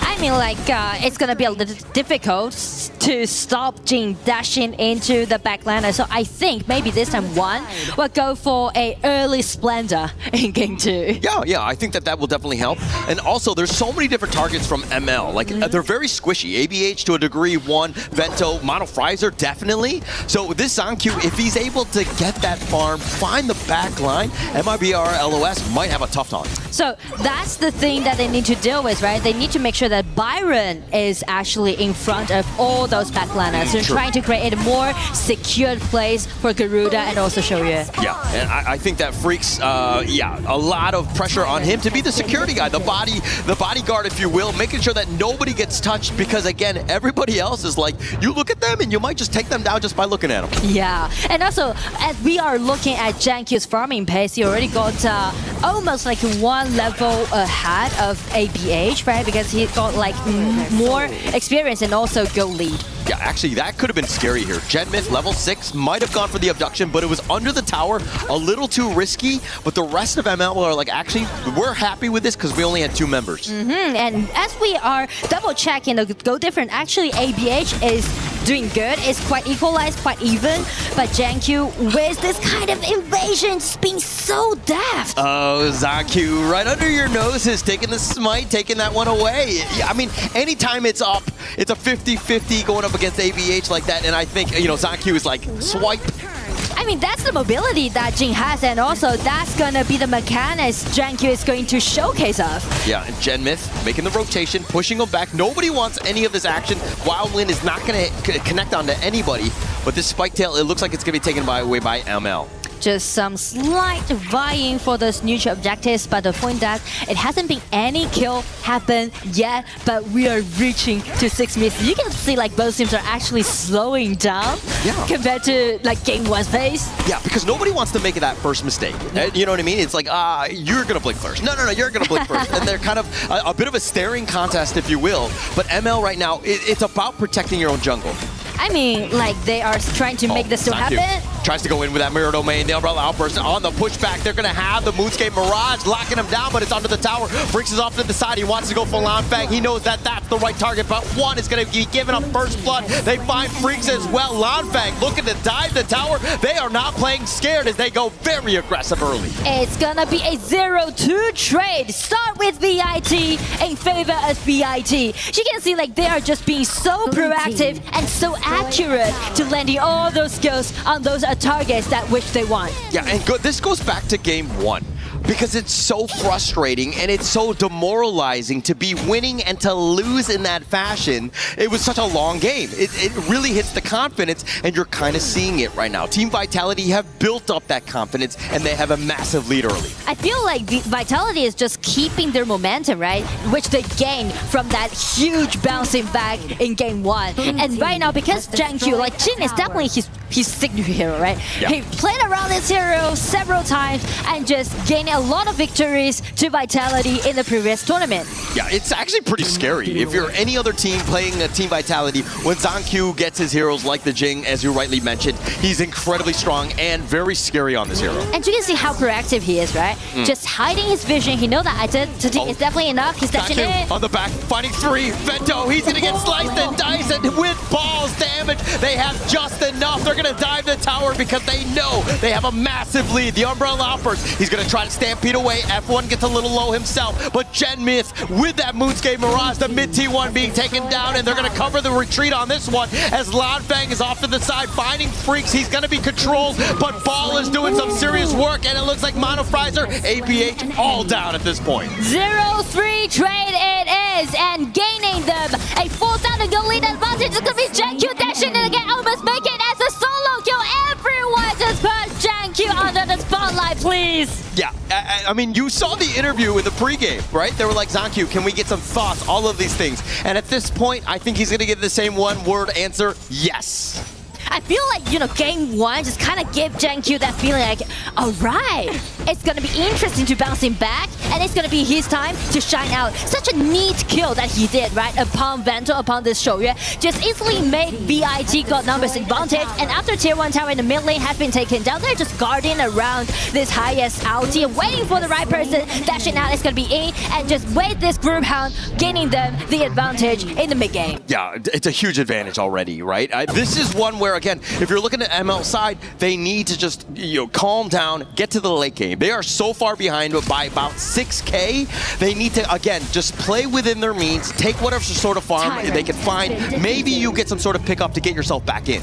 I mean, with this kind of gold lead, it's kind of like too much for ML to choose so far in mid game. Because we mentioned like how late game they are, right? They definitely need to wait for Shoryue's items to build up. But you can see like how squishy they are. Like with double backliners, it's gonna be a pure target on the side of VIT, especially for Jiangqiu. Yeah, and also at the same time, Vento was your win condition. He's actually 2 levels behind Lanfang. Is now Zhangqiu doing some serious work, always with a push. The Razor Cavalry not gonna really do too much on this one, but they take the bottom T2 again with all the space. It's so much aggression from Team Vitality here. I mean, like the map control is definitely out there, and as for VIT, they are totally dominating the pace. Totally dominating, totally in control, putting the full court press on. ML right now on the defensive, have still yet to find a kill, and we're entering the 10-minute mark. 10-minute mark, it's going to be quite optimistic.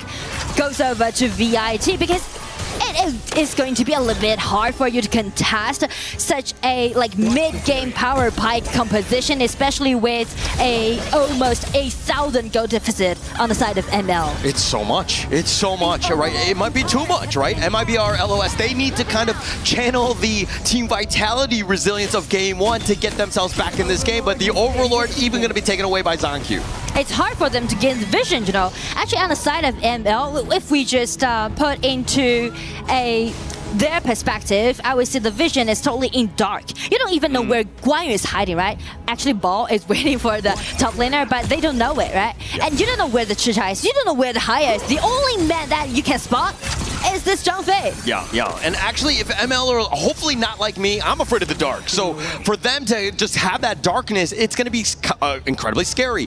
They need to, again, figure out a way to kind of break out, get some of that vision across the map so that they can potentially find a pickoff. But I mean, the only way that they can extend their vision is to rely on Shoryue's first ability, right? True. Those eyes that you can put on the ground, but you can just easily spat on it, just exactly what F1 this Zhang Fei is doing right now. Try to gain more vision control control, getting the map control, and just manipulating, waiting for those minions coming in. Yeah, Freaks and Vento, both of them taking some shots here. But Vento, it's one thing to put those tranquil eyes around, but you just like, it's a defensive position where you have to run off. With this map control, it's very hard to find perfect placements for, again, those CCTVs. So I feel like it's gonna be very hard for ML so far, but still, it's gonna remind them if Vitality on the upside can hold that long in game 1, why does ML can't? Yeah, I mean, it's the same thing, right? It's still nobody's game.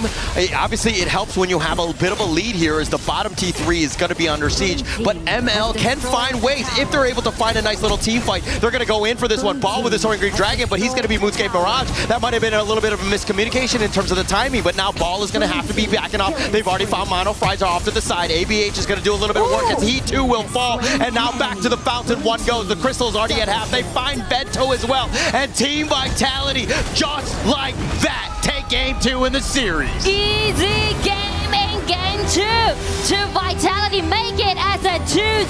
That was a nice 0 kill in favor of Vitality. You know what? From game 1, from the lower bracket, the beast is awake. Yeah, definitely awakened right now. And we had questions like, would this team wake up? Would they be ready to go? It looked like they started off very sluggish in game 1, but man, once the end of game 2 into game 2 happened, you could tell they were all gas, no brakes. And you know what? The next team that they are going to play up against is Blacklist International, which is exactly the team who put them into the lower bracket. But check their performance, they're ready for revenge. Definitely ready for revenge, but I think at the same time, it's all about momentum. They're going to be incredibly happy with this victory. That's a great win for them. They can build off of that as they go on. Of course, as you rightly mentioned, Blacklist International waiting for them. Yeah, are they ready to take this Vitality? I feel like everything just went so optimistic on the side of VIT, right? They're just manipulating the whole game as they does back in IKL. So everything, just put all the effort into it because they realize how important it is to get that ticket into the group stage. Yeah, a huge win for them, and you saw some of the IKL fans in there. We saw Momo-chan and Rookie as well. Both of them cheering on their countrymen, and they were able to pull off the victory, and they did it in a dominant style. It didn't seem like MIBR LOS were able to get themselves back into game 2 here. I mean, I do like the improvement that ML did, and as we can see in the early games, Micro, but it seems like they're kind of influenced by the game 1. All right, but let's find out exactly what Team Vitality thought as they go into the winner's interview now. Here we are with Zanky from Team Vitality. Congratulations! You know, the talk of the town right now is what happened in game 1. Game 2, it was obvious that you guys were composed, but game 1, we thought you were gonna lose that one in the end, but you remained patient, you remained composed. Let us know what was happening in the communication with your team and how were you able to stay so calm, or were you calm during those moments? No. We 5 people are so nervous, you know. Yeah, the base will just little bit, right? Yeah, we all our heart will bang bang bang bang. Your heart was basically making that sound and you could feel it. But you have one more matchup. One more. And you get to go to top 8 just like last year, but there's one team standing in your way. And that is Blacklist International. I know you know Josh G. You've talked to him before. What do you want to say to him now? Fighting. I want you to challenge Josh G. Huh? Challenge him. Say a message to him. Look at the camera and challenge Josh G. Fighting. And that's it. That's what he's gonna hear from you.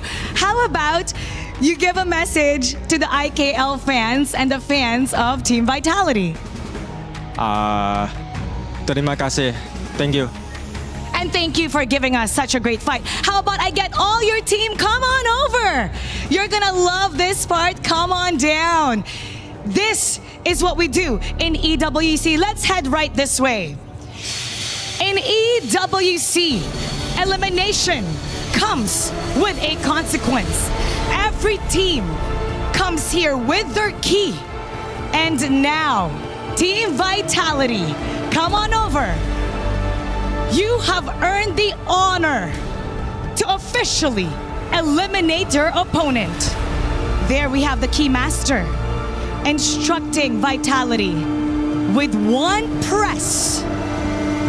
They will now say goodbye to Team MIBR Loss. And with that, Loss is eliminated. Team Vitality gets to move on to the match later on, and their fight for the championship still continues. And now we will head over to the desk. Lead the gorge. Thank you so much, Mara. Great interview up there. Sang-Kyu still a man of few words, but doesn't need to say much when you get the win. If you keep winning, you still don't have to say much. Welcome back to the desk. My name is Randy. I'm joined by Isaac and Sagi again to break down that action. Vitality move on. Isaac, I think we've all emotionally recovered from that first game, and now it's clear that Vitality had been awoken. It was like Los Grandes awoke a sleeping giant, and now there was no way to turn around. It is just really difficult just to be able to turn things around in a moment where you were so excited about just a probable win, the possibility of a 1-0 lead, and just coming back immediately. It's not every single team the one that they can actually do that. And Team Vitality showed us how to defend and showed us how to attack and how to finish games early. Sagi, what was your takeaway from this matchup? I mean, the game number one was just a heartbreaking moment. Yeah. Not only for Lost MIBR fans, MIBR Lost fans, but Chart BR fans at home.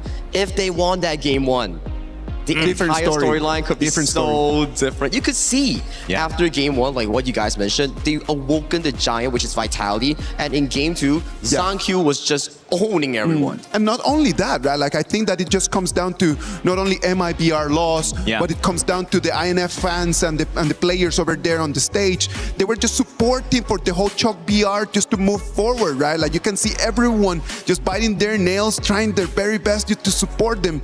But the fight just was not there. The composition didn't work out.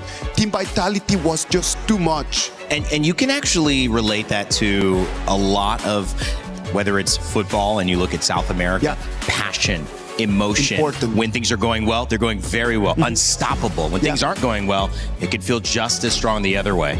For us, it's all about momentum. That's right. We need to build that momentum and then just to ride that wave, and it's gonna be all good. It's gonna be fine. MIBR lost. They needed to turn things around, and Vitality didn't let them. They did have a strat, man. They wanted to play the poke. They wanted to come in with the Garuda. They wanted to come with the Shoyue. They wanted to play the poke, not allow Team Vitality to jump in. But Sang-Kyu was on point with that Jing. Yeah, the Jing just sliding in towards that backline here. Yeah, you want to play on the tower, but the Guan Yu, Shoyue, the Zhang Fei, all these providing the engage opportunities. Yeah, you want to poke. You got to stand so far away. When you're standing so far away, your turret gets exposed. So for MIBR Lows, they were in such a pinch of a situation. You gotta pick one, and both of those choices, bad. It could have worked out because the beginning of the game works really well for MIBR Loss. Shoyue just being able just to stay over there in the farm lane on his own without having to think about like, okay, I need people to come in. Got vision, got distance, got the poke. It's totally, everything's going well, but it's just such a late hero. You need items for that. You need gold. And Team Vitality had a better composition, I believe. Well, as we get to transition into these upper brackets now, we've done the eliminations. We've sent two teams home. Saki, I'll start with you. Maybe Isaac, I'll close with you as well. What have we learned from these two matchups here heading into now their upper bracket decider matches? Momentum from the players and the energy from the fans. I'm telling you, if you're on the side of Team Vitality as a fan or the player, you went through that game number one, you gotta be feeling good when you're going into the matchup with Blacklist International later. Go with the early game. That is exactly what I need to tell everyone. Go with the early game. Go with the aggression. It worked really well today. And I do believe that if it is do or die and it's only a best of 3, toss everything that you have right over there. Don't play the late game. Just play for the beginning. Try to put everything in the first 10 minutes. Coming into this, it was clear that it was Los Grandes, MIBR Los, who were really kind of the passionate but also potential underdogs in this matchup against Vitality. What we would find, however, was that they would turn around and get the lead almost in this game. And that gut punch of being able to say, hey, we almost had it, really was something they didn't have enough time to turn around. In a best of 3, little mistakes like that could mean the world of difference. Hopefully they've taken a lot from their loss. And I know Sky has the opportunity. Oh, actually, I'm hearing she does not. So we're going to find out if that comes up in a way. I think we're going to figure out where we're going for a moment. And that's, you know what? That's totally fine, man, because we get to talk to you a little bit more about KWC 2026, man. That's right. We're super happy to have you right over here, man. I know that today, since we're moving to a new stage, a lot of new fans are coming in, just getting online. We have already 6 teams over there in the playoffs, and we're going to be fighting for 2 more tickets, and we're going to have that. There's going to come down to between Virtus Pro against BRU, and it's going to come down to Vitality against Blacklist International. Now, that's a rematch. Both of those are rematches, right, Sagi? So what does it mean now coming into that upper bracket again, knowing you've faced those teams? Is it more of an advantage having faced this team, but now waiting on the side watching? Or as a team who's got to make it through the elimination bracket, do you have a little bit more momentum, but also a little bit more learning that you've been able to put into practice to face the problems that you suffered when you first had that matchup? That's a actually very good question here. Now, if we take the example of the match between Vitality and MyBRLos, that was an amazing game coming in from Vitality to regain that momentum, and your hands are hot right now. It's like a hot potato that you will feel good going into the series against Blacklist International. And for Blacklist, they're like, okay, these are pretty good strats that I found out. Yeah, it's just strats. But when it comes down to cold hands, good momentum, Vitality has it all. Yeah. And ZonQ, how much of an impact is he going to have to be? Did you feel game 1, game 2 different, ZonQ? Completely. Completely. Because the game 1, he played the pay, right? Exactly, yes, the pay. So game 1, he plays the pay that is supposed to be one of his main heroes, and it does not work out. It was supposed to have momentum at the beginning of the first 4 minutes, and it was just stopped on its brakes by the Yukio. All right, so ZonQ did not play really well, bounces back in the second game right over there with his Jing pick, which is actually really good for them. Now we can see the team Vitality depends on ZonQ being able to really do his job. If he's in a good momentum, game, 9 minutes, 10 minutes, clean up, let's go home. If he's not well, most likely they won't be able to beat their opponents today.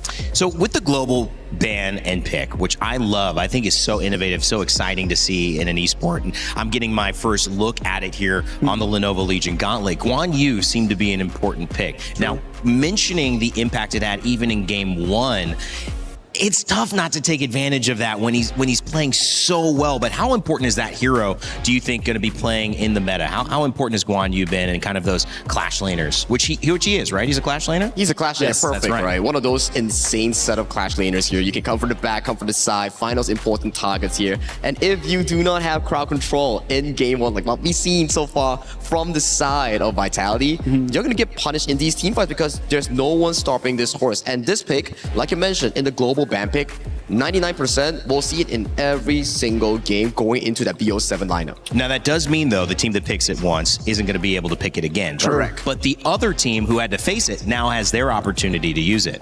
So Isaac, how much does this, as someone who's coming into this and saying, "Wow, that's interesting," how do you prioritize the timing of bringing out these picks on your side, of course, as these sets extend? Best of 3s now, but I mean best of 7s. I assume we start to see that strategy completely win. Different games, man. Completely different ball games. I'm gonna tell you. So best of 3s. Global ban pick, if I used it, I cannot use it again. So it means that I'm going to have to ban it so I do not allow my opponents to have it. So we become into what I can say is going to be a chess match. This is just going to be a chess game, and that is super lovely just to be able to make that connection. It's about strategy. It's about thinking. It's about just trying to predict 3 steps ahead what your opponent is going to do. In best of 3s, it's not that hard. Yeah. But as we move into best of 7, Sagi, it's just insane the level of depth that you need to have to be able to stay online. And let me geek out a bit on this particular let's go. Let me take some notes. Also the global ban pick. When it comes down to best of 7s, it's more about strategy. When we talk about BO3, it's more about how you pick up the strong drafts and end it in a 2-1 or 2-0 score. Now, facing the BO7s, there are specific strategies, different styles from different coaches. Do I want to win you in a 4-0, 4-1 fashion? Then I'll just pick strong picks all the way, which puts pressure on my players if we don't close it out fast. But if I want to plan for the long run into game 5, game 6, game 1, usually some coaches, they will open out a lot of picks bait out the enemy to pick it, so it disrupts that pattern going into the final few games. That's a really interesting aspect. I love the idea of chess coming into play here in Honor of Kings and at KWC, where the board is always moving and the pieces are always shifting. Sometimes pieces fall, and that, of course, is what happened to MIBR Los. This time, we do have Sky standing by with an exit interview with one. Hello guys, I'm Sky ISO. I have these two gentlemen joining by my side to attend the post-match interviews. So one, I'm so sorry to say this, but it's so heartbreaking to see the games going like this. I believe it's a very tough moment for you to solve at that right second. What do you feel after the whole games? So what will be the improvements? What will be the things they wanted to do better next time? Então foi um momento bem difícil, né, esse jogo e tudo que aconteceu ao decorrer da série. E depois dessa série, dessas partidas, o que vocês tiram como aprendizado e o que vocês podem melhorar para as próximas vezes? Acho que a calma, né? Confiança também é bastante importante para qualquer jogo que você for jogar, qualquer série, de qualquer outro estilo de jogo, esporte. Então, confiança e calma é o principal.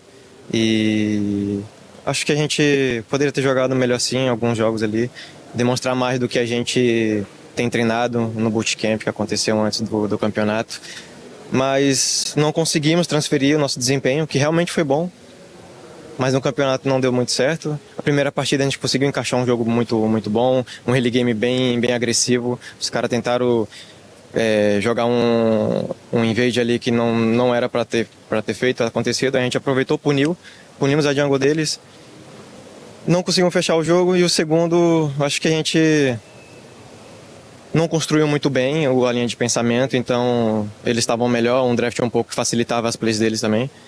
E foi basicamente isso. So, in my opinion, I think for all the series, it doesn't matter the game. You have to be confident. You need to be calm, and you need to be confident about your gameplay. We had a boot camp and we were performing really well. So, in my opinion, the first match we managed to do pretty well. They messed up a little bit in the invade, so we kind of capitalized on their jungle. So it was really important for us. And during the second game, it was a little bit rough, but I only take we need to get a little bit more confident and always maintain the calm. Yes, I think everything happened is a lesson learned. They will improve better in the future. So I was very curious about what happened after game one, especially they have that break time. What are their discussions? Are they talking about what they feel or are they talking about the future plays? Depois do primeiro mapa, no break vocês conversaram muito? O que vocês falaram mais? Estavam bem confiantes pro segundo mapa? Basicamente, depois qualquer time, assim, perdeu um primeiro mapa que é ganho, que tá ganho para ele acaba tomando uma virada, é sentar, olhar um pro outro, pedir calma.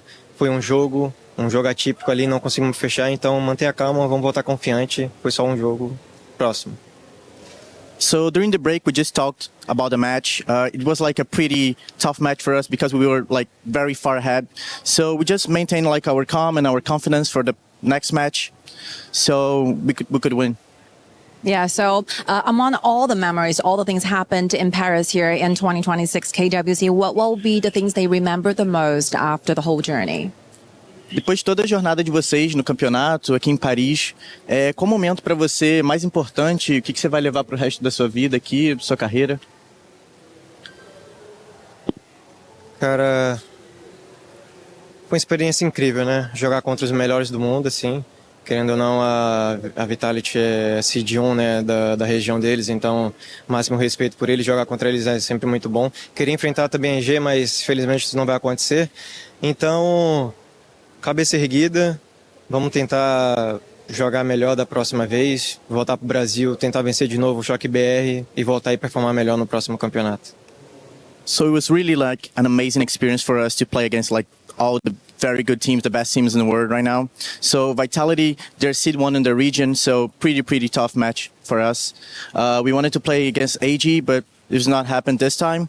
But we're going to go back to Brazil, we're going to improve, and we're going to win our championships there.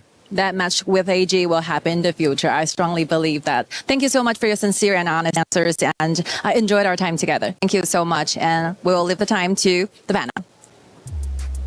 Los Grandes, very successful regionally, weren't able to get it done here on the international stage. It will be the IKL team, Team Vitality, who will be moving on. They will face off against Blacklist International coming up in our final decider match of the day. Coming up next, though, Virtus Pro and BRU United Esports. We saw BRU Isaac start the day. They'll get a chance now to prove if that was just a quick start or if they actually have what it takes to last it out and find their way into the knockout stages. They do. I have. Oh, you believe? I believe. I'm going to ride the BRU United wave, man. I'm telling you, I like BRU United. They played really well. I love the way that Nuno is taking his peers just around, doing everything, but they need to be careful not to let Virtus Pro ride the same strategies as they did before. If you can understand what they did different in the previous game and fix it, then I believe that BRU United does have an opportunity.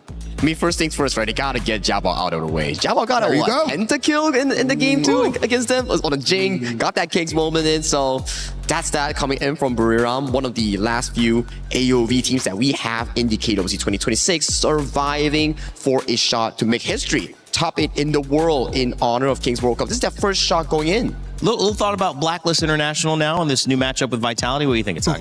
Oh, you know it. Rainy, you're new to the broadcast, so let's You shouldn't have poked that one, man. Let me introduce you to the PKL-IKL rivalry. Yeah, we talk about the Philippines and Indonesia being brothers, but when it comes down to competitive esports, last few days, we've seen Boom Esports getting eliminated by Nemesis Indonesia that just sent them home. Wow. And now in another elimination match for the decider into the final slot for that playoffs. It's another PKL and IKL team. Man, so the drama continues. Exactly. We love brothers, man. Brothers just always fighting just to see who's the better one. Well, you know, you got to do that, especially as brothers. You got to figure out who is the best. And as an older brother, I am. Of course, that's how it goes. Okay, guys, welcome to the show. If you're just joining us, we're going to go to a quick content break. But when we come back, we're going to see these upper decider bracket matches. And in the meantime, we want to let you know that there is a brand new skin for Momo from the show Dan to Dan, which I love. Play is in our DNA. Whenever we let it out, it becomes our superpower. Now imagine an entire city being built to supercharge it. Kadir City, powered by Play.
A lot of people are haunted by their past. I'm inspired by it. They're not just playing for themselves, they're really playing for their entire family. They have defeated their demons. They have crushed the curse. He thinks he can come in here and play my game. He knows nothing. Let's go! Tyler 1, you're done. Raw energy. Half for half and blow the house down.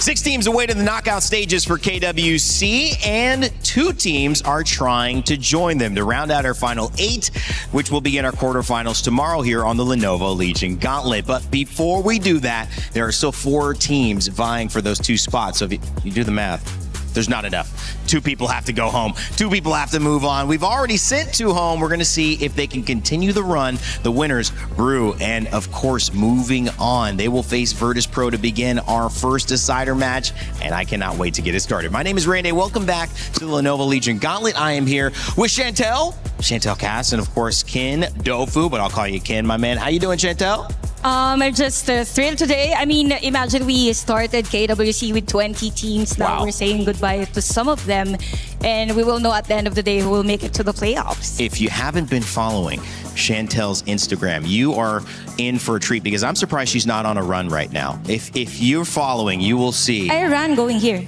Oh, so she did run here. She ran here. If she runs off stage, I'm going to have production try to get her. Ken, it's been a pleasure catching up with you, man. We've been talking HOK, but this is the good stuff. This really is, and there's a lot of important points today because once again, we are left with the last hope of AOV. I'm talking about BRU here, Buriram United Esports. And you know what? They had a test in the early parts of this week, and their teacher was Virtus.pro. So today, there's another test in store for them. I'm curious whether they can pass with flying colors, or is it going to be another difficult lesson? Well, talking about Virtus.pro, this is the team that we kind of need to focus on because we already introduced BRU. We saw them play. They won 2-0. They had a great performance. But Virtus.pro, they've also tasted defeat. The reason they're here is because they weren't able to beat out on one of our KPL teams. But to get past this matchup only guarantees that they're going to face either KSG or AGAL or GK Esports or Rock Esports as well. So, Ken, no easy challenges for Virtus.pro either from this point on. That's the way it should be, right? For every challenge that you get, you only grow stronger when you learn your lessons. So this is also a secondary part for the journey of Virtus.pro. Look, they have been part of the international scene for a couple of times now. And did they find the success that they want? No, they want to be champions. And this is the only way you get to be champions, by beating the best. Well, one team riding a little bit of momentum here, and that's BRU, who have played already. But Virtus.pro, introducing them on the stage for the very first time. From T-Gold, of course, to Nighty, Jaibao, and Clue, we had a chance to speak with them earlier about their expectations going into today's decider match. Hey guys, I'm Sky and I'm joined by Clue. So say hi to the audiences. Hello. Wow, you seem excited. Yeah. Are you feeling good? Yeah. So comparing with the previous matchups, are they everything different today? I mean, yeah, because it's a new best of, So yes. It's a new preparation. It's like everything is new again. And we have to do it to be top 8. So how do you feel about your opponents that you're going to be facing in the matchup? I mean, I just saw Buriram playing versus Revenant. They won both games. They seem pretty good today. Oh, yeah. So how would you describe their gaming style? For example, they wanted to do the early game fights, or they tend to scale to the late games?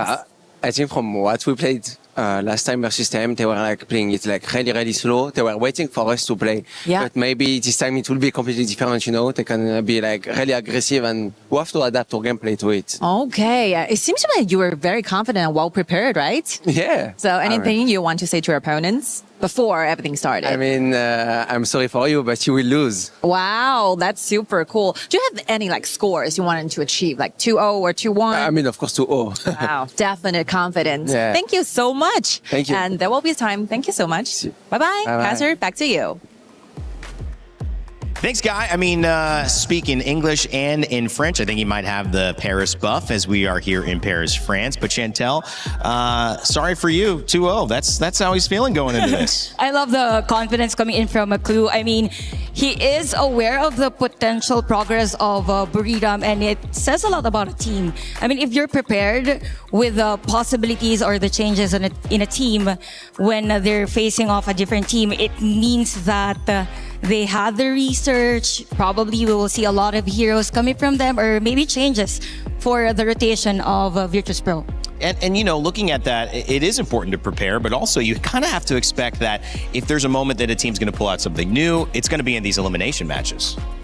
I don't think you can pull out anything that is new to VP at this point. Now, maybe the history of the roles might be new to them. So, for example, if you take a look at Buriram, Taos, he used to be a coach, but now he's a player. And going up against Clue, this guy has had very consistent performances throughout all HOK tournaments. So I want to see if he can shake Clue up, right? Clue is a very bubbly guy, very fun guy, but when he gets serious, he is there. Well, go ahead. Now that you've mentioned about Taos being a coach, it just means that the knowledge about the game and even the leadership is just there. So it's a good chance to look at for both of these roamers, because I kind of feel like that for Taos is good as a player wherein he gives that information, like a lot of map control all throughout the games that they play. We saw Taos become a feature in the first set. We also saw all of BRU have a really great start to today's competition. But when you look at the teams, it's just, where do you focus? Nunu was also a big kind of heavily focused point about this matchup. If they can solve this problem, it'll obviously be well for Virtus.pro. But if BRU bring their signature style, maybe they will find their way into the knockouts. We had a chance to talk with Valdez earlier on and see how he was feeling heading into this one. Hey guys, welcome back. I'm Sky. I'm ready for the pre-match interviews. I'm here with Valdez. So, how you feel after the first match of today? ก็รู้สึกยังไงบ้างครับหลังจากที่เราเล่นจบเกมแรกจบไปแล้วครับก็รู้สึกว่าดีใจนิดหน่อยครับที่แบบได้มีโอกาสได้มาเจอกับ BP ครั้งครับเพราะเขาเป็นคนทำให้เราตกรอบ Yeah, so to be honest, we are very happy and excited to play against VP again. So it's going to be a revenge map. Yes. It's going to be a revenge story for you guys because you just had that best of 3 versus VP. But unfortunately, that day doesn't went great. So what will be the changes when it comes to the game plans, when it comes to the statistics? ก็ครั้งที่แล้วนะฮะเราเจอ VP เนี่ยเราแพ้แบบว่าแบบไม่ได้แย่เลยนะเราแพ้ไปนิดเดียวเลยเนี่ยอยากถามว่าในวันนี้เนี่ยเราได้ปรับเปลี่ยนอะไรมาบ้างครับเพื่อที่จะได้เจอเขาอีกรอบครับปรับเปลี่ยนเรื่องสไตล์การเดินเกมนิดหน่อยครับแล้วก็เรื่องฮีโร่อีกนิดหน่อยครับ So we're gonna change a little bit of our play style, including the hero that we're gonna select. So I've watched the whole games, the full series, just before everything started. In the first match, I noticed that you are very aggressive in the early games, especially even though you're picking very late game heroes, but you have a very full vision control over the river. How do you manage to pull that off?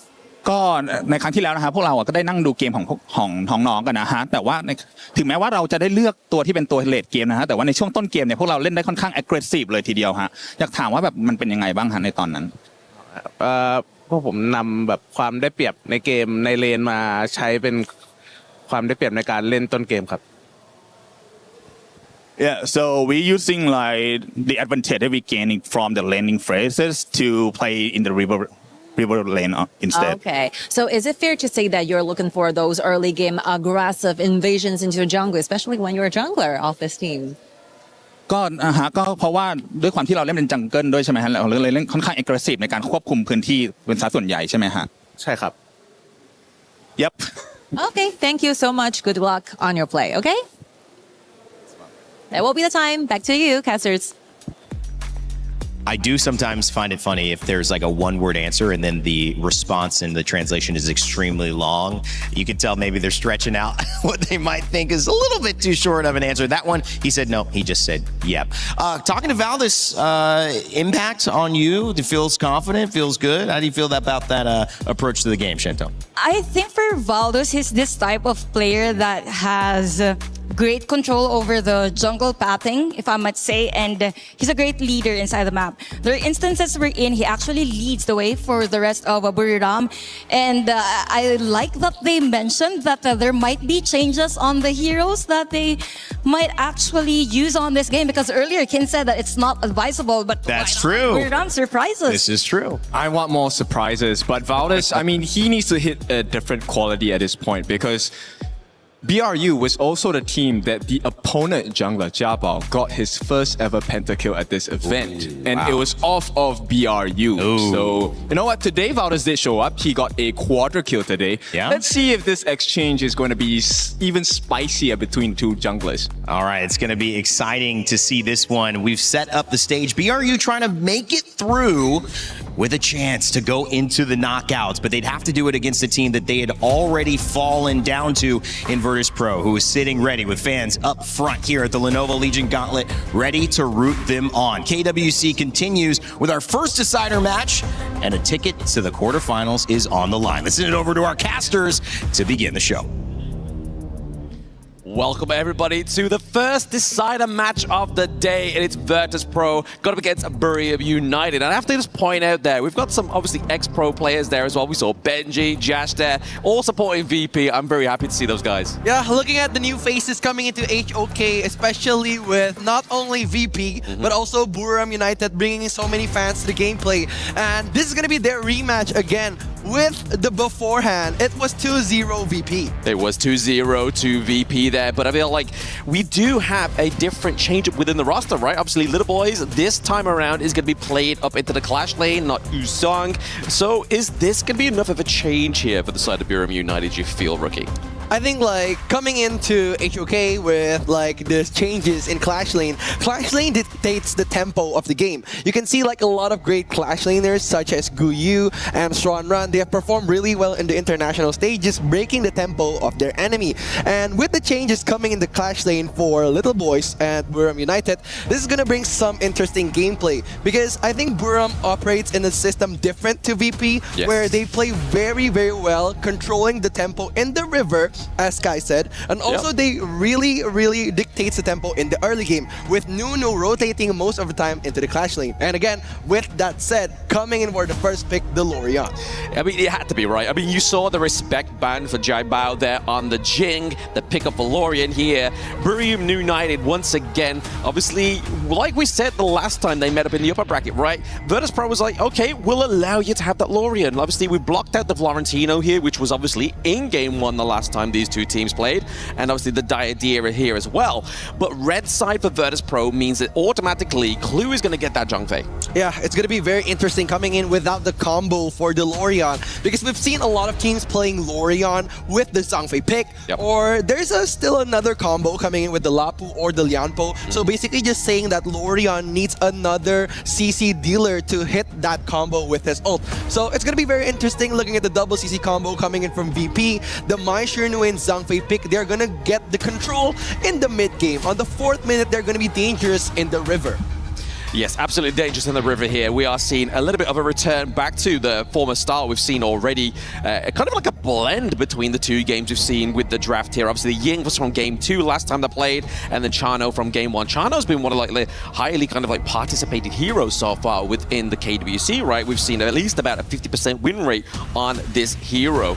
Chicha here going to be locked in for the 3rd pick for the side of Virtus.pro. A little bit of a flex here. Could go Clash, could go into the farm lane. I feel like this is a good way to round out that first part of the picking phase. Yeah, I think like if we're looking at the draft of Virtus.pro, they're going to be looking for long-term team fights. Yeah. With the sustainability of the Cha-Cha and also the control of the Zhongfei and the Mai Shirnu, looking to catch Team BRU United off guard. But coming in with the Chano pick, I think they could play a little bit safe in the early game, open the vision with the Lupin Trap, and probably not worry about the farm laner. Yeah. And as we said before, Nunu, as the mid laner, he likes to go to the Clash lane to play the early game tempo. Yeah, I absolutely love this. The fact that they banned out both of Jai Bao's picks in the first series I've ever played against him, the Nerd set as well as the Jing, really shows that like BRU United is not really risking anything here. They're like, right guys, we need to get at least one win on the board. Game 1 needs to be frightful for this team, right? Because they can't just let Virtus.pro just go for that 2-0 score again, you know? The Anet here as well as the Lapu kind of forces that support to be potentially looking at the Lianpo, maybe going for something a little bit more of a utility here. I think it could be a Lianpo pick for BRU United. Also, a Idea is a potential. Basically, just anyone with the CC. But again, considering like the ban, the Idea has been closed out. Not a lot of options left. And again, speaking of the Jing that Blam said, it's the first ever pentakill to come into KWC, right? So again, of course, they're going to be wary of it. BRU United, the second matchup with VP, they won't repeat the same mistake. Yeah, no, you definitely don't want to give over the hero. This has got the first pentakill within KWC onto the player that has that first pentakill as well, right? But, I mean, if you look at, obviously, the early part of the banning phase, it really kind of shows that the Mai Shiranui is going to be considered because the idea is a great counter to the Mai Shiranui. But we're looking for more pouts. We get that with Jai Bao for the first time picking up the Zilong here. Yeah, Jai Bao, looking at the Zilong pick, it's a very, very good sustained jungle coming into new patch. And with the recent buff, making him deal damage, not only physical but magical damage. So it's going to be very interesting coming into the late game. Yep. And we've seen a lot of great jungles playing Zilong just to control that amount of CC. Basically another CC hero with the Zhangfei and the Mai Shiranui. So potentially the last pick of VP is going to be a high output damage dealer. Yeah, it could be. I feel like it kind of needs to be in a way, right? But at the same breath, we could look at obviously a little bit more frontline. But over to Barium United, they go for the Byron as well as a Hue 1 to get that sustainability as well. So that's going to be down to the bot side of the map here. A great way of means for Taos to get that information as well, right? Using that big AoE, check the brushes. If you get that stun, it's going to mean that you're able to kind of like try and get the follow-up with either Lorian's orbs or even get Jing in there. Yeah, 100%. Like, we have seen the meta change a few times in HOK, but these roamers have been appearing couple of times in the international tournaments. Yuan, Zhangfei, a classic matchup coming in for these two roamers from Buriram and also VP. But again, we have already said before, Lorian, they need another CC hero. So Byron and Yuan is the complete package. Ooh, 90 gets the Guan Yu. We haven't saw it in the last series. Obviously, Guan Yu did go over to the side of Buriram United last time, but this is scary, man. Like, if you get the pounce with Mai Shiranui so long, and then the Warhorse, Guan Yu comes out of nowhere, pushing you into Zhangfei, like, there's a lot of potential here just to completely compose the team fight completely in the favor of Virtus Pro. Yeah, I agree 100%. Like, we have seen the first two picks coming in from VP. They wanted a long-term team fight pick with the Zhangfei, with the Mai Shiranui. It's all about the setup. And coming into the early game control, they are going to add a Guan Yu to the addition of the drop. It's going to be a very scary team fight if they drag this game to the late game. Yeah, I mean, the last series we saw, right? Obviously, both teams used the Guan Yu and used it very well. So I feel like today we have the elimination matches, decided matches, Guan Yu coming through. Is this going to be kind of transitioning into those longer best of sevens, right? Guan Yu is going to be something that's going to either close out the game or just secure you that first point in such a big marathon here. But it's game number one, ladies and gentlemen. Virtus Pro, Buriram United, decide a match. That person, that team that loses, leaves the competition. Yeah, we're all gonna see who is gonna go on again to the massive playoffs. But again, coming in for the highlight of the game, Nunu being the star of Buriram United, starting off pretty strong. And I like to say that I think even though Lorian is a pretty good hero on the late game, the early game phase of Lorian is not the best comparing to other mid laners. He's not the best, but he's able to do a lot of damage, right? We've already seen that translate onto Highlang. Highlang played very aggressive onto the red side, trying to find out where Valdez is actually going to start. But if you look at both of the jungle's game state right now, none of them have yet to procure their first buff. Yeah, it's still a pretty slow-paced gameplay, considering their mid laners are pretty weak in the early game for clearing the waves. And with them helping, it's a good lead and helping the mid laner rotate. And Taos getting pressured in the early game.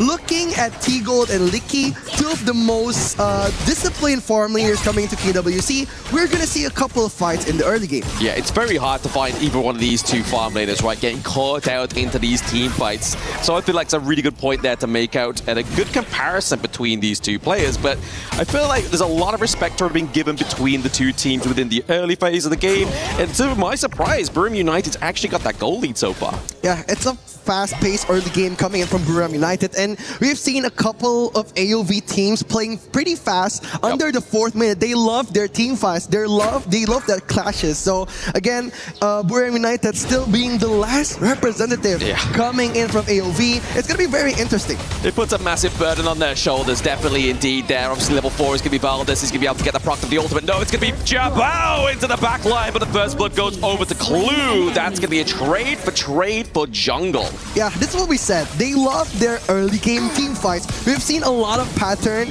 coming in from Buriram United. They love to start the fight under the second minute, and that's what they did really well. Look at how they try to control the tempo with the Yuhon and also the Ying ult, but again, not enough damage coming in from Nunu. And we know that Jiabao coming in with the Zilong, it was very good coming in for the trade, but again, it's a 1-1 trade for each team. I mean, you saw in that picture there, Virtus Pro almost lost their second life there. Obviously, using that space that towers can create from the Hu1, almost got that extra bit of damage onto Highline, almost fatal for the side of Virtus Pro. But I feel like they've got to be a lot more careful now. Maybe that first battle there, first skirmish, was a bit of a litmus test here for Virtus Pro. Yeah, I think they're just testing the waters here because they know that each team has a good team fight potential. But again, it's all about the 4th minute coming into this big team fight with the Zhangfei ult dictating the way of how they can control the tempo of the game. We know that teams that like to fight in the early game, they would stay away from that Zhangfei ult. And the Zhangfei is going to bring so much threat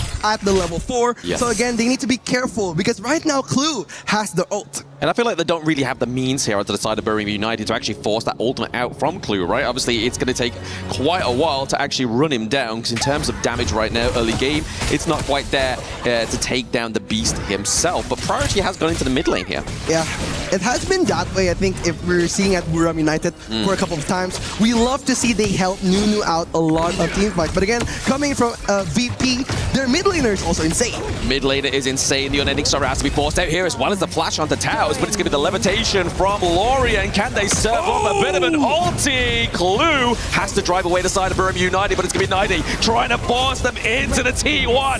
Takedown here of Little Boys as they are looking to get to that final moment of that neutral objective. They need to clear this wave in the mid first. Yeah, it's crazy. That last pick coming in from VP, that Guan Yu controlling the tempo of the game, even making Little Boys unviable for the team fight. But again, it's still a good trade coming in from Buriram United, getting that Tyrant under the 4th minute. It's going to reward them with a pretty good gold lead, considering the gap is under 1,000 gold. They made a very good play for it though, right? Obviously, if you are rewarding the enemy team here with that Tyrant, they are going to be needing it, because obviously after that last team fight there, it does put them behind the gold lead ever so slightly. So I feel like VP definitely have to kind of be a little bit more calculated, disciplined into these next team fights, unless there's going to be so much burst damage here. There's going to be too much here for Licky. He's not going to be saved by Towers. He gets taken down. They get a neutral point. Back to game state is Virtus Pro. This is very interesting. Like, looking at this game, it's not like VP to engage as much as a team fight in the early game, but they know who's they're facing with. It's Buriram United,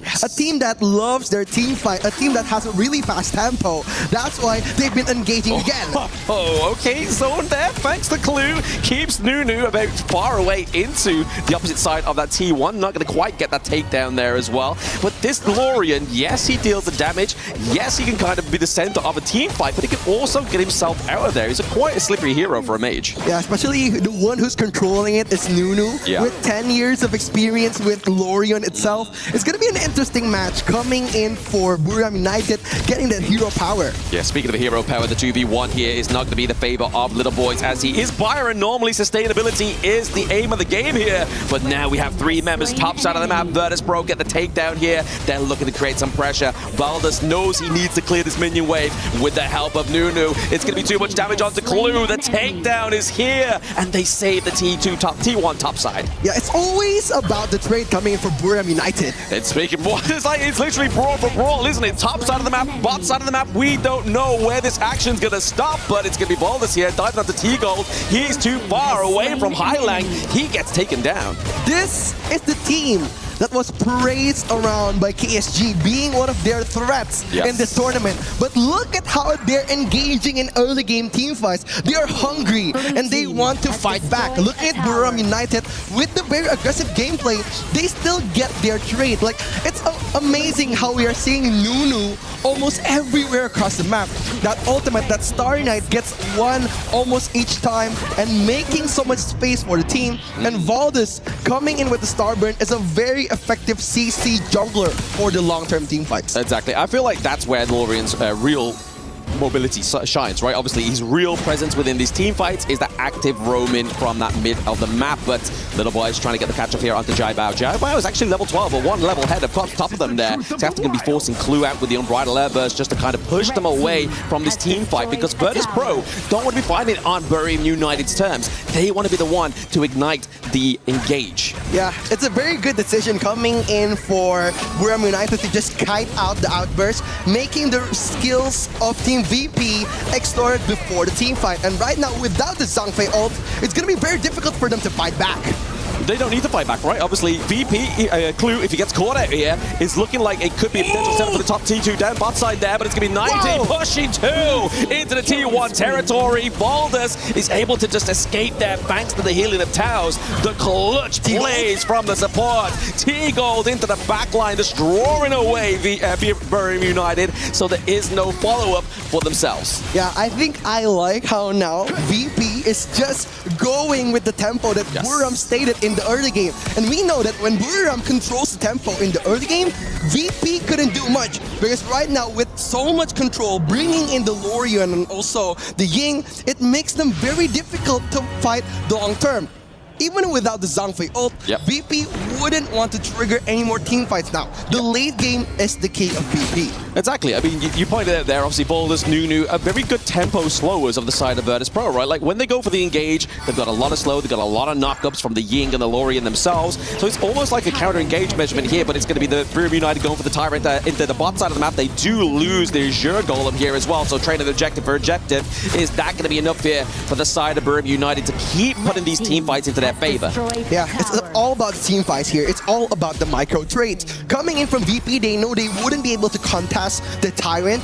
That's where they're trying to turn their heads, getting as small objectives as they can. Getting that blue buff, meaning that they're getting 200 goals for the whole team, which is very great coming in for VP. Very brave, and I mean, very risky play there by Jai Bao, right? Like, he was diving in with the Zalung. I thought he was going to get picked off, but no, he's able to escape there. He's just trying to kind of just create this pressure into the mid wave, and it's not quite gone into the results of VP just so far, but now that bot side of the map has really been opening up here, it means that the Crimson Golem is going to be a little bit more available here for the team. I think it's just the play style of Zilong, being so aggressive but still managing to be sustainable in the front line. It's a very great jungle to kite team fights and apply CC. And it's very interesting coming in for Nunu because he's building a full damage build. The Mask of Agony being the tank killer without any anti-heal prospect. It's going to be very dangerous for Buriram United when they're going to be facing a lot of sustainable heroes such as Cha and also Zilong.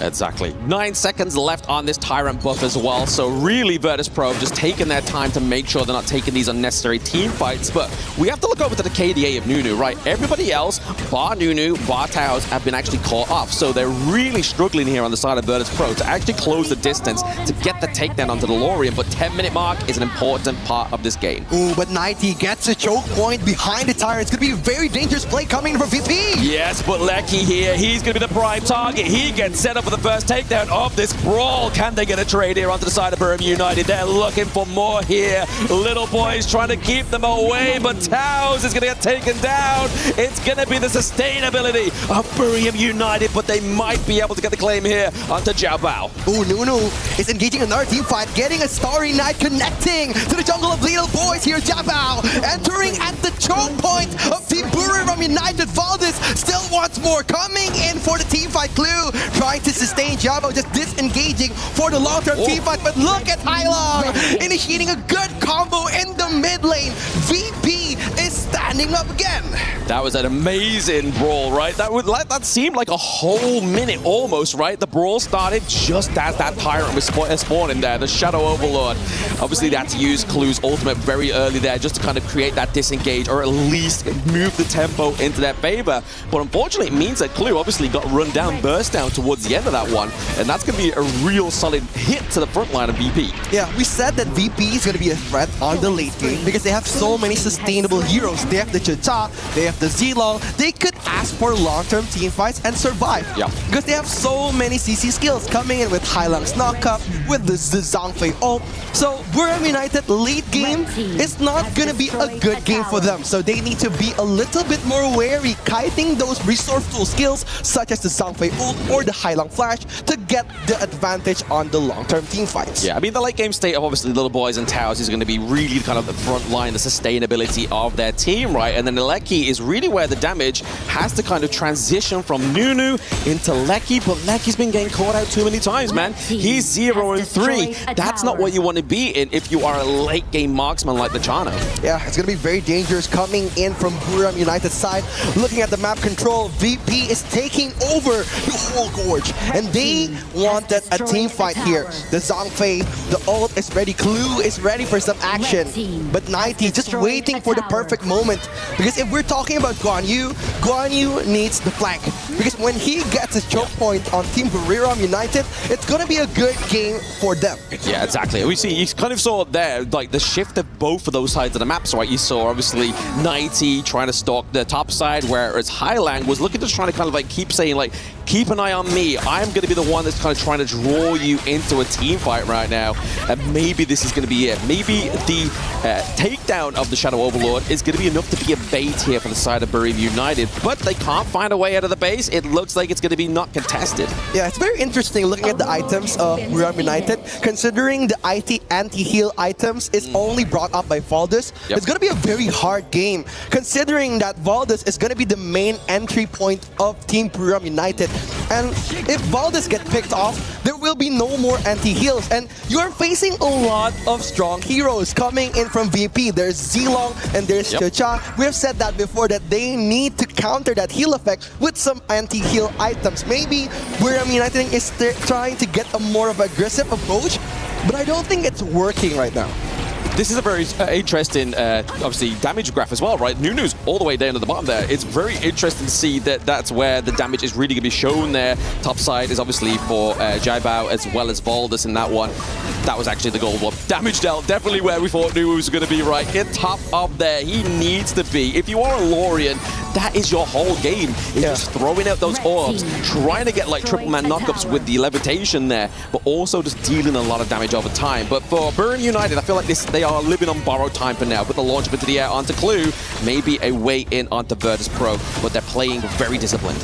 Yeah, they're trying to control the tempo of the game right now because they still have the outbursts coming in. Yeah, speaking of tempo, it's going to be the push and then the pull away from the Guan Yu as well as the Zhangfei, but Hailang gets taken down. It's the early part of the team fight. Nunu as well. That's a 2-3 trade currently right now. Taos has to use the unending sorrow. He tries to keep this base alive, but now Virtus Pro have to play a little bit more careful. They have to retreat a little bit just before they wait for this Vanguard to come through. Clue, 90, Jaibao, they need to make the go. They need to go for the trigger pull right now, and there it is. Takedown as well. Valdez is the last one alive. The health bar is there, but can they keep the crystal alive? VP, game number 1. VP gaining a dominating victory against BRU United, secures the first point of the game. I mean, you say dominating, right? There was parts within that match where I was twitching. BRU United definitely had a better go within that series, right? Honestly, like looking at the gold gain on the early graph, you could see like a lot of gold coming in from the BRU side. Yeah. But at the long-term game, on the late game, it makes it very difficult for BRU to contest a lot of these team fights without any anti-heal items. Any at all. It's very difficult here for the team, but they did give it their best shot. I feel like that performance from BRU United was probably the best out of the entire series they played so far against Virtus Pro, right? And maybe this is going to be a little bit more of a highlight for the boys on BRU United. A bit of hope for themselves, their fans, but the problem is the same problem that arose in game number 1 of the last series. They've used the Lorien already. What's Nunu going to click to next? I think Nunu has a very, very diverse hero pool, considering like there's a lot of like flashy mid laners. We have Maishu and Nui, we have Shangguan. Also, we still have a lot more coming in from the mid lane. They still haven't used to any of like the utility mid laners, but we'll see what will happen in the next game. We'll throw it to our panelist desk. Thank you, Rookie and Blam. Back to the panel it goes. And Virtus Pro take game number 1, but not so fast from BRU. They make them work for it. Jai Bao just too strong. That's what you said, Ken, as we come back here. Chantel and Ken with me, Rain Day, as your host here for this EWC, KWC at EWC 2026. And it's time to see how we feel after that game. So, Ken, I'll start with you. You said Jai Bao was too strong. Was that where it all went wrong for BRU? No, so it actually starts from the draft, the BP. This is where it went wrong for the side of BRU, not by their choice, obviously. This was a composition that was built to win from the get-go, but there was one weakness, which is during the laning phase, right? So let's take a look at the bottom side of the map. This is where T-Gold and Clue are at, right? So why this is so important is because Shicha actually is quite a close-range hero, mid to close range. You need to get the hits to have your passive unlocked, to have your ultimate and do the full burst damage with the snipe as well. So in order to, give more space for T-Gold, they actually pick up the Zhang Fei, the beast. Okay. So with the shield, you get to have more chances to be more aggressive, actually step up in the lane to get the free hits. Right. And this is where they started to have that goal difference built up. The second thing I want you guys to notice if you watch the replay of the game is that before the first 10 minutes, VP did not take any neutral objectives. They went for farm. They went for the turrets. Yeah. And once the map was a lot darker, ding, ding, ding, 10 minutes, this is where the shadow variants come up, enhanced versions. That's where they got the buffs and the fight started going in their favor. And also to add to that, I kind of feel like for the lineup of Buriram, they're heavy on the skills, or very dependent on the skills. So it just means that every time that whenever the skill doesn't land on a specific player, there's no secure kill for the team, that it just means that they're bound to lose that team fight. So it's very crucial for a team against Virtus Pro, because for Virtus Pro, they're known to be a team to actually punish the errors or give entry points every time that there's a possibility for them to win over the team fight. And they dug so many potholes for BRU. There was nothing they could do on that spot. Like, Nuno had no game to play at all. And obviously, he is a big part of this team's success. When he's having a great game, he's controlling that mid lane, he's opening up the river, and obviously opening up those rotations, which did not go their way. But it wasn't, as the caster said, and Blam and Rookie were kind of looking at this, they had a better go at it. And Chantel, obviously, it's tough to face a team that you faced already, because they kind of know what you're doing. You've had the similar stumbles. Ken mentioned potholes, but does it give you a little bit of hope going into this next matchup that it's not all said and done? It's not going to be necessarily the same result so easily? Yeah, definitely, because I think Buriram played better on this game number 1 compared to their match previously. And there are changes actually on how they normally rotate, because we don't really see Taos that much on the heroes that he usually takes. It's mostly on the hard tanks. But this time around, they kind of changed with U1. So it's something that they could work around, but they don't need to double down on specifics up against Virtus Pro. Okay, this is a challenge, though, obviously. You're down 0-1. You go home if you lose it again. Chantel, I'll go back to you. In running terms, is this like a 5K? Is this a half marathon? Is this a full marathon? What is this? Actually, it depends on how they warm up. Oh, so I hope that it is a great warm-up already for Buriram, because definitely for Virtus Pro, they're ready for a marathon. Ooh. Ken? I think besides a marathon, we talk about gear, right? You need to have your running pants, your running shoe. That's right. So for BRU, I think maybe try to steal a shoe. Oh. And that or untie a shoelace, maybe? Yeah, just take the whole shoe. Just take the whole shoe. Just take the whole shoe. Just hobble over there. Okay. Because at this point, when we're heading into the next BP, look, 90 is one of the players we have to highlight on VP. He played a wonderful Guanyu game. Yeah. And next game, you can be safe to say that he's going to pick up the Martial Monk, which is the Dharma, right? This is his signature hero. Ban that out first, and let's start from there. Yeah, and the Guanyu can go to the other side now, right? So what does that look like, though? Does that something that, if you're VP, do you ban that out? Do you prioritize taking that away? It depends on you, right? There's many ways to play HOK. Yes, you do have the ability to flank, but if you make him weaker in the laning phase where he has no equipment, no gold. It doesn't matter how fast he's going to push you, right? Because he's jumping to his own death instead. Yeah, and I think also for Virtus Pro, they're not really that type of team to actually prioritize the heroes of a Nighty because he has a flexible type of hero pool. He's got a deeper pool, so it's hard to ban him out. Yes, of course. It depends on whether or not they want to prioritize on winning that specific lane, I guess, for Nighty's case, because definitely on that game number 1, he played splendidly. Every time that there was a supposed play, they just stop every team fight. Okay, before we throw to the casters, who's the big player that needs to step up here? I'm talking BRU. Who do you need to see a great game from? I think it has to be Licky. At this point, he was not allowed to play. Nunu as well needs to step up. They need to give the best possible space for the jungler. Valor's got a quarter kill. Can we repeat that? Chantel? I can't. Definitely Valdez. Okay, Valdez. Nunu, Valdez, lots of different choices here, but either way, it's BRU who have to step up to keep this series alive. Otherwise, their key will be crushed, and Virtus Pro will find themselves in the quarterfinals. Let's send it back over to Blam and Rookie for Game 2. Thank you very much, Rain. We are going to be bringing it back to game number 2. And I have to obviously point out there, like, I'm scared of these teams going up against what they're going to be facing in the playoffs. But I don't want to be going up against Kindo Fu. He's going to be the Singapore Sling, stealing your shoe. We gotta be wary about Kin after this in the talent room. But coming into game 2, we are gonna be seeing some interesting picks because Blam said before that the Lorion pick is unavailable now for Team BRU United. Maybe there's still a net, there's still Florentino that is available. Maishir Nui, one of the best heroes of Nunu, coming in for HOK.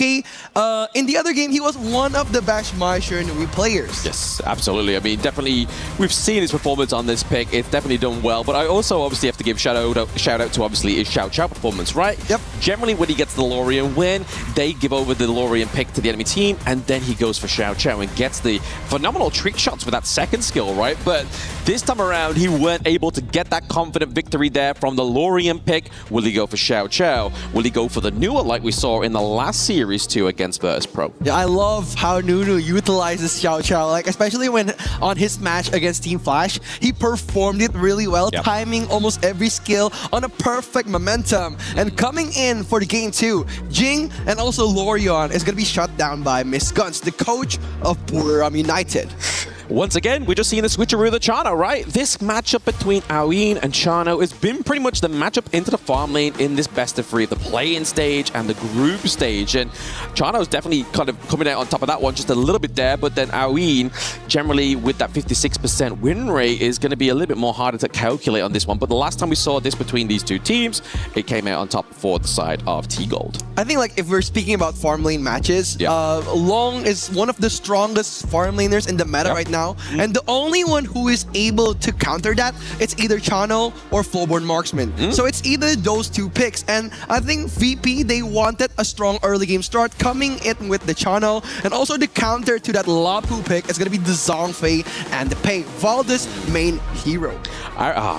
I was really hoping we were going to see the Nerds to come out there as well, right? Because it would make sense, obviously, going against the Aoin, using the Starfall to drive out that ultimate. But when Pei arises, generally, we get the Ukiyo Tachibana as well, right? Just more burst potential here for the side of Virtus Pro. But Chano here, last time we saw T-Gold play this pick, it wasn't his most confident performance, I feel. So for Virtus Pro in this draft, I feel like they need to kind of like coddle T-Gold a little bit more. Yeah, I agree. Especially coming into like HOK, where there's a lot of team fights happening in the late game. I think T-Gold needs to play close to his peers, making himself untargetable by the enemies. And again, with the ban and picks here, coming in for the 3 ban on Nunu. The Heino pick, the Haye, and also the Maishir Nui. Maybe there's one option left for the Xiao Chao, but again, it's also a dilemma coming in with these 2 good picks from VP. They have the Ukyo and they have the Shano. So again, Xiao Chao is not going to be the answer for this match. Yeah, let's see what they go for here. Wow.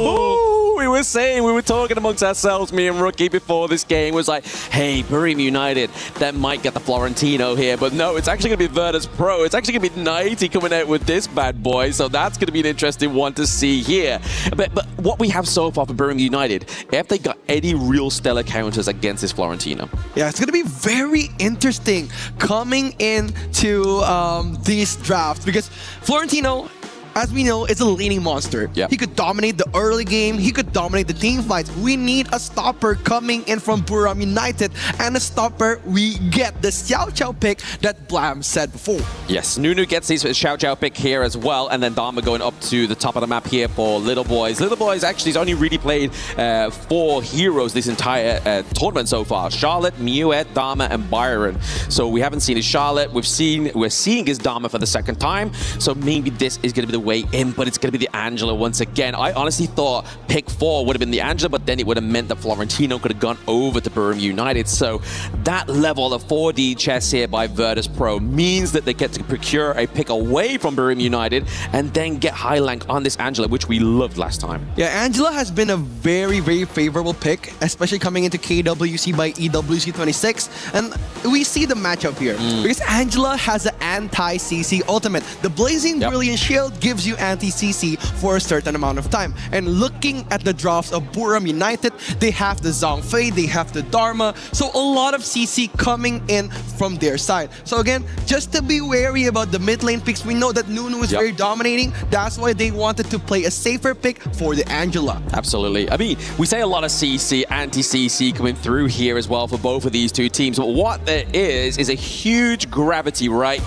If BRU United goes through for this one, this is the first AOV team ever to get into the playoffs. But if VP do it, they're one step closer for players like Highlang, players like 90 to retain that top 4 spot or get even closer for it. So game number 2, ladies and gentlemen, we are going head to head here. Is it going to be the match point that Virtus Pro set up from that win in game number 1? Or is BRU United going to be able to sully the scoreboard this time? We're going to see how they turn out on this match. And again, the jungles are going to be meeting in the mid lane. Hailong getting help again from Jiabao. And it's going to be very interesting. BRU United's early game tempo has to be good here because he's bringing 2 good heroes. They have the Xiao Xiao, they have the Pei. Dominating the early game would lead to a very successful late game gameplay for BRU United. The thing we haven't seen with Virtus Pro with this entire series is what we saw when they last played it, right? They were heavily invaded into the enemy jungle, stealing neutral points in the beginning part of the game. It feels like they don't want to make that mistake. They don't want to kind of pay that disrespect over to BRU United because they've seen how they played already today. They've seen a different form from themselves. Yeah, it's going to be very interesting coming into the early game. The first minute always has been the most favorable minute for BRU United. They love their early team fights. That's why they're trying to dominate so much. And they've been one of the faster teams to adapt to the HOK meta. Getting the teleportation sprite, getting the control on the river has been their utmost possibility on this game. They miss it on the last hit onto the space right there. Little Boys gets the hit onto 90s. One is a knock-up from Nunu, but it's not going to be enough to get the follow-up here. Boulders, you can see on the prowl, on the Pei here. Can he clean the gap? But no, it's going to be 90 just going into that T1 territory to get saved. Of course, we've said this before that this early game has to go to BRU United. Absolutely. With those good starter heroes such as Pei and Xiao Xiao. And Jiabao, he knows this very well. That's why we haven't seen him that much. Oh, okay, pausing the flash there from Nunu. The burst came through, the ultimate there from the Ukiyo Tachibana there. They really wanted to get that first blood. Yeah, they wanted to get their lead over the Pei because we know that once the Pei gets started, it's very hard to stop him. Yeah. Especially with the Lapu and also the Ukiyo combo being viable after the 4th level. So it's very difficult to control the early game to leash the Tiger onto the cage. Yeah, I mean, we don't want to be seeing that for Virtus Pro, but for BRU United fans, they definitely want to see that Tiger come out, right? They want to see the unleashed beast here, and we're not talking about Tao's or the Zhongfei, because we know that player as well. On this pick was denied in the last series they played against VP. Yeah. Absolutely. And coming into HOK, coming into KWC by EWC, Taos has been amazing, right? We have seen a lot of his gameplay, especially like the Yuhan last match and also the gameplay of Flapo and Zhangfei. He has been very, very controlling the tempo of the game. He dictates so much around the game, making Nunu and Valdez comfortable, especially going into the big team fights. Yeah, exactly. I mean, to be honest, he has obviously not only the game knowledge, but also maybe the mental of a coach as well, right? Just keeping people calm on the team of BRU United, just creating discipline on the spot, making sure the decisions are made correctly here for the team. But we are obviously 800 gold ahead here by Virtus Pro, so a little bit of a different change in the game state from the last game that we saw here, where we saw BRU United try and take the charge there, take the lead, but that 1K is looking a little bit harder to kind of like try and curtail here if BRU United don't get a few pickups. I think they don't need to hurry because it's not the 4th minute yet. It's all about the 4th minute in HOK. And I think that coming in with a Tyrant Overlord, they're going to have to choose which one they want to get. It's either the big team fights, the big rewards, or the big objectives. Yeah, speaking of big objectives, big fights here, it's going to be 90, going to be the first blood here for BRU United, but maybe overcommitted. The flash has had to be used. Whoa! Little boys, and Valdez has to pounce off the wall. He escapes the clutches of death, but Taos into the back line. They get the pickup onto Highline. This is probably the best early game state we've seen from BRU yet against Virtus Pro. They're not done here. BRU United still wanted that early game advantage coming into this game. Making Virtus Pro uncomfortable is their main purpose. Getting the team fights, the first 2 kills, and also a Tyrant. This is such a big bonus coming in for Team BRU United. Very big. They now obviously 80 seconds on the board here. They're going to be enhanced within their damage, and their team fight's been fantastic so far. Like, they have been playing this one to a T. It's been very well played here from BRU United, but this pickup onto the replay here was a little bit of an overstated play by the side of Virtus Pro. Honestly, they didn't predict that Taos would be there to stop them with the outburst. They predicted that Taos was in the backline of Team BRU United. That's why they were able to be overextending that much by the team fight. But once they saw Taos, everything was over. The outburst, he got that triple man knockback, and it was an amazing start coming into the BRU United game in the second phase. And looking at the item choice of the Florentino from 90, he's playing a bit safe. He wanted that long-term appearance for big fights, so the Pure Sky is going to help him getting that momentum. Yeah, well, he was hoping for that, but he didn't quite get that, right? And this is going to be a 2-man dive, 3-man dive, top side of the map. They are punishing 90 for taking away that Florentino. It's like, this feels pretty personal for BRU United, right? They are going for 90. They're gunning him down. He had massive influence in that game number 1, so maybe this is where the pressure needs to be put for Virtus Pro, is focus that clash lane. It's going to be pretty personal coming into BRU United, like considering they've played this hero for over 8 years.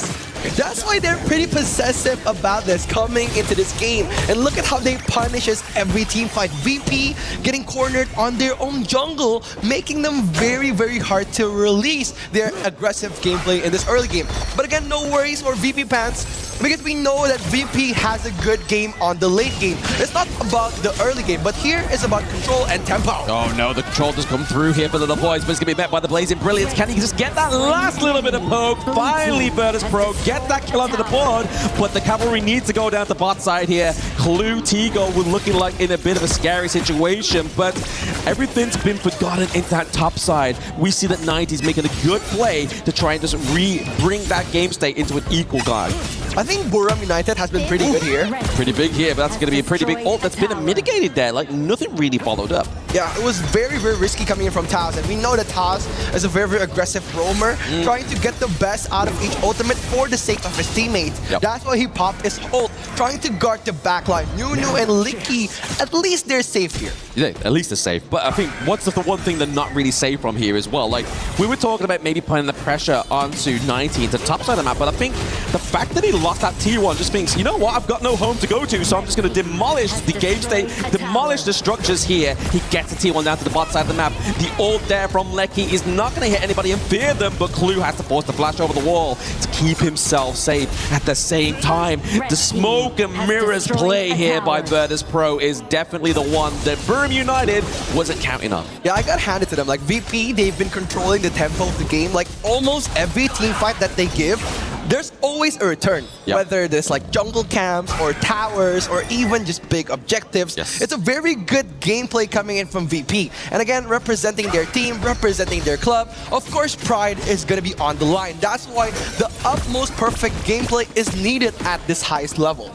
I mean, not always the most perfect, right? Like, if you do make a mistake here, Virtus Pro kind of showing the masterclass, right? Like, if the mistakes happen in the early game, is it something you can't come back from? No. Virtus Pro is just like, you know what, guys? Don't worry about it. We've made mistakes, but we're going to come back. We're going to make sure they take the team fights, but we're going to take something that doesn't respawn. They're T1s. Yeah, it's always about the risk and the reward coming into HOK, and whether you can get the most out of the risk you take. And coming in here with the 8th minute, this is going to be a very dangerous play for 90. Like, the vision, the dark map is going to be very dangerous here. It's very dark and very dangerous, but it's going to be 3 men to take down 90. I mean, I feel like that's kind of like a homage, right? Like, if you need 3 players to take you down, that shows the strength of this player. Honestly, if I was 90, I would be careful when I get back to my hotel, because I'll be wary about like the 3 people that are going to gank me after this. Like almost every team fight, almost every time that Little Boys has his flash, he always wanted to get 90. So it's going to be a big question mark. Will they be able to get this lead, protect it until the late game, or are they going to force that team fight? Yeah, you think you get into the hotel elevator on your own and all of a sudden 3 members of VP just comes out of nowhere. You got to be careful, right? You've got to watch your back now, right?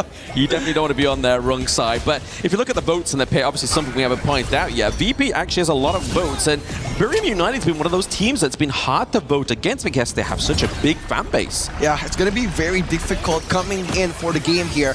But again, trying to open that ultimate from the mid laner VP. Jaibao is getting caught out there. He has to flip over the wall. Can the damage over time get in there? No, it's not going to be enough. It's going to be a takedown onto Highlang though, and Clue soon follows suit.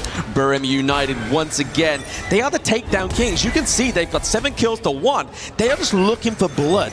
Yeah, they just wanted the early game favor to go on their side until the late game here. But again, reminding the game about the 10th minute is going to be coming. The Shadow Overlord and the Shadow Tyrant is going to be their big objective, their big focus, their big highlighter of this match. And looking at the draft from VP, bringing the Ukyo Tachibana, it's going to be very hard to compete with a very, very well-fed Pei.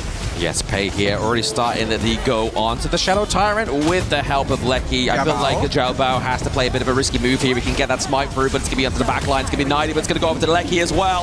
As Nunu into the back line, may fall down to 90. It is going to be a dark night for him, but can BRU United look to take the back line of side of Virtus Pro? The answer is no. He falls down. Towers as well. That's a 1-3 trade here for Virtus Pro. It's going to be very dangerous if BRU United keeps on initiating like unwary fights like this, because right now the power scaling of Team VP is available. Looking at 90 and also Highlang, their power spike is here with the outburst damage coming in for big team fights. BRU United, they need to follow the same pattern as game 1. They need to kite, they need to bait the gameplay. If not, VP is going to make the most out of those trades. Yeah, absolutely. I mean, the fact that they've got the Shadow Overlord here as well now, right? Obviously, the structural game is definitely going in favor of Virtus Pro, whereas we've seen here, like I've already pointed out, BRU United, they're looking for blood. So are they even looking for the victory at this point? Are they just looking to see how many kills they can take from Virtus Pro? Because they know the macro play here is not really going in their favor. Yeah, they've been pushing a lot for VP. Like, they know that the weakness point of Team BRU is their macro play. They know which point to pressure, and right now they need to split their focus not only for the big team fight, but also the laning phase that is coming for the top lane. So again, focusing on BRU United, they need to focus on their laning phase, because right now we've seen them before. They got beaten by the minion in the before game, so they need to be careful. Yeah, that comes to something, right? When the minions macro is better than your teams. I mean, that's something you need to learn from if minions are going to be finishing out the game for the side of Virtus Pro once again. But we have to look here as well. Obviously, itemization-wise, we see the Clues picked up the Frigid's charge as well, right? That's just an extra little beefy bit of CC here that we have for the Lapu Lapu. If the Rising Tide isn't enough, you can charge in, get the Frigid Charge lockdown onto one important part of the backline, and then get the follow knockup, and maybe even convert it with the flash, just to completely change the whole tempo of that team fight into your favor. They have to try to defend this because right now they still have a lot of utility skills available coming in from BRU United. They still have the outburst, they still have the meteor kill. Oof, oh, we saw a very rowdy little boys there into the backline. He tried to get a cheeky 3-man knockup, but there it is. The soaring signal from T-Gold. He gets a takedown. T3 is looking to be next. It's going to be very dangerous coming in from BRU United here. Without any more resource skills, they need to defend. The Overlord Vanguard is aiming for the crystal. Yeah, looking for the final frontier here. It's going to be BRU United. They need to defend these minion waves. They have Xiao Xiao's AoE. Towns gets taken down. There is your front line. Lecky, we need to see some results. But the result is Virtus Pro go through to the playoffs. Dominance is going to be their key, making their way to the top 8. Virtus Pro joining their colleagues in the Big 8 of KWC. Absolutely. KML's champions do follow through further into the tournament, trying to get closer to that last year spot within KWC. Top 4. The boys with Highland, they are happy with this victory. I mean, BRU United through the play-ins have been a stellar team, right? We've really been looking at these AOV teams thinking, wow, this is their first time onto the Gorge. What's the second time gonna look like? It's an amazing underdog story, right? Coming in from BRU United, taking down so many teams, going in almost to the Big 8. Yep. But again, their performance in such a short time coming into HOK, they still need to be applauded. They played really well, they gave their best, and fighting VP, the team that even gets applauded by KSG, is something for BRU United. Yeah, I mean, at this part of the competition, is there an easy team to fight? The answer to that question is no. Like, there is no easy team. There was no way in. But if you look at the players' faces on stage, they were having fun, and that's what this is all about, right? Coming to KWC for the first time, representing your region from Arena of Valor, not quite getting into the playoffs, but you got as far as this. I feel like BRU United needs to be proud of that fact. It's going to be an amazing story coming in as the invited teams, proving so many teams that is coming in and playing HOK for a long time that they could and they can. But again, I'm going to pass this on to our panelists. Yes, my friends, VP have qualified on. And that's the question now to ask Mr. Clue. Clue, merci beaucoup. Thank you for joining me here. I'm going to ask you first in English here. In both games, you're actively going around the map, securing kills for your team. You got the highest kill participation also. How does communication work between all of you on the team in these sorts of moments? Bien sûr, durant toute cette game ou les deux games, tu avais toujours le kill le plus haut, toujours en participation durant ces grands teamfights. Bah, en fait, ça ressemble à quoi la communication entre vous durant le match? La communication est assez simple. Mon jungle s'occupe de toute la communication. Je lui fais la vision et on a tous les kills comme ça. In fact, communication is pretty simple. My jungler is getting the kills, and I'm just here facilitating things, just making sure that it works out for us at the end of the day, which is exactly what happened through it all. This is your first time making playoffs here at KWC, at EWC. What does this achievement mean to you and the team? Bien sûr, c'est votre première fois au KWC, EWC au playoff. Et c'est quoi pour toi comme joueur et pour ton équipe en total pour pouvoir se qualifier au playoff ici? Le minimum pour nous c'était le top 8, donc ça fait sens qu'on soit là. On a tout donné pour, donc on est content. For me and the team, our minimum was kind of just, hey, let's make it into the top 8, make it into playoffs, and we'll see from there. So already from that perspective, we've achieved the minimum that we wanted. From now on, it's all open. Now, on top of that, you're playing on home soil. You're in Paris, you're in France, home crowd, and all. Is there anything you'd like to say to them? Either here or watching at home, will be joining us through playoffs. Bien sûr, tu joues ici à Paris, tu joues en France. Tu as soit les fans ici, soit ceux qui regardent chez eux ou qui seront là durant les playoffs. Est-ce qu'il y a un message que tu veux passer à tous les fans là-bas? Ouais, je veux remercier tous ceux qui sont venus me supporter. Merci, ouais! Of course, I want to thank all the fans that have joined us here to support us and in the future as well. As you heard it, ouais. It's part of it. Oh, what did you say? Oh, just the ouais. Ouais. How do you say it when you want to cheer on in French? You say ouais? See, it's automatic. Then VP, come on over, come on in, Clue, thank you very much. Let's bring the rest of the team, come on in from the front. We got a creek crushing to do, and you know that this is one of the best parts of things here at KWC and EWC. Our doors are opening up, and Virtus Pro will be joining us. Come on in, come on guys. Right here, come. I know, see, when the big door opens, it's time to go in for the crunch. Come on in, Clue. Rest of the squad all together. A huge moment for Virtus Pro, who qualify to the playoffs of KWC and EWC 2026 for the first time. That's the achievement that we're looking for, and that's Buriram United Esports crushed to bits and sent packing home in a crusher live in Paris. Huge moment for VP, who advanced on as we're saying. That's the achievement that we're looking for. We have to get through all the details, and for that, it'll be the panel to break it all down.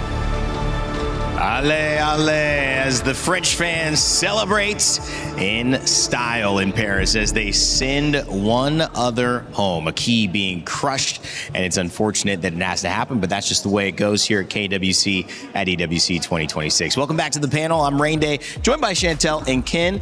Guys, that was a great game, but it was also clear that Virtus Pro had something figured out from the very beginning. BRU made some good adjustments, but it was the same result, Chantel. I kind of feel like for BRU, they mostly focused on stopping the Florentino that they tend to forget the other side. So there were a lot of opportunities for them to somehow convert those skills into having the objectives, but because of that, they gave a lot of space for Virtus Pro. Ken, I feel like there was a good start for BRU, and you almost thought, well, after that first pick off and they grabbed 90 and they didn't trade out and they went up a couple of kills. They stayed up in kills the entire game. Did you feel there was hope? How did that get dashed? What did Virtus Pro do to turn that around? It looked pretty good at the start, but then take a look at this concept of, example, they treated 90 like an ATM machine. They're drawing cash, right? Drawing EXP. But at some point in time, these resources will run out. Yeah. And this is actually how VP came back into the game. So instead of just, allowing the devs to be taken away from the Florentino pick, which also shows you the weakness of Florentino, they made sure that, okay, if someone's going to be putting pressure on the top side of the map, like Chantel was pointing out, let's figure how to do something else somewhere else on the map, all right? And that's exactly what they did. So they actually used 90 as the bait, and that was a very tasty bait because Florentino is pretty hard to catch.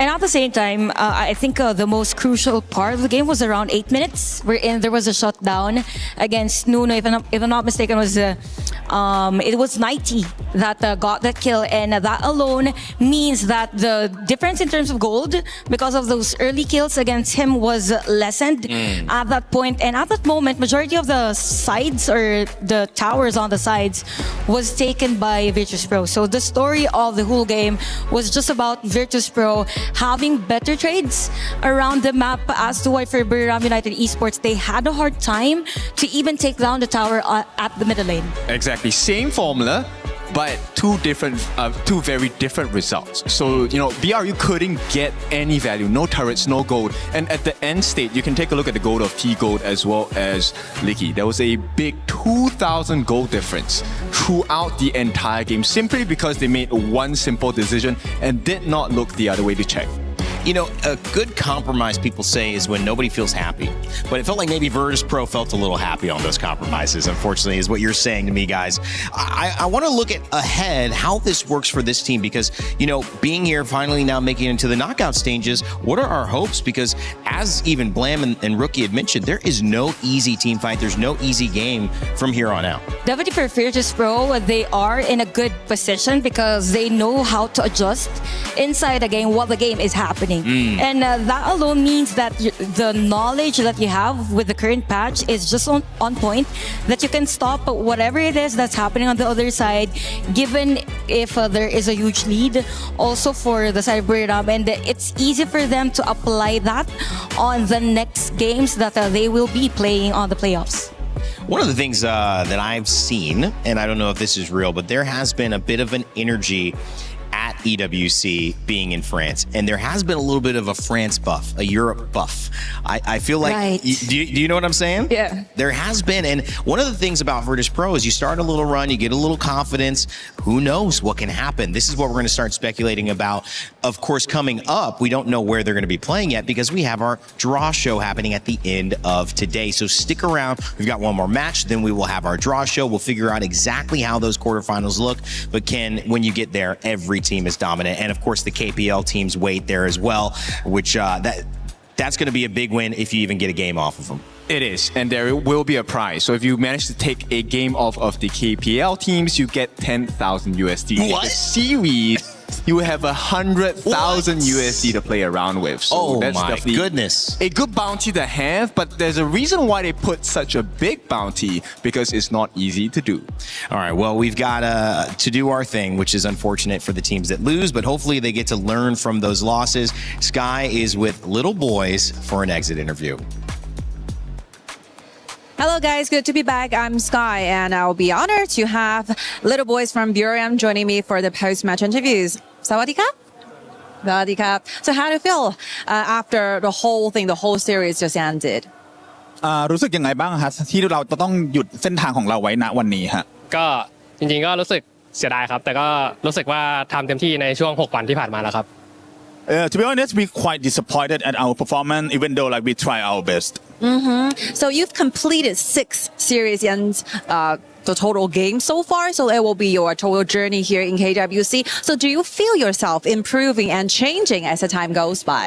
ก็ค่อนข้างเป็นเส้นทางที่ค่อนข้างมาเดินทางมาไกลพอสมควรเลยนะฮะในปีนี้เนี่ยอยากถามว่าเราพอใจกับเส้นทางนี้ไหมฮะที่แบบว่าแบบ performance ของเราในช่วงเนี้ยฮะ ก็พอใจครับเพราะว่าพวกเราก็มีเวลาซ้อมแค่อาทิตย์เดียวครับก็รู้สึกว่าอาจจะทำได้ดีกว่านี้ครับถ้ามีโอกาสในรอบหน้า To be honest, we're quite satisfied with our performance because like we have only 1 week for like practicing and screaming. But next time, if we have more time, we promise you guys that we're gonna get a better result. Of course, everything better will be happening in the future. I'm pretty sure about this. And for game 2, so your opponent choose Florentino, goes on to the top, and you choose Dharma instead, trying to counter back. We all know that Florentino is a super strong laning hero. So how do you try to handle the situation up? And you actually got the first blood, right? How do you do that? ก็นะฮะในเกมที่2นะฮะในฝั่งตรงข้ามเขาเลือกเล่นฟลอเรนติโนนะฮะส่วนทางเราพยายามที่จะเลือกฮีโร่ที่เป็นตัวเคาน์เตอร์แล้วนะฮะแล้วก็พวกเรายังได้ first blood จากทางเรายังเก็บ first blood ได้ด้วยแล้วตอนนั้นเรารู้สึกยังไงกันบ้างฮะแล้วก็แผนตอนนั้นเป็นยังไงบ้างครับ ก็รู้สึกว่าเหมือนทางเขาจะเล่นฮีโร่ตัวนี้ได้แบบเขาไม่ค่อยแบบเขาแบบยังไม่ค่อยแบบช่ำอะไรอย่างเงี้ยแต่แล้วพวกผมก็เจอจุดเปลี่ยนพอดีเพราะว่าเขามาเขาเรียกว่าอะไรแบบมาหลุดตำแหน่งใส่พวกผมก็เลยแบบลงโทษ So in my opinion, I don't think that the opponent team played Florentino that well. Like so, and at that moment they're like over pushing up, so we got a chance to get the first blood. Okay, I feel a lot of support and love from the fans all over the world. They are actually here in Paris supporting you guys. So what will be the things you want to say? อยากฝากอะไรถึงแฟนๆที่คอยซัพพอร์ตเราในเส้นทางนี้บ้างครับ ก็พวกเราก็เต็มที่แล้วครับก็ขอบคุณทุกคนที่คอยให้กำลังใจพวกเราครับก็พวกเราก็มาได้แค่นี้ครับผมไว้เจอกันโอกาสหน้าครับ So thanking everyone for keep supporting us. Like next time, we promise that we're gonna perform better and get a better result. Okay, thank you for your time. Thank you for your help as well. And this will be it. And give it back to the panel. Well, it's great to always see improvement. And also, I feel like it's just something to acknowledge doing an exit interview after you lose. Not easy because you're not even processing what's happened yet. You're not taking those learnings. So thank you very much, BRU, for doing that with us. And great interview, Sky. Coming up, it's Blacklist International, Team Vitality, IKL, PKL. Ken, there's a lot of history between these two regions. Too much, but we want more. That's the whole point of it. Yeah, and we have a specialist from PKL over here. We can talk about the history of the PKL teams. You know what? For Blacklist International, we have this inside joke already for our international casters that when we say Blacklist International, they play really well because it's an international tournament. So it stands for the international. And it shows a lot during the games that the Blacklist played, even coming straight from the play-ins, played well against Nongshim Red Force. We have this tiering list for all of the teams participating at KWC and Blacklist International. They're just showing that they're a force to be reckoned with in this tournament. Well, coming up in just a moment, we've got Blacklist International going up against Vitality. They're going to be playing next, our final decider match before we get the quarterfinal draw. In the meantime, before we come back, we'll put your attention towards the new EWC Princess Frost skin that you can grab in-game.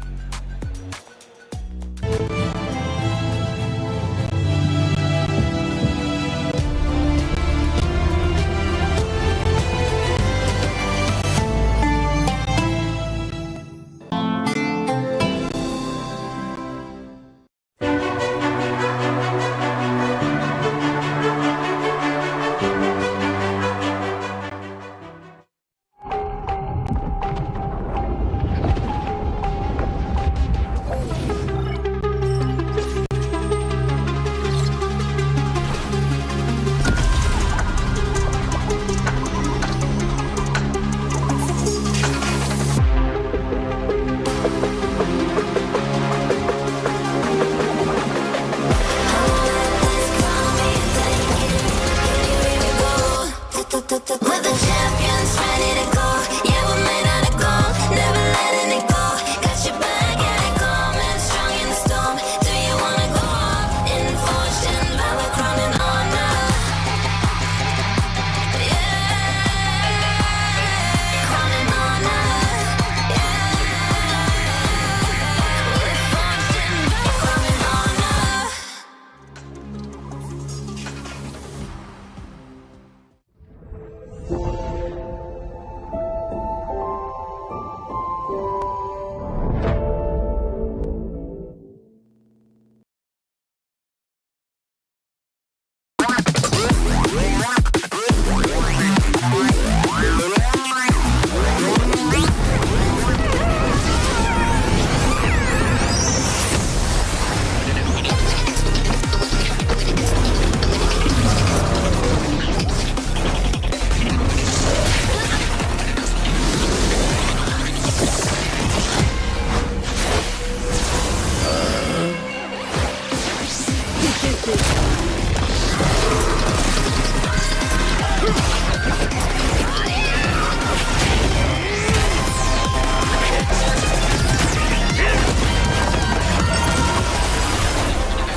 Welcome back to the Lenovo Legion Gauntlet. I'm Rainday, and I'm your host here for these next few days of KWC at EWC 2026. For those who have been watching along, more great action on the way. We are not done. One more game will give us our final quarterfinal matchups. But of course, we'll do our draw show after that. Excitement abound. But I want to make sure you guys know, Chantel, Ken, back with me here. We're not changing out casters, not changing out panel. We're continuing on, and I'm glad they're here because we get to set up the next moment of the day, which is, of course, our Crunchyroll story of the day. We hinted at it before this content, and now we've brought it up for real. The fated rivalry between Indonesia and the Philippines. IKL versus PKL. Blacklist International on an international stage. Yeah. And, of course, Vitality. Chantel, break it down. Talk to me a little bit about the history between these two regions and why it's so important that they're facing up here. I think specifically for these two teams, aside from the regions that they're representing, they've faced placed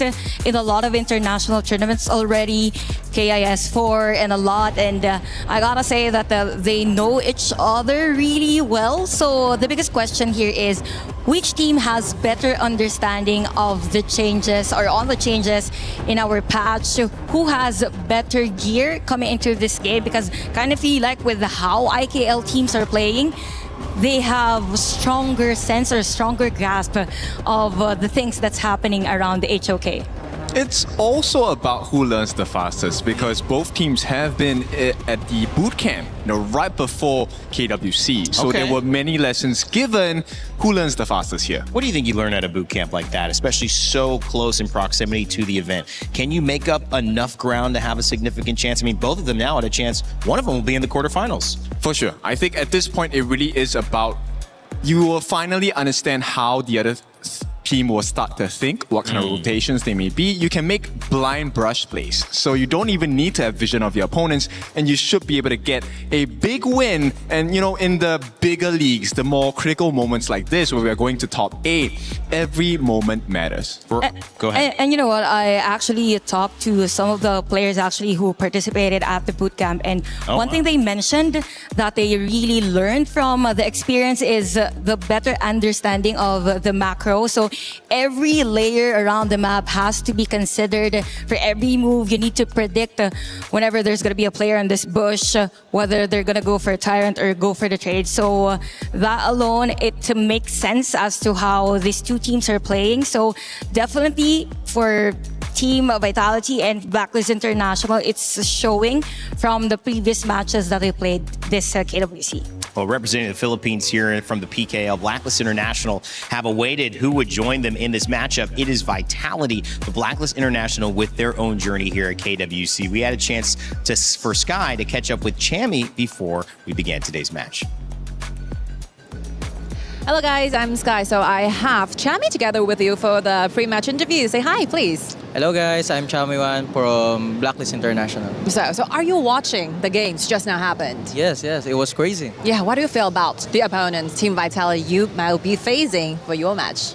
I mean, we're still confident to play against Vitality, and we're kind of expecting them to advance. So I think we're pretty ready right now. I think your opponent showed a strong resilience in the game, right? Will that be an issue for you, trying to take down their own? I think it's still the same. We know that they're like that. We know them for a quite while, and we play against them a lot. So I think it's pretty natural that they can win against MIBR. Okay. We just didn't expect that it's gonna be so close. Yeah. So what do you have in mind, because you're very familiar with them, as you said. So what will be the total picture? What will be the whole gaming plan you wanted to do going against with Team Vitality?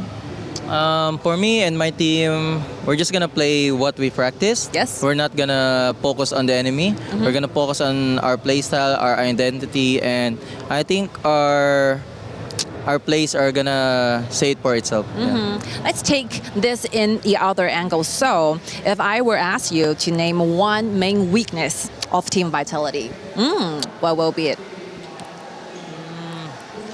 I can't say because they are all performing very well. Yeah. But I think their weakness are like maybe they're too passive sometimes. Okay. And maybe we can have like what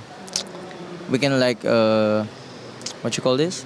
Have an opportunity to punish that because we're quite decisive. So I think we're pretty ready for that. Yeah, obviously that will be your strength for today. Thank you so much for sharing this information with me. Thank you. And this will be it. Take your time back. Bye-bye. Well, thank you, Chammy. Very interesting thoughts, a chance to exploit the passivity of Vitality. We did see that as well. And Chantel starting out in that game versus MIBR, we thought, well, this is probably going to be Vitality. And all of a sudden, that wasn't the case. The other thing he pointed out was the resilience of Vitality to respond. So giving some respect, but also saying there's a way we can beat them there. Yeah, definitely. And because of that game also, for Team Vitality, I think for Blacklist International, they already have this idea that for Team Vitality, they're not used to being up against heroes that are actually, or they're not good with heroes that cannot penetrate the back lane. So as long as there are heroes that could go on those areas, so Team Vitality is having a hard time on that. Do you agree with that, Ken? Are they looking for dive? Are they looking for characters that can create complex situations that now we have to deal with this? We weren't planning on this. We're out of structure. For sure. So this, let me rewind the history for you. Why everyone loves the PKL IKL matchup as well is because both regions love the fight. And when there's a fight, it's going to go long, it's going to go big. And when you get that satisfaction of winning the team fight, this game could potentially lead to a big last team fight and you get the win off of it. So this might be a big moment to watch out for in the games. Well, Vitality is going to have to show that resilience if they want to battle against their PKL opponents in Blacklist International. As we had a chance to catch up with Blacklist, we also had a chance to catch up with Vitality, and it was Ball who took some time with Sky. Hey guys, welcome back. I am joined by Ball to our pre-match interviews. So you have already finished one. Wow, that's a crazy ride. How do you feel after that? Feel pretty good because we didn't have scrim before also, right? So I think this make us feel the heat lah. Yeah, there's so much ups and downs in game one especially. So how do you exactly feel like playing in that specific game? It's very good lah. We can make a comeback from that game. It make like all the pressure's gone. Yeah. The game too, and then we can did well. Yeah. So do you think that 2-0 victory lift something up mentally so that you will be like more prepared for the next one? Yes, of course. It's really make us confident lah. Of course. Yes. So you gotta be very familiar with your opponents in the next round, the Blacklist. Yes. What's your like total impression about this team? It's because they are 5 PH player, right? So I think the chemistry is so strong. Yes. Because they play for a long time also. And then the Chami, he's so good as a class laner also. But I think we can beat them in the next match. Yeah, I just talked to Chami. Do you think like Chami will be a threat for you trying to conquer during this game?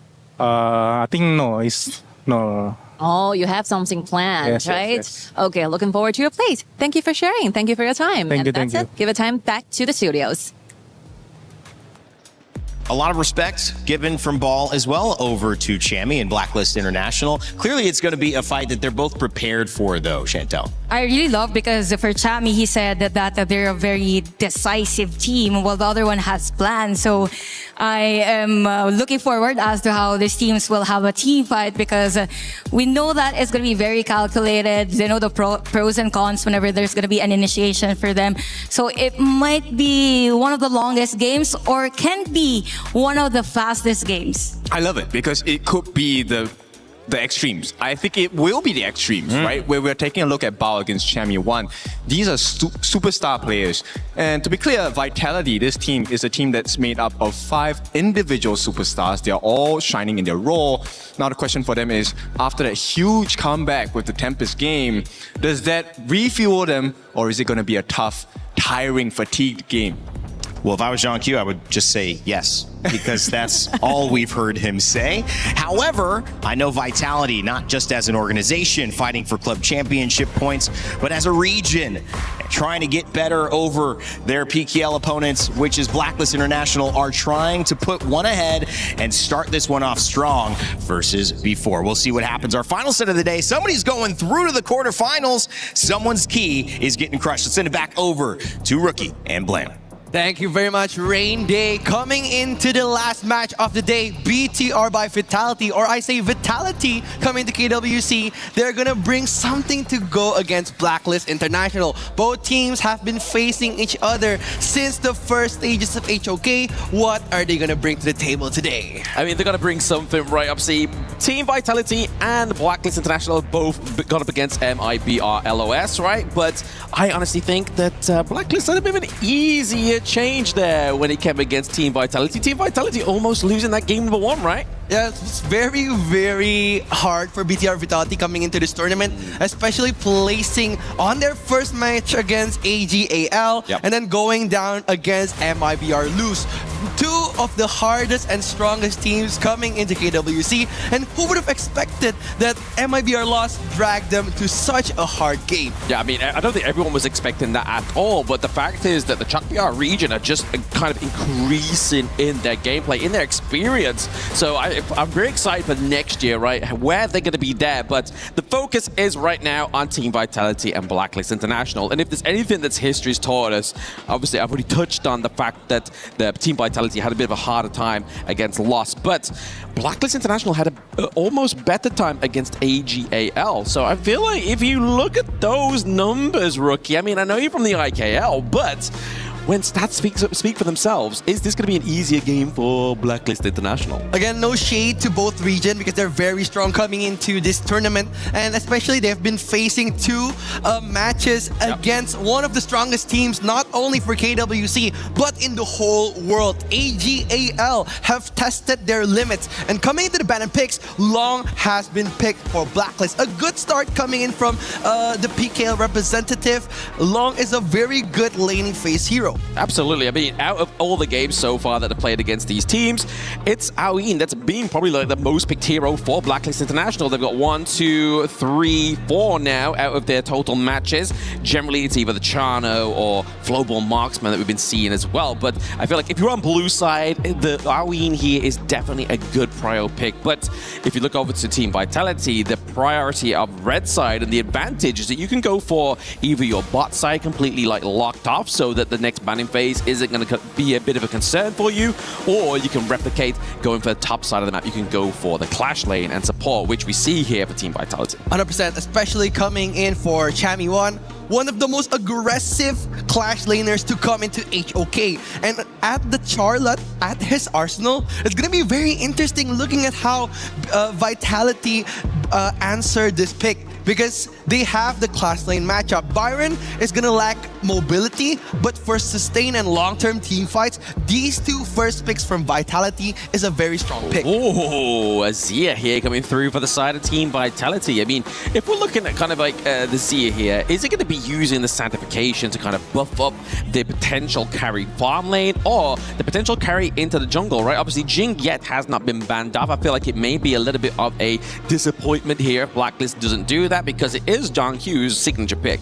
Agree, especially coming in saying that Vitality has been named as the IKL All-Star team with so many star players in one team and proving themselves on their first season after a massive roster change. They've gotten the champion title for IKL. So again, if they are worthy, they are very worthy to come into the stage, and facing them, Blacklist International, one of the strongest representative of the Philippines and the last representative of the Philippines. So they would want this match to go in their favor. And as Blem said, closing in on the two carry jungles to be sanctified by Zia is going to be Jing and also Luna. Yeah, I feel like the good bans here for the side of Vitality is definitely kind of just trying to make sure that that lane matchup here for the Zia is going to be a little bit easy for themselves, right? But the thing is about Zia that a lot of players don't know, or new players don't know, is he's really got great anti-tank potential as well, right? Obviously using that physical reduction within the physical armor there is definitely going to make it a little bit easier for the side of Vitality to get a bit more shred onto the likes of the Liam Poe, right? Or even slow down Charlotte as she's trying to make that big dives. Yeah, especially coming in with these 4 picks in the first game. Chami said that Vitality is a pretty passive team coming in the early game. And looking at that early game draft here, they have the Ying, they have the Zia. They're going to be leading to more of a late game control.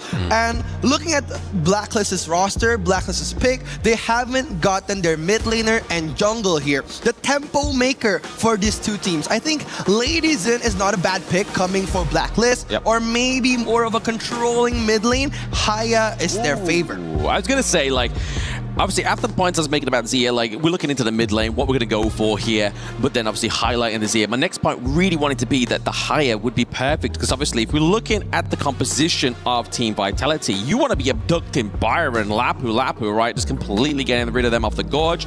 But it's actually going to be Just T picking up the monkey here as well, so they now have a bit more of a rounded out front line. We're going to see that Tremor Smash go into the Dream Roam as well, so the potential setup here for these two teams. And also the tankiness from the early part of the game for Blacklist International is definitely like not reliant on items, because Liampo and Monkey naturally tanky. I think it's really good for both teams coming into this game, picking a very, very selfish jungle. Like, for example, Monkey really sets up the team fight, and so does Ying. So both teams are aiming for long-term team fights and focusing on their main damage dealer, which is the farm lane. They have the Flowborn Marksman for Vitality, and they have the Chano for Blacklist International. Oh, sorry, they have the Long for Blacklist International. So both teams are going to be heavily focused on their farm laners. And we know this matchup, Golden Kite and also Lan Feng, both of the best farm laners in their own league. Absolutely, and at their own rights, right? Like, they've definitely shown their colors and valor so far within every competition of HOK International they have participated in. But I do have to give, obviously, that lane V1 1-to-1 over the Lamfang, right? Obviously, using that Arrow Storm is going to be a great means of driving out that ultimate of Golden Kite, right? Agree, 100%. And we are going to see how they perform in this match. Blacklist International against Vitality. The last remaining dealers for Team Philippines. Are they gonna bring PKL to the world stage? Yeah, I mean, my Tagalog is not that great, but PH Fighting will support you no matter what. Keep fighting, Blacklist. It's gonna be the hype here for this matchup. But like you were saying there, obviously both of these two teams really want to make out, and the history here for the side of Blacklist International is that there's been no PKL teams getting into the playoffs. So again, another grandiose position for them to get if they win and take out another IKL team. Again, Vitality was one of the representatives for Indonesia last time to go in the Big 8. So it's going to be very interesting coming into this match. And look at how we said before. They're going to focus on their farm lane, and that is what they did. Look at the aggressivity coming in. Golden Kite is on half HP, and Vitality being more aggressive as ever to get that Firehawk. Exactly, yeah. The aggression just means that it's going to be easy control over that neutral objective down bot side of the map here. And you feel like you're seeing this buddying system happening with Lamfang, as well as Gem Myth, because the thing about the Zia as well, right? Like, he levels up naturally faster than any other hero on the Gorge, thanks to that passive. So when you start to look at these head-to-heads in the graphs here, don't think it's because Gem Myth's playing ever so better than Dragon. It's just because the kit of the Zia makes it easier to aggress with those levels. It's going to be all about the Zia pick, right? The Zia pick is going to funnel so much leveling into one of the players. It could be Zonky, it could be Lan Feng. So both of these players could be the tempo maker of Vitality. But Chami1 gets help. Ball is on half HP, putting in the ultimate, trying to show that he's sustainability to go against Chami1. Chami1 gets knocked back now. Joshi has the ultimate. Will he fight here? He will still kite a bit, waiting for the right moment. Oh, speaking of waiting for the right moment, Chami1 there has to force the flash. I mean, maybe he didn't have to commit that, right? Obviously, I feel like a bit of discipline would have just worked here on the side of Blacklist. Yeah, they just wanted this fight here. Joshi being poked back again. The universal law from Genmid. The Dream Room connects the two players. Vitality is in danger, and look at that Moonscape Mirage coming in and getting the jungle for Vitality. Zanq getting picked off at the start of the team fight, getting the first blood for Blacklist International. Oh my gosh there, we still haven't done quite yet. Rookie Ball is looking to take a few more blows there. The Haya is pushing them away right now. Great play by Blacklist International. Very big scrap top side of the map, a lot of low health bars. Yeah, they know that Vitality could be a little passive aggressive on the early game, and they wanted to test the waters. They just poked the bear around and then trying to test which will Team Vitality do. And what they did was trying to initiate such a great team fight, but again, that Moonscape Mirage is gonna be the kryptonite of Zanq. Exactly. I feel like a lot of people kind of disregard Haya until she gets level 4. Level 4 is obviously that key ultimate part, but we never really see the Moonscape Mirage being thrown around that early within that team fight. But obviously, quite early for it to do it, able to get the kill up, able to get that potential engage top side of the map as well, creating more pressure onto the side of Team Vitality. And that's what matters, right? Vitality, they need their late game potential. Yep. They're going to try to drag the game on the early game. Yes. And look at how they control their tempo. Vitality has lost the early game stage, and right now they're going to be playing safe to drag it to the late game. Yeah, they need to wipe out this minion wave for obviously in the middle wave before we get that 4-minute mark here. You can see Just Chi as well as Golden Cut, they are rotating around here as well. You do have Dragon just trying to phase check into that long brush as well, keeping the side of Team Vitality off of this neutral objective. It goes over to the side of Blacklist International. So what we've already been seeing is a very dominant PKL third seed right now, going up against the first seed of the IGL. I mean, this is quite a predicament here for Team Vitality. It's going to be always the PH and ID clash, right? Yep. It's going to be them against us, or against me. So it's going to be very interesting coming into KWC, which team will come out as the winner. And speaking of early game, the first 4 minutes, Blacklist has been so dominating the whole game. They know their tempo and they know that their teamfight capabilities of the early game is amazing. Bringing in the Monkey and also the the Tremor Smash coming in from Shaz. So much threat coming in from the Philippine team. Yeah, I thought we was on murky waters there. I thought that Rookie was going to make me an honorary Filipino there. I mean, I do love my fair share of Sinigang, so I feel like it's in my blood sometimes. But at this moment in time, I am definitely just non-biased in this one. I just want to see an amazing series between these two teams, just because of what's at stake, right? Obviously, we want both of these teams to go through. Team Vitality made it into the playoffs last year, but now they could be at the chance of being eliminated. I mean, that's definitely an early exit, just not only for Team Vitality, but the club membership as well, being in France. Agree. This is going to be their region, and this is going to be their representative for France. Team Vitality has so much pressure on their backs, but they're going to try to defend here on the first 6 minutes of the game. Looking at ZonQ, the power spike hasn't arrived yet for Ying, so I think he's going to play pretty safe on this team fight.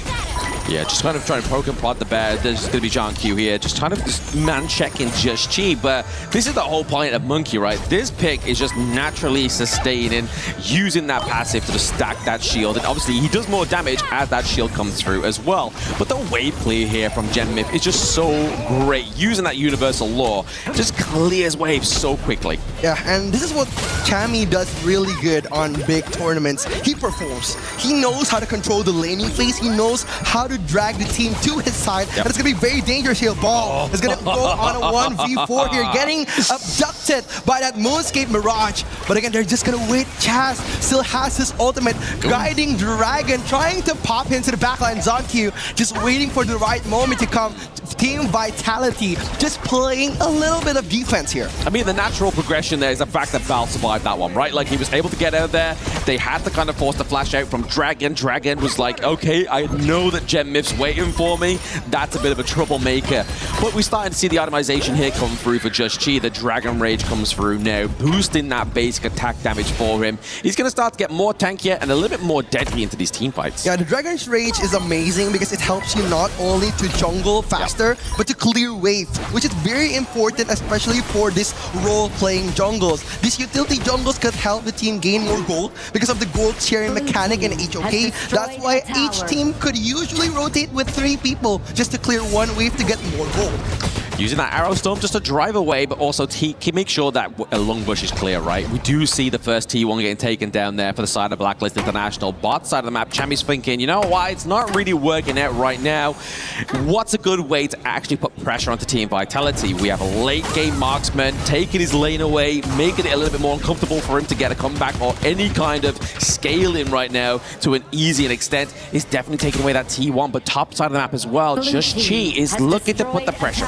This is different from Vitality's game before against MIB or Lose. They're playing a little bit more safe here, trying to test the waters, test the limit of Blacklist International. And right now, Blacklist is dominating the early game without any more kills more than 2001. They're already leading 1,000 gold to none from Vitality. Yeah, but this is just another important lesson to those that have like either just started at HOK or have been here for quite some time and wondering like, why is the low kill games kind of like still a thing? It's like because kills naturally only translate into things when you're looking for, and when there's an objective coming through here, forcing the flash out from Val, there may be a team fight brewing up. Obviously, Azure Golem here could be contested. Ooh, look at the Joshi coming in with that green room, knocking 3 people here. Raging C from F1, getting fight back by that Tremor Smash. Coming in from Chaz. Vitality trying to defend from the Moonscape Mirage. Coming in from Dragon. Lonfa is in danger, but they survived that push from Blacklist International. Beautiful play there. I mean, to be honest, I've never seen Dragon perform this well on higher. Like, where's this performance come from? This is a really good play here from Blacklist International. They dive in. Bal tries to take your front line. You get taken away. That gives Blacklist International the means to get into your front line. Exactly what we just saw there. Yeah, I think I like how Dragon used his ultimate just to zone out the important role players of Team Vitality and making them unviable for those long-term team fights. But sometimes I could see Dragon go a little bit too aggressive. For example, when he tried to ultimate Ball on that bottom side, it was a bit too risky for Team Blacklist. It is, but at least he's doing it when he has his flash, right? Like, he didn't do it that time because his flash was on cooldown. That time, he was like, right, I'm going to make that ballsy play. But speaking of the ballsy play, it's here once again, just as they both go in. Tremor Smash separates the team fight, enables Dragon just to make sure the Bal's within safe distance. He's just he's the snake charmer in that team fight, right? He's like, hey, come over here. I want to take you home with me, baby. And then that's it. It's the end of the night, end of the day. Yeah, this is going to be very dangerous coming in from Team Vitality, living on Knife's Edge. Because look at the gold cap, 3,000. It's enough for Blacklist to hold on that lead. And coming in, Jackie, getting that triple man knockback with that Universal Law. Coming in, the Moonscape Mirage coming for Lonfa. Chami1 gets the solo kill. Golden Kite is open and nobody's taking them down. Ball is in danger. Joshi just trying to zone him out from the team fight. But look at Chami1. He wants more smoke coming in from F1. It's a battle of the 1v1. Yes, absolutely good performance here as well. But I feel so bad for Bal. It's like he's in an episode of Dandadan. He's just getting abducted by aliens, but it's not aliens. It's a dragon into the Moonscape Mirage.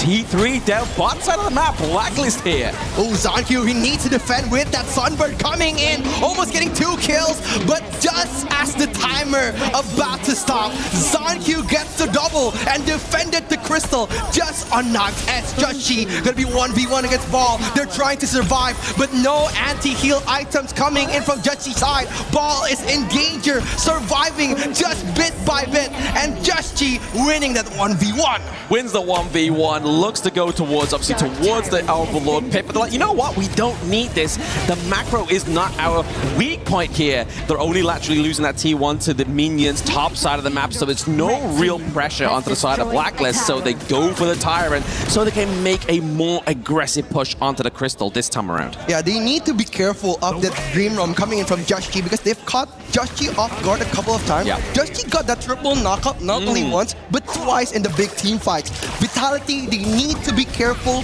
because if they repeat those mistakes, the end game may be near because their high ground is gone and right now they're a bit struggling to defend this push. Yeah, and this 12-minute mark's definitely kind of like not nearing the end here in terms of game state for Team Vitality as they find themselves 5k gold behind. That's nowhere near in terms of your scaling where you really want to be, right? Obviously, we know Golden Kite, he's going to have the itemization. He has both Crimson and Azure Golem in his utility now, just making every means of Team Vitality to clear at this minion wave. But sorry, boys, there's another one coming through. Oh, it's going to be a 3-lane push coming in the high ground. The Aerostorm connects to one of the players from Blacklist International. Chami1 dives in with that power gradation. The Sunbird connects. Genmin get the Slender just in the nick of time. Blacklist International dominating this team fight. Ball is in danger, getting poked back. Golden Kite on half HP. Near death situation coming in from Team Vitality. But what did they do? They adapt. My gosh, you have to give props over to the aggression there. It was an offensive defense from Team Vitality. The arrow stones and the Dream Roam connects. Joshi tries to get one more, but look at Ball taking so much damage. Zonkyu just splitting the focus here. Ball getting knocked back, shut down, coming in to Golden Kite, trades himself out for Landfub. The crystal is open. Team Vitality get defeated by Blacklist International. I don't know what's worse, obviously not being able to defend yourself or hearing just the barrage of night ball. Like that just kept coming through there towards the end for Blacklist International. But woo, I mean, the stats are definitely speaking them for themselves, right?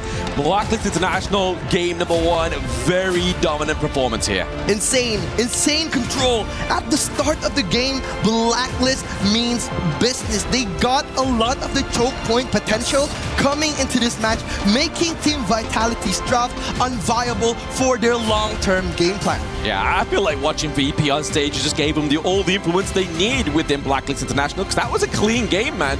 There was not a single point where we saw Blacklist looking like they were struggling. It was all about Dragon's impact on this hire. He must have been practicing this pick for this moment within KWC 2026, because it was phenomenal.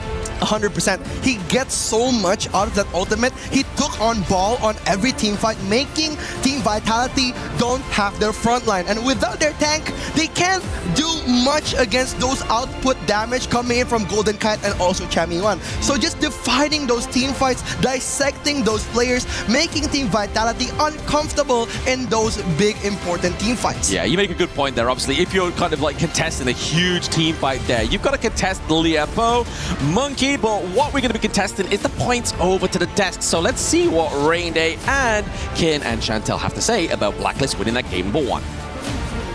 Thank you, Blam. You tried to remember everybody's name up here. I saw that. That was close, but you survived, my friend. You passed the test.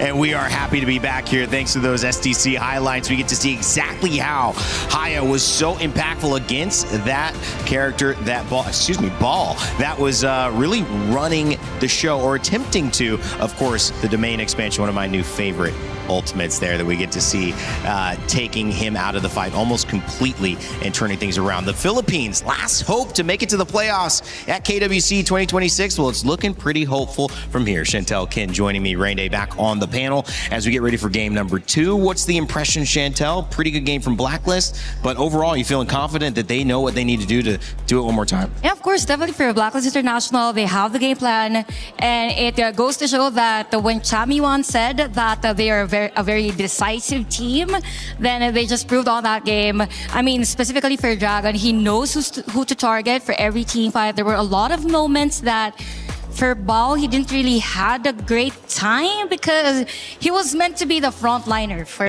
Team Vitality. But at the end of every team fight, he's the one being taken out. So if you're Ball, it's not really a good experience for you. It's not. I mean, I did a lot of homework today for this match, but it's... Where? Yeah, okay. It's not because... They said night ball, and it's night ball to my notes. That was not the kind of game I was expecting from Blacklist as well as Vitality. I thought it was going to be a lot more tight-knit. Yeah. But this was a complete full figure out from the side of Blacklist International. It is nice to see teams surprise the panel. It's always great. I see it every time that we have the ability to host these moments, because it means that they're innovating. It means that they're adjusting. It means that they're living in this tournament. And as a viewer, you get to see, okay, Blacklist International, Team Vitality, we're expecting a fast, aggressive style play, and it doesn't show up that way. The patience starts to show up. Chantel, what did you see that was most impressive to you, and how Blacklist International made this one theirs? Definitely, it all boils down to the draft. I mean, if you look at Blacklist International, they have the clear vision whether how to stop a Team Vitality for every team fight. And at the same time, we have to take note that this type of hero composition is heavy on the layering of skills. There were a lot of moments that every time Chaz enters and goes for the initiation, you have Just Chi on the follow-up right after the ultimate of the Haya has been procced already. Exactly, there's too much control. Every single fight, Vitality was up in the air for like at least 2 seconds. And 2 seconds is a long time. That's a long in time. honor of Kings. Life gone, no more resources, no more turrets. What do you do from that point? You are on the blacklist now. You're on the blacklist now. Charlotte and Chami, that too in the Clash lane were really successful. Why did that work so well? What is going on with that? And does that need to be something that's considered coming forward in these upcoming games against Blacklist International? Okay, normally we talk about the rotations, the wave clears, but this was just a masterclass from Chami1 in terms of teamfight setup. You're right. Let's leave it even. I want the 1v1s. Who cares about whatever happens in the lane? That was the formula of success. Chammy 1 was really good at getting the players of Vitality to commit to a 1v1. And once that attention was pulled away, expansion, domain, and 4-0-3, I think contributed about 20% of the damage dealt there in that game. Obviously, global pick and bans for those just joining us at KWC means that we won't be able to see any of those heroes picked up yet again for Blacklist International, but it doesn't mean they haven't found the edge over Vitality. When it comes to our IKL representatives in Vitality, Chantal, I'd like to talk about what they can do better. What can we see from them? What went wrong? How do they approach this next draft and this next game? I kind of feel like for Team Vitality, when they chose the Zia, they wanted to have that edge in terms of level advancement. Yeah. I mean, because of the passive of the hero. It's just that it's hard for you to pick up on that whenever Zia is behind. So as much as possible, if you get that hero, you need to win the early game.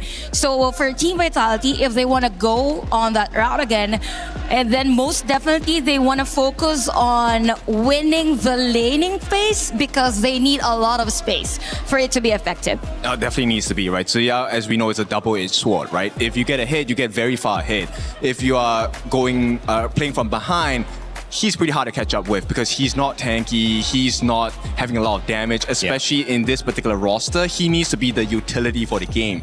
And unfortunately, once again, Vitality, they don't get to play the game. So I would think that the solution now is, let's give the signature heroes to Vitality. I want to see the Zhang Qiujing come out one more time. Is it about execution, getting a draft that's a little bit easier to execute without too many potholes that you could step in, Chantal? Probably it's, I agree on that. You really just have to go back to the basics, play your cards really well. I mean, we don't really see Zia that much at KWC. It's more of a risk onto it. So definitely just play what's effective for your team. At this point, so many teams talk to us in the pre-interviews. They talk to us afterwards as well, and they say they're happy if they played their game. And coming into it, they want to play their game. Will they be able to say that after 2? Because Blacklist International on the verge of moving forward. Vitality yet to find the draft that would get them in motion. Will this be the one as we head over to game 2? It's Blam and Rookie. I'd love your thoughts on how Vitality can climb back.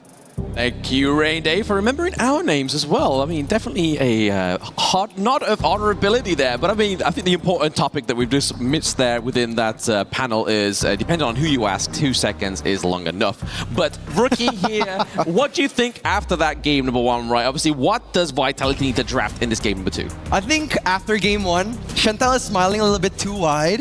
That's 1. But 2, Vitality needs to step up their game. They're playing so good in the match before, but now they're playing a bit too passive, making Blacklist too comfortable in their own draft picks. And after getting so much momentum, Blacklist is like a freight train. He can't be stopped. Exactly. He cannot be stopped in that one. I mean, you was even saying, like, you were propping up Just Chi, but at the same time, you're thinking, I'm going up against my own team. Like, what's going on here? Like, you find yourself right in the Blacklist train, like the rest of the PKL region here as well. But for me, obviously, we've seen a very dominant Blacklist on this game number 1. So in this draft, Team Vitality needs to pull out all the ranks, right? Is it even going for, like, I don't know, a first pick Jing on blue side, right? It's going to be all about respect here in the international stage, and looking at the first ban and picks, they are all about respect. The Zhongfei pick from F1, the Lapu Lapu just to deny that combo, and the Pei Florentino. Both teams respectfully could play Florentino really well. Ball and also Chammy 1 is one of the best players coming into KWC. And looking at the first pick here, the flex pick from Vitality. Yeah, I like this because Team Vitality kind of like, we're not too sure what Blacklist's identity is going to be in this game number 2. What's the one way around that to get a kind of like just an easy reaction straight away is getting that Chicha flex pick, right? Chicha flex in there, either into Clash, into the farm lane. We've been seeing a lot of Chicha farm lane more than Clash, however, but it's going to be that farm lane 1-to-1 potentially with the Aaron here. We know that Blacklist International like playing the Aaron here. They've probably got a win every time they picked up the Aaron because it was one game against Los Hernandez. They got that pickup. But here as well, Chami is given Dragon over Lorian. So we're not going to get the abduction, but we're still going to get that airtime. Yeah, they need a setup for the Lorian here because Lorian, as an individual hero, he's good, but he's not great because of the early game advantage of Lorian not being so well. But look at ZonQ here with his signature pick, the Jing, and also the Guan Yu coming in from ball. Oh my goodness. I mean, Blacklist is like, okay, just try your best, okay? Just pick up whatever you want to go for, and we'll try and beat you with it. I mean, that's a statement, right? If Blacklist International is able to beat Team Vitality with these two picks, that to me signs the strength and the improvement of Blacklist International. But look at how Blacklist answered that pick with the Flowborn tank. And it's going to be very interesting coming into this tournament with the Flowborn tank pick because it's very good against those flashy jungles. Jing, Luna, they all struggle against this one tanky hero. And the answer to this hero is probably a D-Range pick because without that, making the strongest pick here coming in from Blacklist so viable against all of the rosters from Vitality. I mean, to be honest, if we were talking about DRNG onto the side of Team Vitality, I mean, it's kind of been burnt out now. Guan using Clash Lane, Cheechas down farm lane, so that anti-tank has to probably potentially come into the mid lane, you know? Maybe Angela here for Gem Myth. We know Gem Myth has picked up that pick before, but they're looking to go against the delivery system, the Lu Bang. They're looking to go against any kind of road in the bump that's going to kind of stop the freight train, which is Flowborn tank, right? Like you said there, Rookie, a good point was the fact that it's a great counter against the Jing. Yeah, again, we said on the draft before, it's all about respect. And that is what Blacklist has given Vitality from time to time. Meeting them in many of the international tournaments and now meeting them at the world stage. The only ticket left to the playoffs of KWC by EWG 26. So again, it's going to be an interesting pick coming from Blacklist's side. The Moza, all about control. I like it. I want Chaz to channel Draw from yesterday. Draw's Motsu was incredible. Like flashing in, think inside the box. 3 members of your enemy team, and then that's it. The burst damage from Aaron, Lorian follows up here. But the more important part is what's going to be the round off here for the side of Blacklist International? Are they going to go for something like the Byron here? Obviously, just give Chami one of his massive picks. Oh, and we're going to see a little bit of a pizzazz here. But speaking of pizzazz, we get the Hue1 into the mid lane, Dolia into the support role here as well. So we're going to get double Unending Sorrows. Yeah, this is going to be a ZonQ special coming into this game here. Looking for the setup from the Yuhuan and also the double ultimate from that Dolia. ZonQ is going to be very, very respected on this match. And looking at the counter picks coming in from Blacklist, they need a very tanky Clash lane. As Blam said before, I think Byron is a great pick coming into this draft. Yeah, we don't want to see a Baichi. I think Isaac may have an aneurysm at that point. He doesn't really like that pick, you know. He doesn't really like that one. But no, they're going to give all over the tank ability and soak in all that damage. It's going to be onto the Just Chi on the Flowborn tank, right? And now Chami's going to go for a bit more carry, a little bit more burst. If you're looking at all the damage dealers on the side of Blacklist International, that's a lot of burst if you're onto a single target. But again, if we're talking about Chami, his signature hero wasn't really about Fatih. It's all about the single target control heroes. It's about Charlotte, the Guan Yu, and also the Mayin. So again, coming in with Fatih, he's already said it to me before. It's not his confident hero, but he is going in with the much of a setup coming in from that Moza and also Flowborn tank. Maybe this pick could be viable for the longer, later game. Yeah, absolutely. Looking for the pickoffs for the squishy heroes onto the side of Team Vitality. Game number 2. Ladies and gentlemen, it's going to be going down. Potential match point here for Blacklist International. Can they be the first PKL representative to make their way into KWC's playoffs? This is only time can tell now. With Team Vitality, with the signature picks from Val, with the signature picks from John Q, it's going to be a brawl. It's going to be a brawl indeed. Coming in for the last BKL representative, Blacklist International going up against IKL champion. Who would pull through to the top 8 in this tournament? Absolutely. I mean, you've already seen a lot of damage being dealt here onto Gem Myth because obviously it's a lot harder to kind of navigate and get the full potential of the Hue1 at such an early level. So I feel like if you're Blacklist International, you really want to be putting the pressure on straight away, right? Yeah, it's gonna be hard if they let ZonQ get his way on this game, because especially if you're talking about that Jing pick, ZonQ has always been so reliable on the solo jungle carry pick. So Blacklist, they need to be wary of it, especially coming in the 4th minute after the Tyrant. Team Vitality would want to engage in a lot of team fights. Yeah, just to kind of get hot back onto the point of the ZonQ pick, right? Oh, he's already in the enemy jungle here, looking to try and contest that one. He smites away the Azure Golem. That's a good trade coming in from Vitality, and that's what we said before. They need to control the tempo in the early game, making ZonQ dominant, making ZonQ the main star of the show, and that's what Vitality did. Getting that blue buff coming to Jushi, just shutting down that Flowborn tank in the early game. And look at Ball, it's gonna be a 1v1 against Chami1 here. Ball getting poked bit by bit, but the Razor cover is here. Chami gets the flash in the nick of time. Such a good trade. You saw the mechanical prowess of Chami there, right? The knowledge coming through. He's like, right, he's gonna be level 4 any moment. We know that ultimate from the Guan Yu's gonna come through, but there it is, the Murder Maid. He's gonna go in. ZonQ getting cast again, getting that first blood, getting that headshot. Lanfeng starting off strong for Team Vitality. Chaz being taken down there means that the setup's not quite going to be just there for Blacklist International. The cannon blast, the phase check potential here from the boys on Blacklist. He's going to take a little bit of a slow turn here, but we're going to see that replay, right? Tries to force the flash over the wall there, but it's going to be the poke coming from Lanfeng. This is the beautiful pickup of the Chicha, right? Homing missiles when you have the right amount of stacks. Yeah, they need the damage coming in from that Jing pick, and the finisher is going to be Lanfeng. Yeah. And getting shot at slow motion is another level.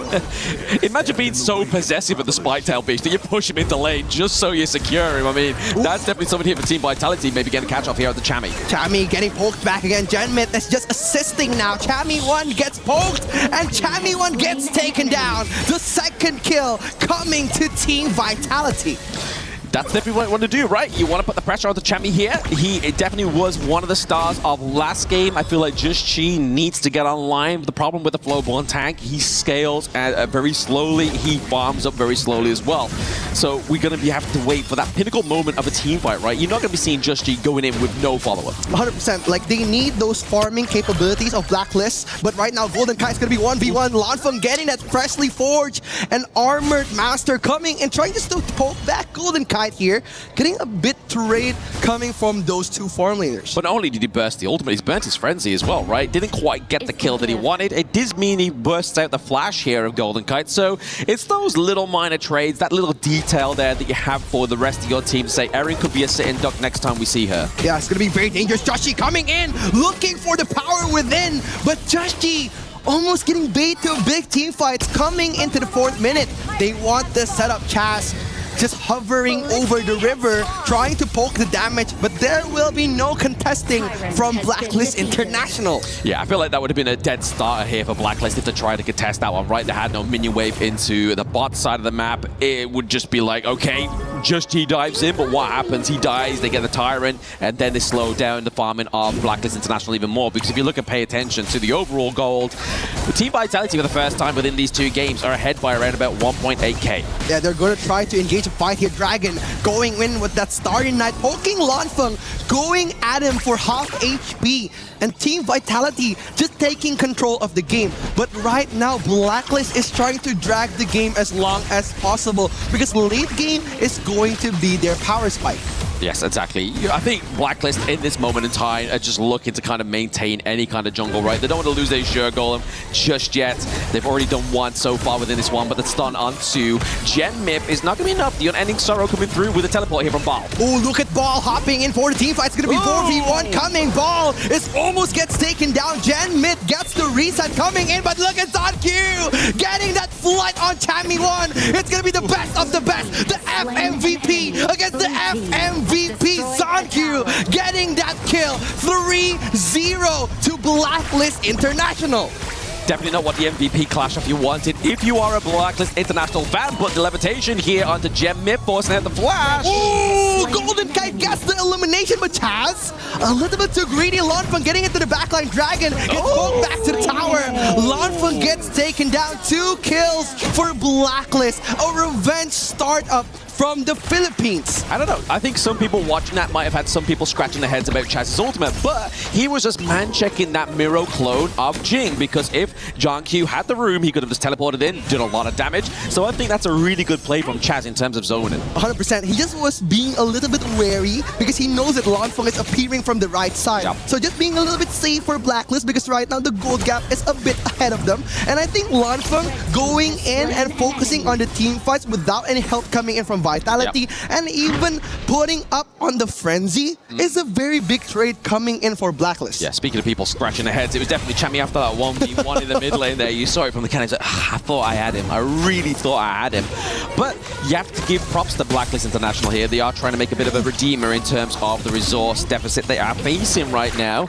You can just constantly see in Ball, he is looking for any kind of means of creating that control top side of the map, but also to try and find a gank of those lonely stranglers here onto the side of Blacklist International. Yeah, Tamiwan has been so great at controlling those laning phases and playing the macro game, making every opponent Clash laner in a difficult position, but Golden Kite pops his ultimate. The L'Oreal Bloom is gone coming in from Blacklist, and they're gonna try to just hover over the Overlord, but right now Blacklist, they won this team fight. Yeah, I mean, he got what he came for, right? He burnt out the ultimate of Lanfeng as well. Just trading ult for ult at this moment in time, but they do obviously get the presence on both sides of the map here as well. Team Vitality kind of paying back dues here for Blacklist, how they changed their game state in game number 1. Yeah, they're gonna try to pressure out Blacklist. They're gonna make them uncomfortable in their own jungle. Ball gets pulled back by the Cannon Blast. Joshi diving in for the team fight. Ball needs to go back. Zanki just hovering, pops the ultimate just to take that Crimson Golem. Those micro trades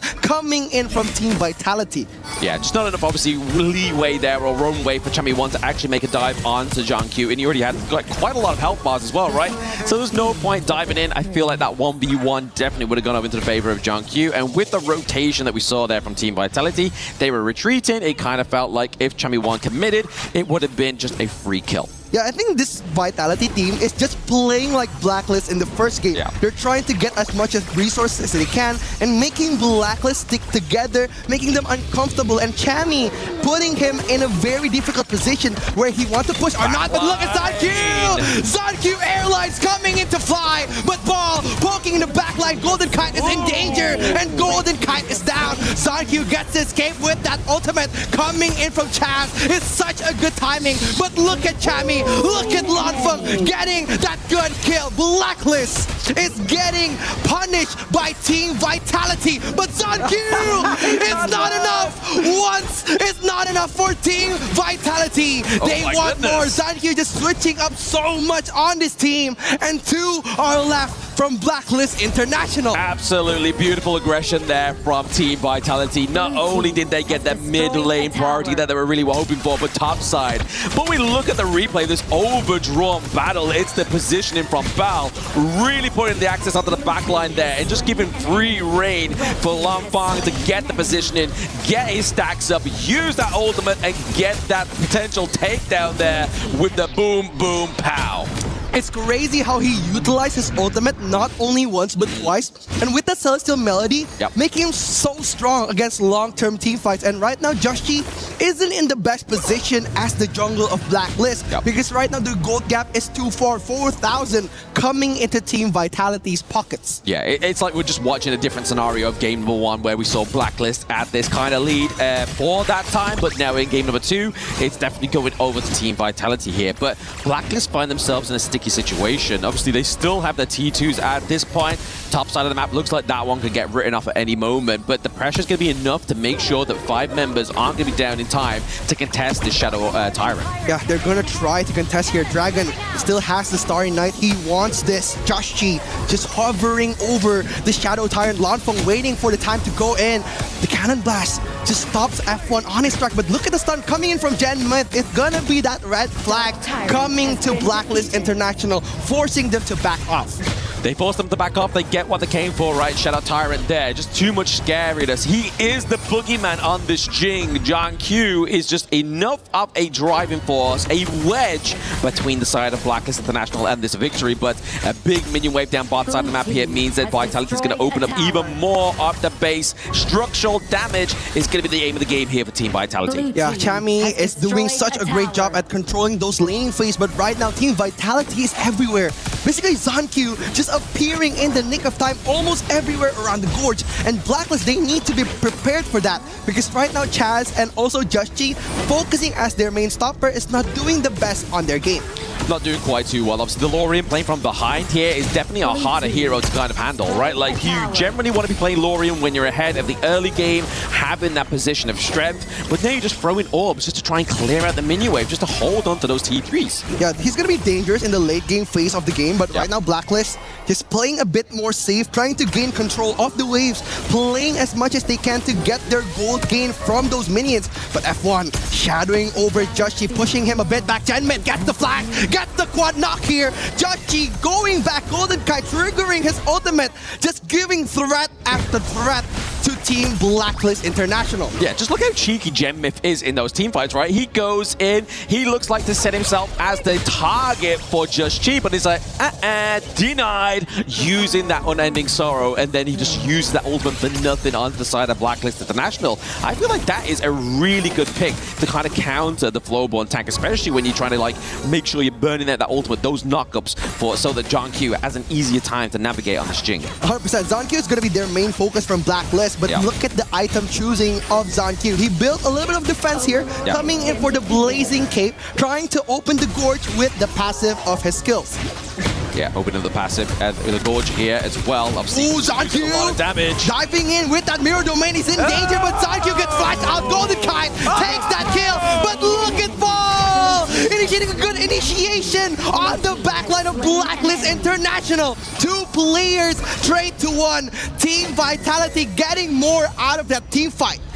That was beautiful though. Like, honestly, I thought that maybe Chaz would have had the turning tide there with that think inside the box, but Val was like, no, hold my beer, we're going in, we're going from behind, we're just creating and bringing that team fight back into our favor. The game state here for Blacklist is not looking too good. The aggression here from Team Vitality. Lanfeng is just starting to chop up those defenses. Ball opening the ultimate Razor. Cavalry is in his arsenal. Chami 1 gets poked back. Chami gets taken down to the Crystal. It's open for Team Vitality. Team Vitality takes game 2.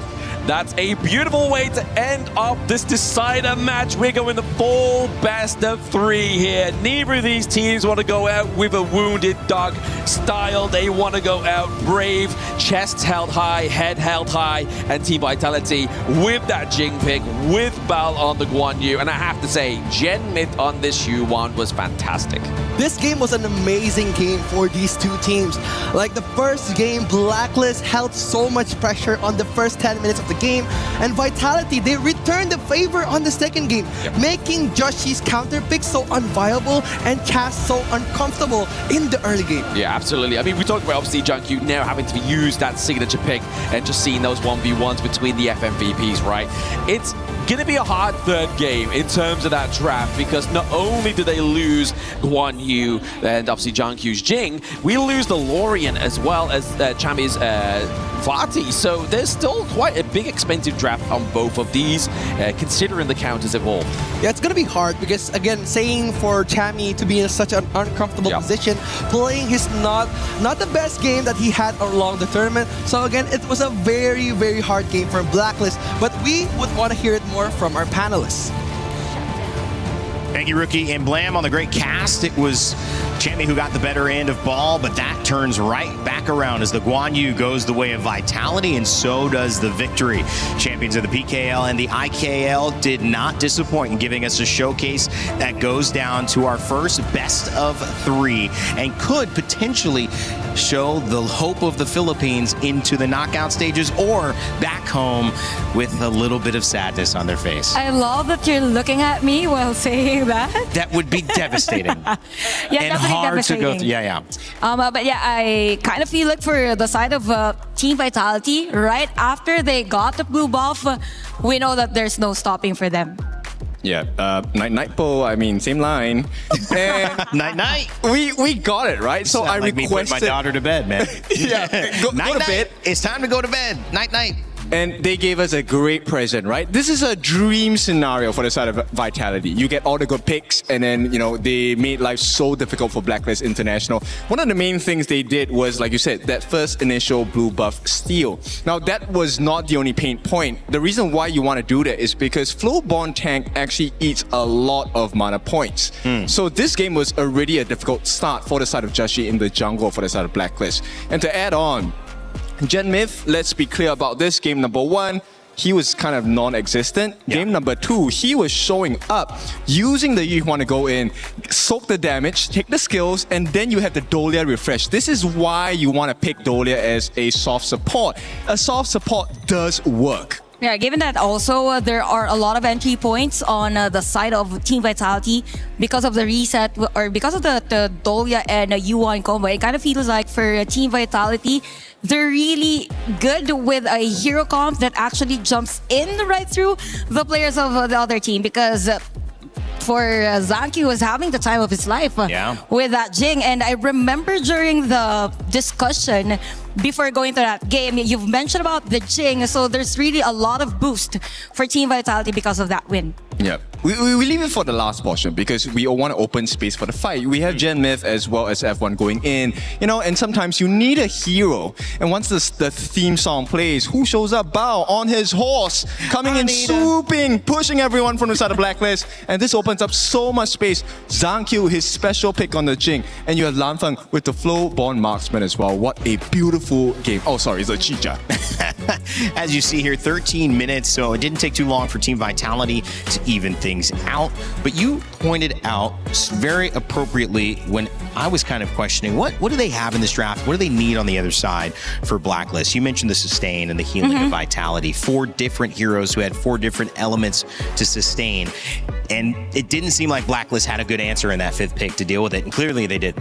Definitely because the lineup of Blacklist International is more on the scaling side. If there is a chaos that is brought to them on the early game, then definitely it's going to be a hard time for them to keep up for the remaining of the game. So for Team Vitality, that's where they punished or exploited the lineup of Blacklist International. Plus that aggression from a ball. I think there were glorious moments for Blacklist International, definitely on the top lane, when we almost thought that there's going to be a counter initiate from Chaz, but then again, because of the skill set and even the reset of Team Vitality heroes composition, then Blacklist International had a hard time. Well, I mean, that's to be expected here. You got 2 teams bouncing back and trying to figure things out. The one thing I love about this, and I'm so excited for it, was Mitch using the word expensive draft and talking about the Lorien in mid. In game 2, this is not something, again, I kind of try to, and we're trying to help people jumping in because this is an exciting tournament, KWC at EWC 2026. If you're wondering why that term is used, that character's gone. So you do not have that, and you didn't get the win with that character as well. So when you talk about heroes and being in an expensive position, who's used more resources in your eyes, or who's in a better position going into this 3rd draft? Because this is the game that decides it all, Ken. Okay, so for the new viewers, you might think that, hey, Vitality are running out of cards because this is Zhang Q's signature pick. That's right. But you know what? Zhang Q has a lot more signatures, and they might be coming up. You can expect a Luna being considered for the next draft, the Lady of the Moon, as we say. And once the moonlight shines on you, that target will not be ignored. Vitality, this is a momentous run. They're up 1-1. No, they're not up, but they have even the odds 1-1. And with the history of the 2 teams, there's no way anyone is letting this one go. I wonder too, if you get to a position where you're looking at, let's say, a ban, right? And you know that Zhang Q has gone through 2 picks that feel pretty comfortable. 1 may be considered a signature. Is it worth wasting 2 bans on him in that role? I know you say there is a deep pool. You're shaking your head. Why not? You know what? There was a time, there was this international tournament wherein they almost had the majority of Zhang Q's heroes to be banned on that game, but there's no stopping for Team Vitality. I mean, if there is a hard time for him, other players really stood out for him. You know, I got another question, and I think this has been a part of the thematics of this back and forth. Late game, scaling. Teams who have been trying to go for, whether it was the Zia in game 1 or it was with Blacklist in this game, haven't been able to hit that. The early game has prevailed. So is there an element of teams figuring out, okay, wait a second, let's ban some of these early game or pick some of these early game heroes and leave open some of the more scaly ones because scaling hasn't really been effective in this matchup? Yes, I definitely agree with that, right? So let's play the early fast-paced rotation games, get the level 1 invade. I don't think many teams have tried this strat in the tournament for KWC yet, but simply because they have been punished really hard for trying. But I feel like this is your last chance. This is the final slot of top 8. You have to take a risk. No risk, no reward. All right, well, it's the final slot here. Of course, if you want to be involved in the conversation like we are here on the panel, make sure to join the creator program. You can stream and not only build a community, which you may already be doing, but if you're watching, join because you'll earn free prizes. You'll have a chance to earn your share of all of these goodies that you see on the side of the screen and participate again in those viral moments, those glorious moments that Chantel mentioned happen in game 2. Who knows? Maybe there'll be a big upset, big surprise in game 3. We certainly know Vitality has already given us one of those resilient comebacks earlier on in today's set. We'll see if that happens. Again, make sure to check out that creator program. Scan the QR code that just came up on your screen. As we turn our attention, it's almost time. Game 3. Chantel, Ken, I want to get some quick thoughts from you before we throw it over to our casters. Who has the edge? Who have you liked better? Who are you predicting here in this third game? I'm not saying a specific team, but whoever gets those heroes that has great synergies together or great duos, then they will win the game. Okay, I'm going to take the bait. I'm going to go Blacklist. I feel like I like Vitality and I think they're really strong, but Blacklist has a history of great resilience as well. Perhaps sometimes even stronger than VIT. Sometimes, you know, you say a cat has 9 lives. Have they used all of them? Vitality, a really big escape from BRU, putting the pressure on earlier on. We'll see if they have another one of those in the tank, or if Blacklist International will be able to await their competitors and then kick them down and move themselves up into the quarter final ladder. Let's send it over to our casters, Blam and Rookie, for one more cast today as we close out our quarterfinal matchups. Thank you very much, Evan. I didn't know it was on first name basis there, but there we go. We're learning about each other, even though we're not on the same segment. But we're going to get into the BP of the final game of the group stage and this series. Blacklist International does take the blue side, whereas Team Vitality, their Valor that was not in game number 2 on that red side. Well, they're going to start off strong with that Zhongfei pick. But again, Team Vitality still has the Lorion up for grabs. So there's still a lot of options here coming into a best of 3 series. But keep in mind, we are rolling in a global ban pick system. Exactly. That's where obviously some teams come to be a victim, but then teams like Blacklist International and Team Vitality definitely have the pull to go the full distance. They've been in multiple international competitions where they've all played best of 7s all the way to the ultimate battle. So I don't feel like that's going to be the problem. But the problem is the illusion of choice. So much choice to be had, even though we're only on 3 games. The Jing has not yet been banned yet. We know that Jushdi played this against Nongshim Red Force and got the dominative win within 15 minutes. Wow, but that'd be fast, right? That is so that fast. That would beat any team, but no, 15 minutes. But the Zhongfei here for the side of Blacklist International, I think, is a sound pick in this game number 3. I think 15 seconds is a long time, Mitch. So it depends on who you ask. No respect, please. But again, coming in very strong with the setup and the finisher here, Xiao Qiao and also Dharma. 2 of the strongest picks in this meta and one of the most dominating mid lane. They're trying to guess Vitality to be picking a Lorion here, but no, it's going to be a Fatih. Yeah, Fatih, they're going to be like, okay, you didn't quite do as well with the Fatih there, Chamiyuan, in that game number 2. So Bao's like, you know what? I am going to be the aggressor. And I love when they pair teams with Aoyin and Fatih, right? Obviously, sometimes you see that massive combo. Teams get a little bit too kind of focused on the Aoyin, and then out of nowhere, you see a Clash Lane player come through, just burning down everybody on the Mighty Conqueror here. But it's going to be the ban out of the Masashi as well as the Ukyo here as well. So they are looking to try and put down the amount of carry potential here into the jungle. The Lunar is still available. The Jing is still available. I think Zankyu is hungry. He wants to pick a Luna here. I think there's a possible pick because he's shutting down one of the two counters of Luna. Yes. It's going to be Musashi and also an Ukyo ban for Vitality's side. Luna is still possible, but if he wants to play a little bit more passive, maybe he's going to save this pick for the last one. Yeah, I mean, they have a lot of sustainability so far, right? With the Diadea, and then obviously Bal on the Vati has kind of like his own kind of self-sustain. So for me, the front line is at a risk here if we're going to go for Jing into the front line. So they're going to go for the Kaiser here. We're not going to see that ultimate second trump card here for the side of John Q, and it may never come through if they don't win this game.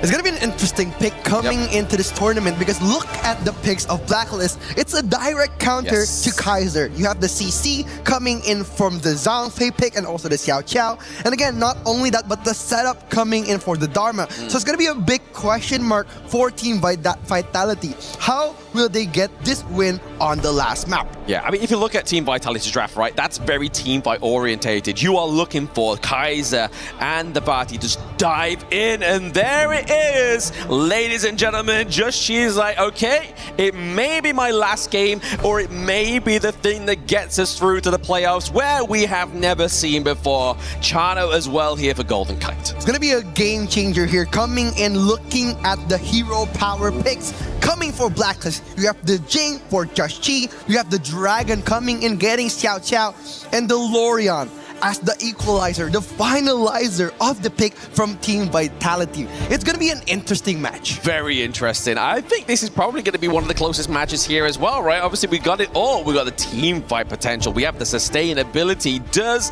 Blacklist International have enough damage to get that all taken away from the side of Team Vitality? But there is only one game. You may as well go out with a bang. They're going to be playing with emotions here, coming from Blacklist. They need to bait out those skills, baiting the Invisible Warrior coming in from Kaiser, coming in from Zon Q. It's going to be a wise decision coming into the late game because they need to reduce all the resourceful skills, making Team Vitality vulnerable for those big team fights that they wanted. Exactly. I mean, you edited my first name once again, so we're going to call you Daryl here. I mean, we're coming out with all the first names. I mean, it's not like we do have to do it with Chantel. Chantel is Chantel, so never mind here. But all fun and games, but really the gravitation is here. The weight of this game number 3 is huge for these two teams. Can Team Vitality once again make it into playoffs, or are the PKL representatives going to be the ones that are going to clear their way through for the very first time here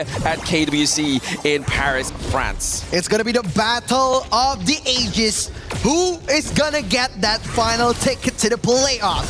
Is it Team Vitality, the champions of IKL, or is it Blacklist International, one of the strongest and remaining team from the PKL? Yep, can they get a vengeance for their fallen brothers? Obviously TEC as well as Boom Esports yesterday. Obviously Boom Esports left via one of the IKL representatives, Team Nemesis. So you really want to be seeing here Blacklist to try and get this one for themselves here. But you are seeing a very good setup here into the early part of the game. Gem Myths able to steal away one of the points, the Spike Tail for the side of Blacklist. Yeah, I think this has been one of like the strongest tournaments with new heroes coming into the patch, especially Lorion and Florentino. And also yesterday we did an interview with Ball, and he said that Florentino was one of his most favorite Clash lane heroes. Why has he not picked it? I want to see it. I mean, I know it's been banned out, so they don't really give him the opportunity to do that, but why not? Try and just go full 100% power here for the side of Team Vitality. But we're just seeing, I feel like in this game number 3, there has to be a level of respect, a level of discipline between these two teams, because the first person to step out may be the one to get taken down here. Ooh, look at that Ball getting threatened by the early game here. Ball gets out his flash early, and Joshi coming for the dive! Getting that first blood, Blacklist International with a statement. He was just waiting for his skills to come back off of the cooldown. There it is. They trade first blood once again here. Blacklist get it in game number 3, whereas Team Vitality kind of did the same kind of things to them in game number 2, right? So I feel like there's a lot of revenge, a lot of personality, a lot of personal comeback here as well. Yeah, I think Ball was tempted to get the minion, knowing that Just-G would cancel out his ultimate. And Just-G getting that moment, getting that split of a second in the nick of time, earning a kill, making Team Blacklist very strong in the early game. Golden Kai opens his ultimate here, the alpha stance, going to show him who's the alpha. F1 poking it back, Chaz getting knocked back by F1. Team Vitality just raiding hits in this boxing match of a game. Yeah, I mean, you were just looking there for Blacklist International to try and drive that Infinite Vastus out, right? Like, he was very low at one point. We saw that F1 had to make that rotation, but equally, we saw that Dragon tried to come around as well, but the positioning was just a little bit too off. I felt like if they did overcommit there, it would have been an overstatement for the side of Team Vitality. Yeah, it has been a great match so far coming in for Blacklist. Looking at their second game, they haven't been performing the best on their last game. So again, looking at this match, they started really strong, getting the first blood onto one of the strongest Clash laners in this tournament. Ball has been pressured out and now getting so much space for their FMVP, Chami 1. Yes, no real contest here against obviously Just-G just yet. We are seeing a bit of a brawl into the mid lane. Can they get the Invisible Warrior come through? Yeah, they're going to try to fight it back again with that Mirror Domain. Popping in the ultimate here, coming for Just-G. Just getting that clear of waves. Both of the jungle has spewed out their ultimate, and right now, 16 seconds on the clock for the objective. Chami 1 forces a 1v1. Ball opens his ultimate, and right now both of the teams has no more resources. Yeah, very expensive use of ultimates here from the side of Team Vitality, right? I mean, obviously Chami just had to use his normal dive over to the wall there. No flash being used in there, but John Q is looking to rotate here. They aren't able to steal it. It's going to be the unbridled outburst that keeps them away from the Tyrant Pit. Blacklist International are in the driver's seat for now. They're trying to get the tempo of the game, and you know, if Blacklist take control of the early game, they're like a train. It's very hard to stop them, and right now it's looking very good for Blacklist International. Yeah, very much a trade. I don't think it'd be choo-choo, it'd be chummy coming through as the night train comes through here for Blacklist International. But at this moment in time, the game state just frozen a little bit, right? We know the Team Vitality are like, okay, we can't really force a fight here. They have, obviously, Just-G on the Jing. They have a lot of damage here with Dragon as well as Golden Kite. So they have to kind of just play a little bit coy, just make sure they're just not seeing that gold go into the favor of Blacklist too far. It's very hard looking at Team Vitality with ZonQ playing a very, very passive jungle. Especially coming in, we've seen him playing with that Jing, but look at Ball trying to survive, and look at assist coming in from F1 in the nick of time, as fast as light speed. I don't think I've ever wanted to see a support any faster in my life there, driving at the Infinite Vastus, but also aiding Ebal with a second win there. If it weren't for F1, like you said there, Rookie, he would have been gonzo. It was very good. He knows how he could control the tempo with his ultimate. That's why he keeps on initiating that fight. But look at ZonQ popping off back on Chaz here. But ZonQ is still saving the ultimate for a longer team fight. And Just-G appearing a bit in the nick of time just to give more pressure for the laning phase. Yeah, pressure there. Bot side, top side does fall here as well. Chami going for the 1v1. Now Dragon coming in as also. He's going to try and fight it again. Chami gets the good pick here. And Blacklist, 2 kills coming in from Ball. And they know if they shut down Ball, Team Vitality needs to regroup. I mean, this game number 3 here is just showing that Blacklist just had a very difficult draft to kind of maneuver and make sense. But now that they have a draft that kind of they're very comfortable with, they know how to play.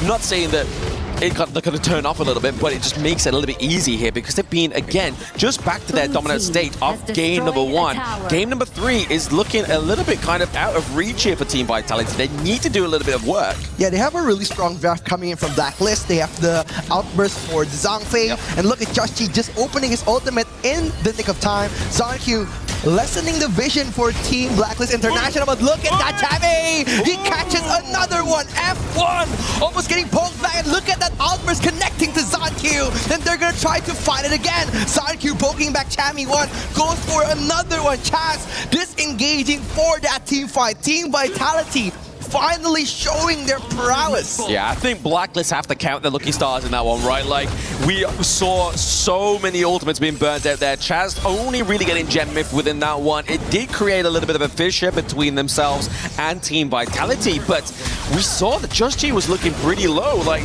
we see John Q, he's looking for the ultimate takedown, the 1v1 onto that backline. Yeah, they want more here. ZonQ opening the vision up for Team Vitality.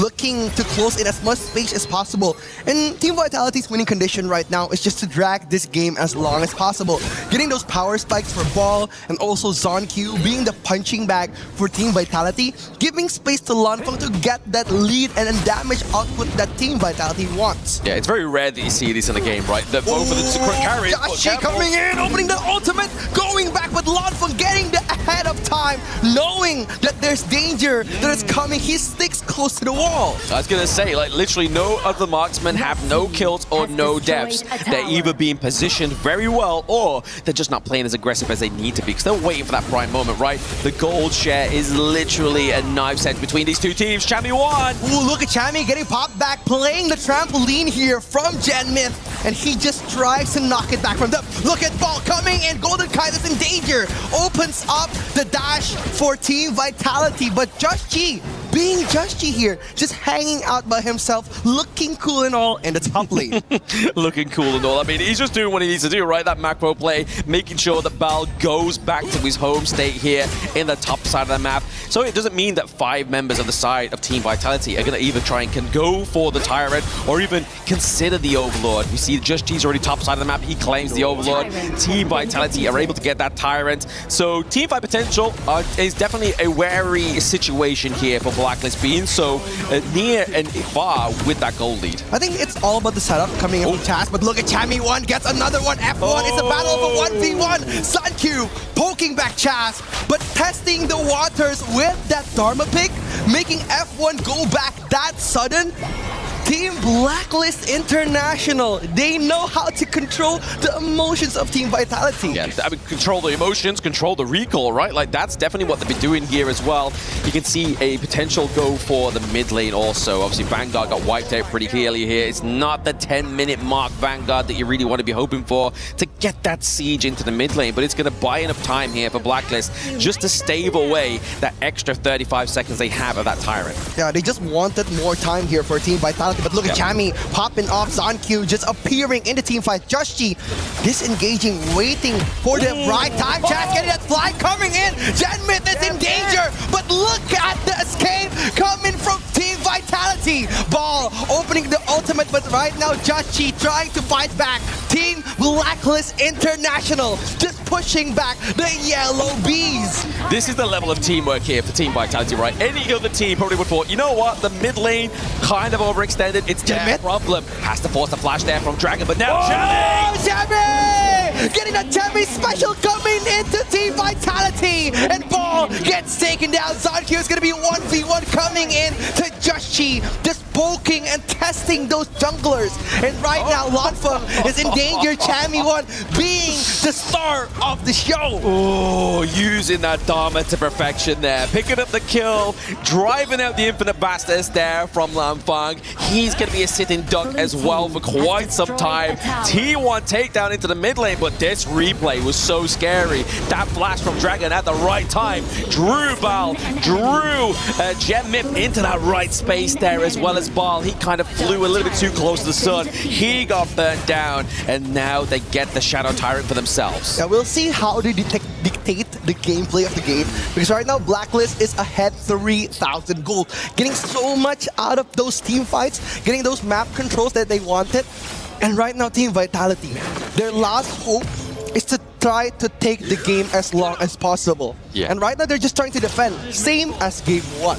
Exactly. They're just trying to defend. They've got back to that kind of state of scariness. They're trying to play at that ultimate defense that we know that they can play, right? They can play very offensive from that moment state. But right now, Blacklist International are the only team with any kills on the board. That gold lead is definitely shying away from the side of Team Vitality. Structural damage is coming across the gorge here with a takedown of the T2 top side of the map. So Team Vitality are in a position where they have to say, guys, we have to let this go, or if we commit, we may lose. It's a race of time coming in from Team Vitality here, trying to drag the game again, but right now Blacklist, they don't want to hand it to them, because right now the pressure coming in from the mid lane, a potential big team fight is coming. It is, but at the same time, you saw there, Just Chi, he's stalking that Azure Golem. He's taken that away from John Q. That's one of the big things that you need to make Kaiser ultimately work better for your team, right? Those engages are going to be a little bit harder. The cooldown reduction, not quite there. And that mana, you're not going to be able to spam those skills. Yeah, it's going to be very dangerous coming from Just Chi, just opening the map, widening the vision for Team Blacklist International. And right now, Team Vitality is near their power spike cast, getting pulled back by those invisible warriors here. And Genmith just trying to set up as much as he can, but looking at the gap damage coming in from Blacklist, it's a dangerous situation here. Very dangerous. Maybe they're just trying to bait them into this Overlord, right? You just saw there the suspense being built by the spectator. What is Team Vitality actually seeing? And the answer to that question is not a lot. They're having to play in a huddle. And to be honest, when you go up against the Jing, when you got a Zhang Fei, it's probably not the best position to be in when you're all squished together.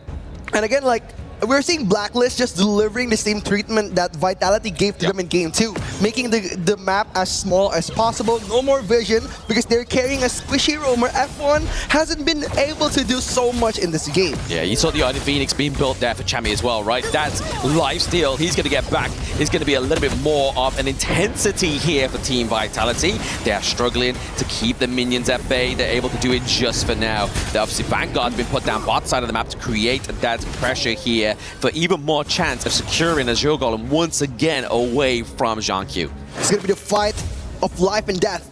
The ticket to top 8 is in the front of Blacklist International. Their eyes set straight into the playoff, but Zanq getting poked back here, opening the ultimate from Ball, trying to poke the Dragon back into the Dragon's Den. Chaz just opening the vision again, and Team Vitality losing a high ground tower. Yeah, using the Vanguard, using Chaz as the battering ram. He has the ultimate available, right? The Unbridled Outburst is available here for Blacklist International. They just have to make sure they make the ultimate moment for this one now. We see Lorien being used to chip down the Vanguard bot side of the map here. Zhang Q trying to encroach on the side of Blacklist International. They have to be disciplined and decisive here. Yeah, they're just going to test the waters from Blacklist, getting the high ground tower again and again. 2 has been taken down, and right now they have 1 middle tower left. Looking at Blacklist controlling the tempo of the game, letting Chaz breathe a little, and getting another big objectives on their arsenal.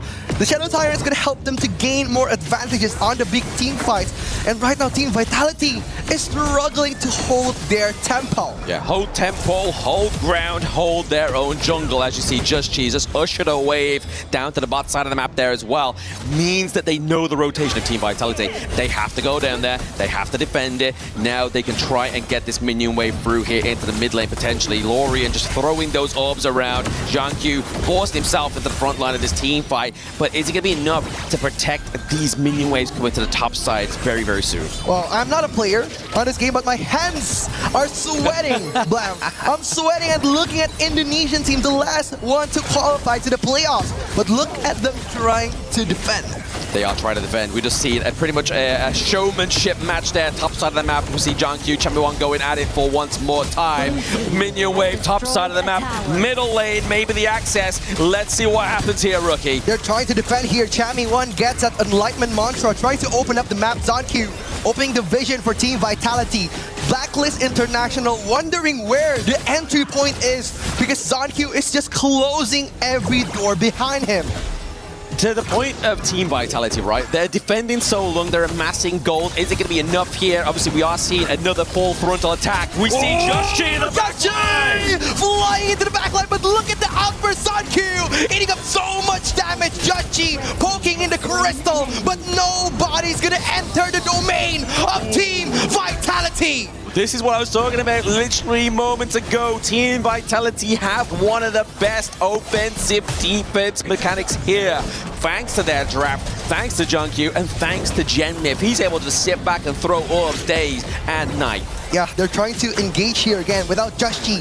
They don't have a smite. They don't have to contest this Overlord, and they are trying to push them back. Chaz doesn't still have the outburst. F1 going back. Champion is in danger. Pops his flash. He's definitely in going danger. back and pushing back the players of Blacklist International. This may buy them enough time here on the side of Team Vitality. It's looking pretty low. They secure it, but at what cost? Ball! It's going to be a beautiful Unbridled Embers into the back line, but it's going to keep him alive. The Stampede, but Dolan's Kite is down. We see Jammy right in the wind.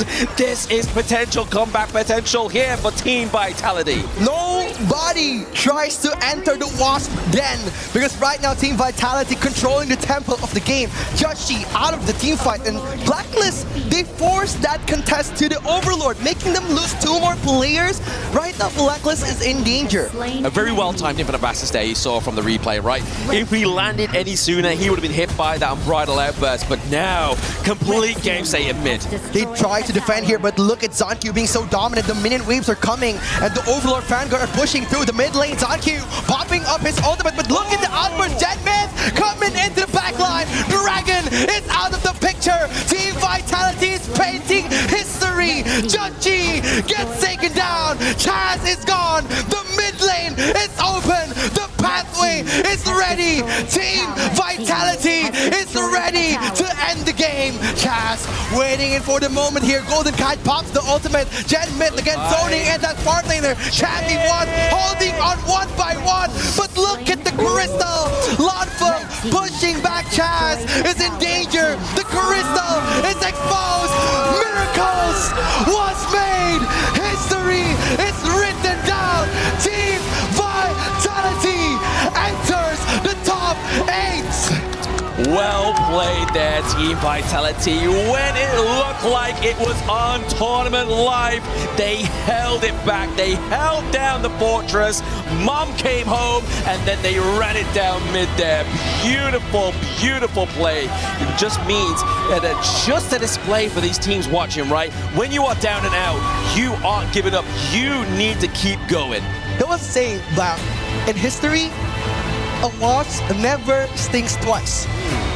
But Team Vitality returned the favor of Blacklist, turned the table around, getting that comeback for the ticket to the top 8. What an amazing run. Yes, just about there. Blacklist International almost made history, but the remake is being happened here. Team Vitality once again find themselves into the playoffs, and we're gonna see here from these replays here. Such a dominant performance from Blacklist. Early game to mid game. It looked like it was going to be the PKL's year, but unfortunately, it was that indecisiveness. It was that lack of discipline. It was the just pixel perfect opportunities and decisions that just completely drove that one all the way into their favor. And at the end of the game, control and discipline leads the way to the gorge. And Blacklist, they wanted that last team fight to go their way. But again, without Joshi, the Overlord is gonna be able to be taken, and Vitality, they got the advantage, they got the lead, they turned the tables around, and they got the ticket to go through. Yeah, I mean, what they really weren't counting on is obviously the efficiency of Lorian. When you're in that neutral objective pit, is that sort of denial with the launch up into the air, but we are going to be launching over to an ecstatic interview on stage. Take it away. Zonq is here with me. He is ecstatic right now. Congratulations. First of all, game 2, your Jing, incredible, especially with the Dolia. The combo is just so dangerous.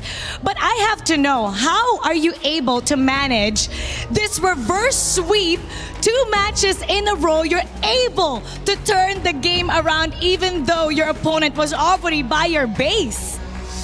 Oh, can you more simple the English? I do not understand.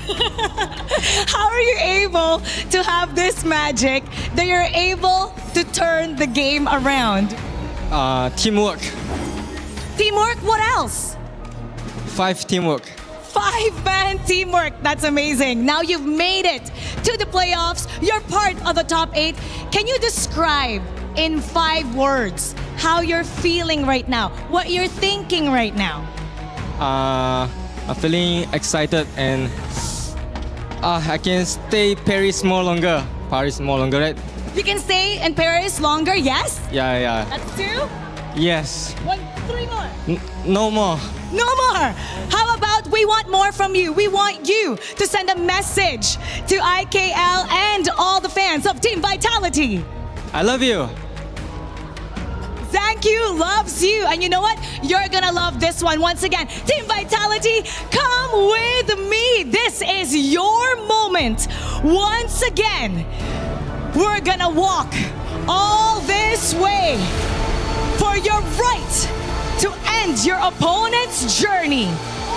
As one battle ends, another team's journey will end right here.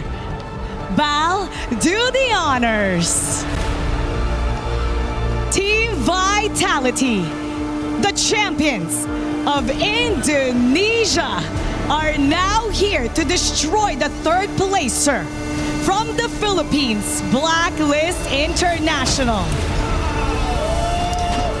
And just like that, Blacklist is eliminated. Their journey is over, and Team Vitality keeps their championship dream alive. Now we'll head back to the panel. Lead the gorge. Well, no hesitation there. Bal able to take down the chosen one, Jammy, as we thought. Now no longer in this tournament. He crushed, and it was all because of that fatigue and also the resilience of Vitality. It shows up again and again and again, and we just keep saying they had 9 lives. Maybe they have 7 now. I don't know. Maybe this entire tournament, we're going to see these moments from them. But definitely for me, the most resilient tournament so far, performances so far today. And it's put them in a position now to be in our quarterfinals. Yeah, definitely. And for Team Vitality, it feels like they're now used to having longer games.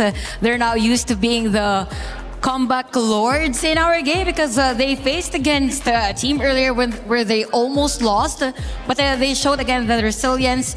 And it feels like for Team Vitality, they're loving every experience that they get in this tournament. It is. I think at this point, the recovery that we saw from Vitality, this has to be commended, because it's not just this particular series, it's the series before this as well. So with the style of play that we have seen from Vitality, this was just a game of patience. They waited for that one mistake, because it literally was just one mistake from Jashi. Yeah. And that is the beauty of our game. Despite you having a very huge lead, one error can cost you the entire game. It could have been a Blacklist game, but at the end of the day, it was just Team Vitality that is more focused on defending their base, punishing the errors, and exploiting every mistake that the other team has on that game. When you talk identity, because that's a big part of not just HOK, but obviously KWC, every team comes into it with a different approach, a different style. Ken, now that we look towards Vitality getting into those knockouts, we haven't yet seen who they're going to be playing. That draw show coming up in just a moment, so stay tuned. What is the identity of Vitality? Beside being resilient, beside finding a way and taking either their game or their set to 3, what have you learned about this team, and what are you looking forward for from them? So the main difference between the old Vitality and the new Vitality is how polished they are, right? The understanding of the game has always been very clean from the Vitality players. But like you said, discipline has always been one of the falling factors for this Indonesian squad. So today, what a growth. Not just once, but twice. And you know what? They say third time is the charm. When we go into the later parts of this tournament, I want to see how well they can do again. And you know what? If you look at the previous games of Team Vitality in other tournaments, they have this identity wherein if someone goes in, everyone just jumps through. But here, the discipline is just there, and they know the power spikes of the heroes that they had, because they were so patient on waiting for a long thing to have those items to finally deal damage against the other players of a Blacklist International. And for Blacklist International, it's more like them kind of rushing to end the game, because they could have just waited for everyone or for the minion to be just there and for them to just finish the game. Well, that's how BRU felt the wrong side of the stick with Vitality by trying to rush that game, and it ended up biting them. And now you see Vitality again using patience. That's going to be a big quality heading into this knockout stage. The draw show almost ready for you. For those not aware, we're not sure where these quarterfinal matchups are going to be. Who's going to play what? Who will Vitality be paired up against? We know that we have KSG, we have AGAL, we have Rocky Sports Esports and GK Esports waiting to figure out as our top 4 seeds. But the 4 teams that were able to qualify, we also have 2 more, and then 2 more teams that qualified today. So we're going to find out exactly where they go. Before we get to that, we have an exit interview. Not easy to do, but Sky is standing by with a member from Blacklist International. Hello guys, I'm Sky, and it will be my honor to be joined by Justy from Blacklist. And thank you so much for your time. So, wow, we were always wondering, like, how do you feel right now? Like, what's the emotion? Actually, we're quite sad. Yeah. Because, like, we have the game already, and then we choke. It was a very, very close one. It's such an unfortunate endings. So actually, can you try to rewind by what went wrong during the very last team fights? I think at that time I shouldn't go because I saw an opportunity, like to go Lorient.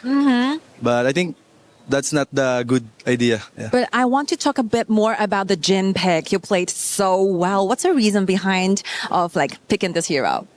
Because we need a assassin hero and also like a damage hero. So yeah, that's why we picked Jin. So you've like going so far from this journey here in Paris for 2022 KWC. So what will be the thing you will remember for your lifetime? I think, what happened earlier. Yes. Maybe I should be disciplined more. I think it will be a very precious and valuable experience for you guys. So if you have the future opportunities, and I strongly believe that we're going to see each other next year. So what will be the things you want to say to your teammates or the fans abroad, like supporting you guys all the time? To all the fans, sorry guys. We will come back stronger next year. And I think that's all. Of course you did. Thank you so much, Justy. Looking you. forward to seeing you in the future. And that will be time. Take it away, panel. Great words from him, and of course, a lot of lessons to be learned, but at least Chantel kind of aware of there was a mistake there, maybe a little bit more discipline next time, but those are the things you learn through action. You don't learn them sitting on the bench. You don't learn them theorizing about them. You learn them in practice, and then hopefully that lesson is cemented now and improves him as a player for years to come. It's sad though that they learned their lesson at an international stage like this, but at the very least, they know that they made a mistake on that call. So hoping next time that we get to see more improvements for the other teams who played, who didn't get through the playoffs. Very important lesson as well. And I think, having the patience, because this one really stings, not because I chose Blacklist to win, but because if you take a look at the performance of the other players on the side of Blacklist International, they did really well. Chami won once again. We have to give praises to this guy. He had so many truth mantras that changed the game. We saw it even before it happened, right? Hiding the correct brush, going into the backlines, getting the important targets like Gen Myth on the Lorient. That was a lot of pain. But this is also helping us, celebrate the success of Vitality, who came back twice in 2 series in a day. Yeah, 2 sides of the same coin. I mean, on one, there is that despair, and on the other, there is a sense of, I'm so happy that we are here.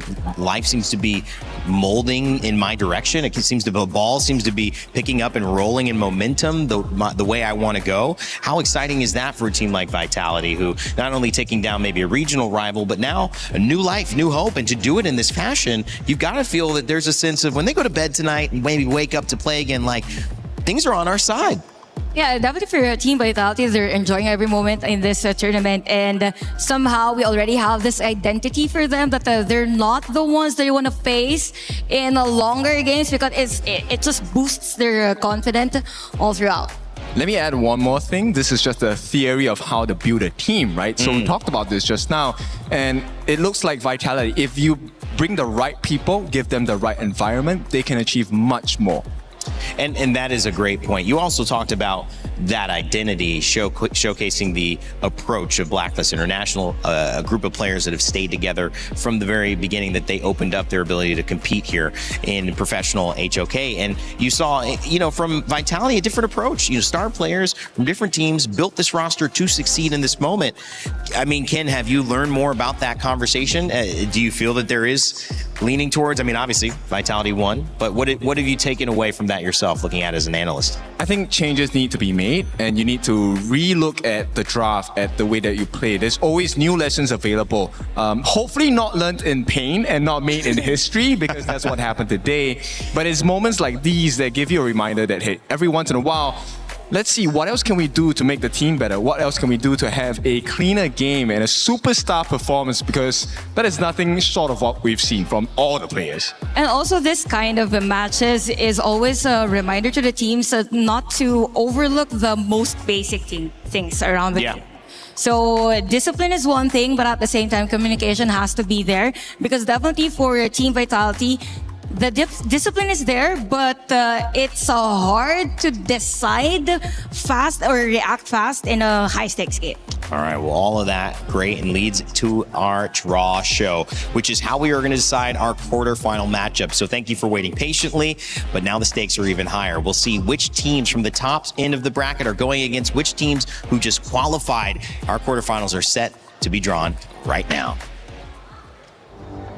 Yes, my friends, as you heard from the panel, a massive one we've had today with key crushes aplenty and 2 teams advancing on to the playoffs here at KWC at EWC. However, our end of day means that we have our draw show to get through, and I'm not alone, of course, joined by my wonderful co-host Sky. Sky, it's good to have you on here again. There's a lot to go through. There's KWC history to be made now. Of course, I'm so honored to be here. This is my first time going up to the stages. How wide is it? I love the vision here.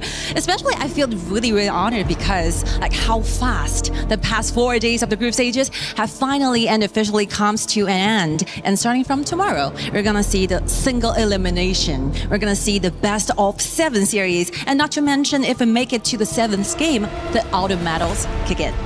That's really where things heat up. We've had a couple of those in the past, and I'm hopeful that that'll be the case, but we don't know who will play whom in the playoffs bracket. And for that, it's our draw show. All games done live, and we'll see who picks whom to play one another in that spot. But teams are divided into 2 groups, 4 teams, each seeds 1 and 2. Let's bring in seed 1. Yes, of course. Let's get the party started, shall we? So let us welcome our seeds 1 players to the stage. Let's welcome AGAL Akira, Rock Esports Muzi, Kuaishou Gaming LFF, and GK Esports Guiyu. Welcome. 4 representatives from 4 different teams, and they are number 1 seed. They have excelled in competition here on the offstage, and we'll see who they get to pick from. That is, of course, seed 2. Let's bring them out. The gentleman in from Vitality is Zhang Q. From Aurora Gaming, it's Jihong. From Virtus Pro, it's Clue. And from Nemesis, it's L. All right, my friends, everybody is on here. And of course, our referee is joining us. And we have a bowl to pick things from. And of course, our KWC trophy to represent what will we play for the rest of the few days. How does this work, though, Sky, for picks? So we have 2 groups, and every group winner will compete against a group runner-ups. So our referee will choose randomly from the bowls. We have a number on it, and whoever gets to pick will come here, and they have the priority to pick their opponents they're going to be facing and going against in the playoffs. It's easy. It's luck of the draw, right? You played really well, but then it depends on what happens. So we have clean hands of the referee to get us through it. So please, my friend, I'll let you get through the first one. We'll roll through it. The honor is all yours. So the world awaits for the very first row, who's going to be, please show it to the camera, Rock Esports. Welcome, please. Sir, come on in. Well, that is a very lucky thing, having the priority to do this pick for the first one. How do you feel right now? 什么感觉呢？第一个可以被有这样子的机会选择对手哎。很开心吧。Very happy. Do you have any ideas in your mind? 有什么提前想好的目标吗？没有。Oh no. Okay, you're doing some thinking right now. Who's going to be your answer? 你想选择的对手是 Vitality. Oh. Welcome, Team Vitality, please. The hometown heroes, come on over, Vitality. Come on, guys. Zhang Q, come on. Zhang Q, please. Join us, come on. Come here. Stand by my side. I believe it's going to be awesome, right? It's going to be a great matchup. Were you expecting to be picked first? KSG. Okay, it was a different expectation. Oh, here. you're not expecting to be picked as the first one. All right, well, you know what, gentlemen, come close, come close. Yeah, come close. We need the electricity here. Yes. Any final words to your opponent from Rock? 说句狠话。哦，你选我吗？啊，对。哎呦，操。都是老队员了。我谁跟你是队友？我操！没有。 You're two overly excited. You guys knew each other for a long time, right? 对，认识很久了。对，认识很久了。那是你选择他的原因吗？因为你们认识了很久。是我要选他的原因。Okay, so how do you feel about this? 神经啊！ Please shake hands with Thatcher, gentlemen's. There's our matchup. Please, you may walk down the aisle together. Zhangqiu and Mute on the other side. Rockin' vitality, Sky. Wow, let's hear the crowds. I'm really looking forward to see this. There's so many storylines behind this match. I can't wait to see how the panel explains that once we get into the game tomorrow, but we'll just let everybody know that the way the games are picked does not determine the schedule for tomorrow. All of that will be released on our social media right after this show is done. Our wonderful referee, you've already drawn one. Go for our second.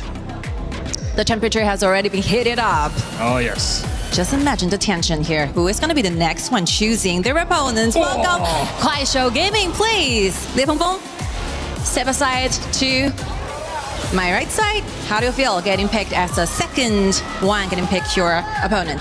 第二个被抽到啊，有机会可以挑选对手，这是一种怎样的经验啊？运气有点好吧，运气有点好。 I think we are very lucky. So who's going to be your pick? 告诉我们你的选择是，C2。 CR, please step aside. 你可以说出他的全称吗？知道吗？不知道。Okay. Please, let's join us from which one? Aurora, Virtus Pro, or Nemesis. You may choose. C2，就那个中间的。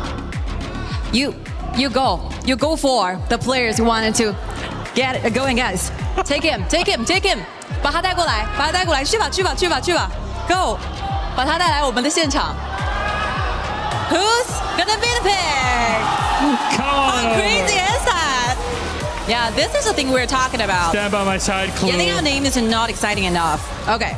Did you expect to be picked here by Kuaishou in second? I mean, I guess, yeah, we played pretty well versus them, so maybe they want the rematch, so let's go, I guess. Is this for the rematch? Is this what they've been looking for, Kuaishou? If you could help us in, Sky. Okay. 你在赛前有什么狠话想要放给你的对手吗？选择他的原因是什么？可以跟我们分享一下吗？打过一次吧，然后继续拿下。Oh, we had a fight before, so that's a reason they picked you. They are fully confident they will take you down one more time. How do you feel about that? They're confident they're going to take you down again. I mean, I guess they can be. Please, a little bit hug, of course. Come on over. Come, both of you. I'll leave you to it then. Final words to your opponent. Good luck to them.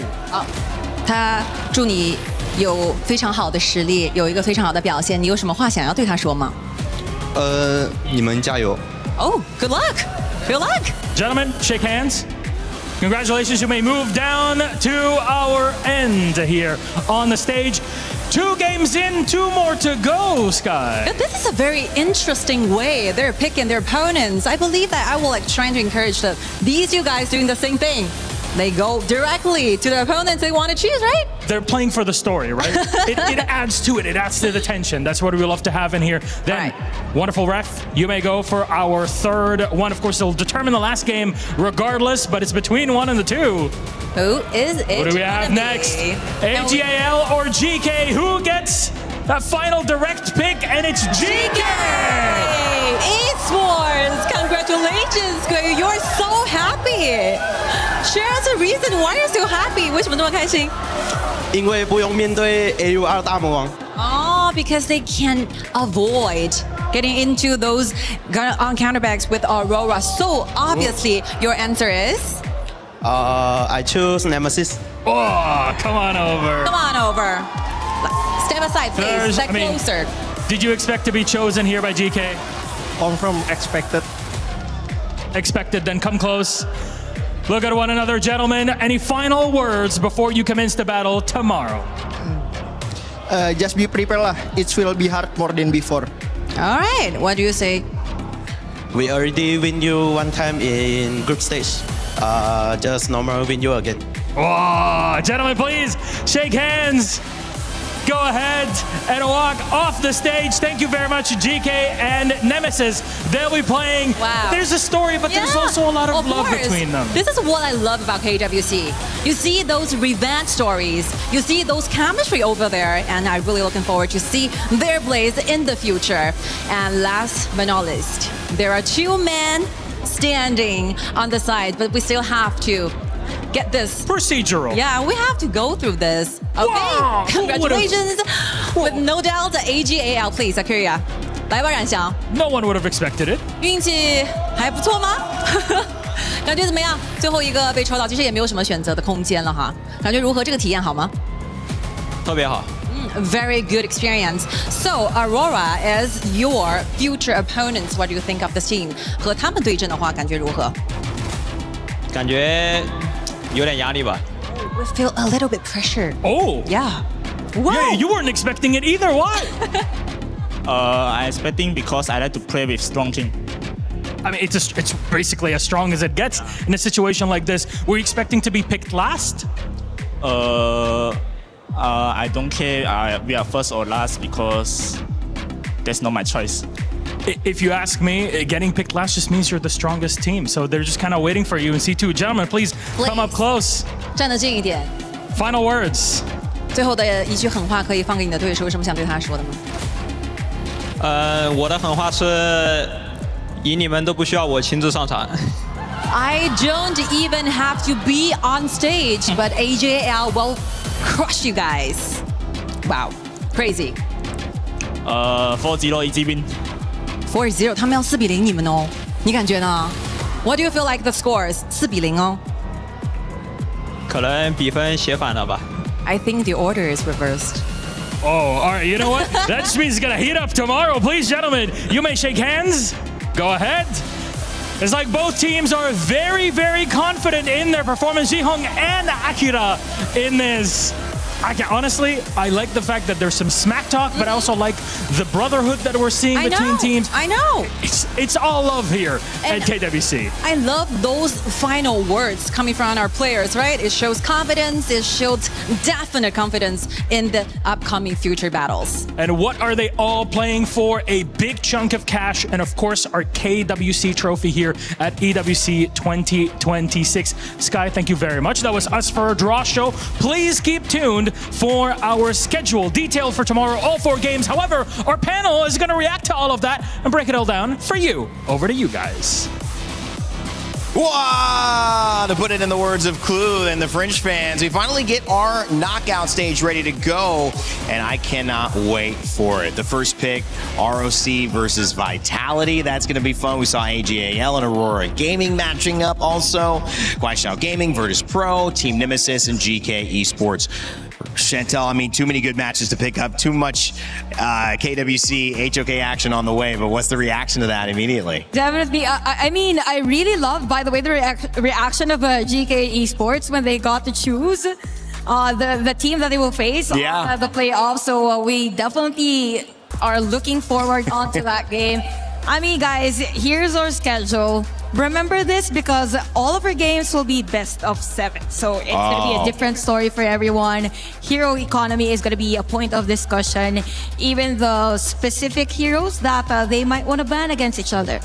Forget the power levels of the old best of 3s. This time, best of 7s, you have to go really, really far each particular series, and each battle gets more and more difficult. Only the strongest survives, and all of these teams are champion material. I like how it's not really going to best of 5s and then building up to best of 7s. You're just starting out there, because I think it gets to give viewers as well a better sense of what the impact of a global pick ban really does. Definitely, because we also have to take note, since we've only played the best of 3s, then definitely the information that these teams have against each other is very little as compared to them playing in a best of 7.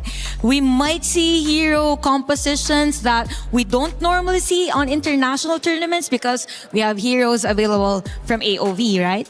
Yes, and of course we will add a little bit more spice. We have a couple of behind the stage, behind the scenes information about scrims between the teams, unexpected results, but that does not matter until we play the actual game.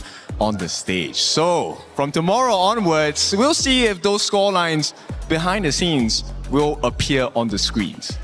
There is so much to play for. There are so many things happening, especially in Paris, France, all across the board.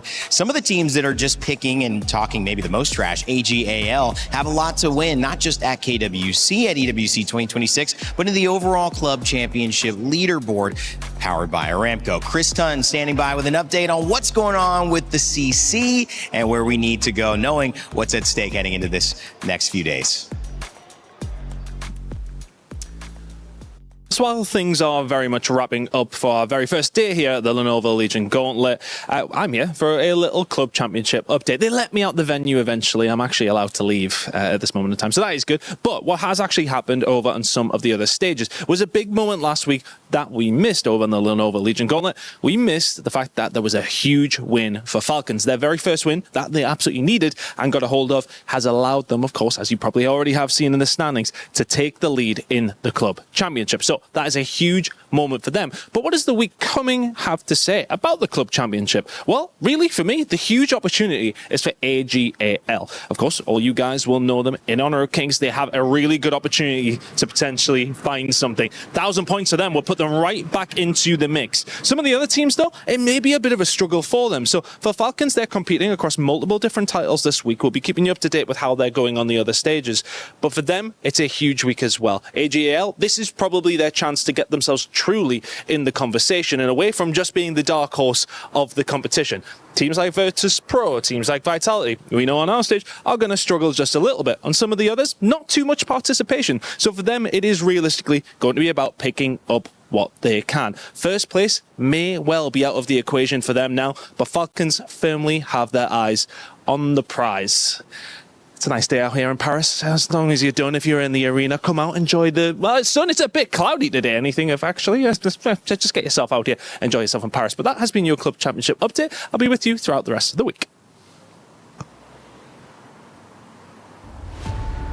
Well, thank you, Chris, and thank you, Aramco, for powering these club championship rankings. I'll never get tired of seeing that Eiffel Tower in the background. It's just one of the most beautiful landscapes that exist. Imagine working on that one. We did a river cruise the other day, had a chance to hear a little bit of the history of that, my wife and daughter. So a lot of fun cruising the Seine, hearing about all the landmarks. But landmarks here to note, guys, Team Falcons, they are in the lead going for back-to-back-to-back. AGAL, though, with a win, that would give them 1,000 points here, Ken. That's a major deal.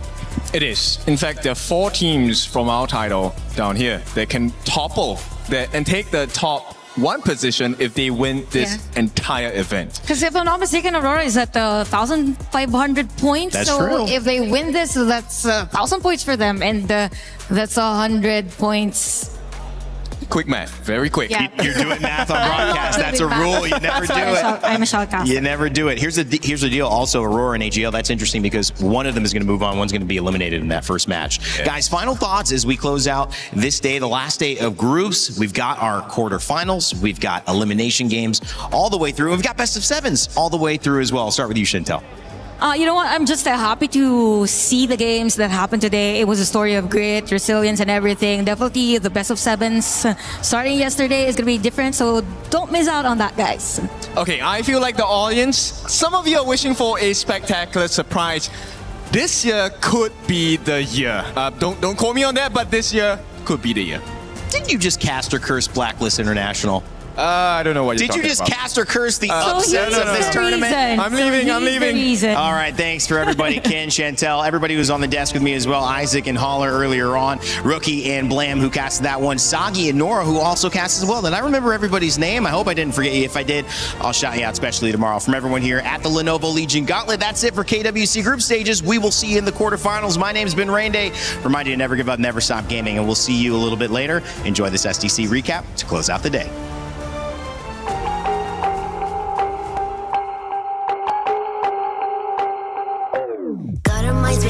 We were born to be contenders. When trials lie ahead, you know we never will surrender. Gotta be bold, gonna stand a little bit taller. As long as we are here, we can go a little longer. Caught up in this fight, now we're chasing every victory. Feeling every move, yeah, we're writing out the history. Running to the light, feeling calmer than a river. Ready for the fight, we go harder, we go bigger. Feel your heart beat the rain.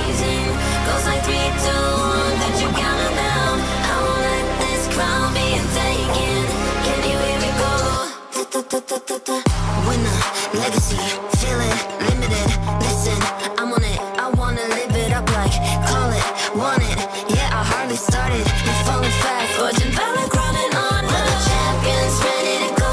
Yeah, we're made out of gold, never letting it go. Got your back, yeah, they coming strong in the storm. Do you wanna go up in fortune? Valor grinding on. Taking it from the top, I wanna rise it up. I wanna go with the feeling, all that we do is succeeding. Wanna get up and feel myself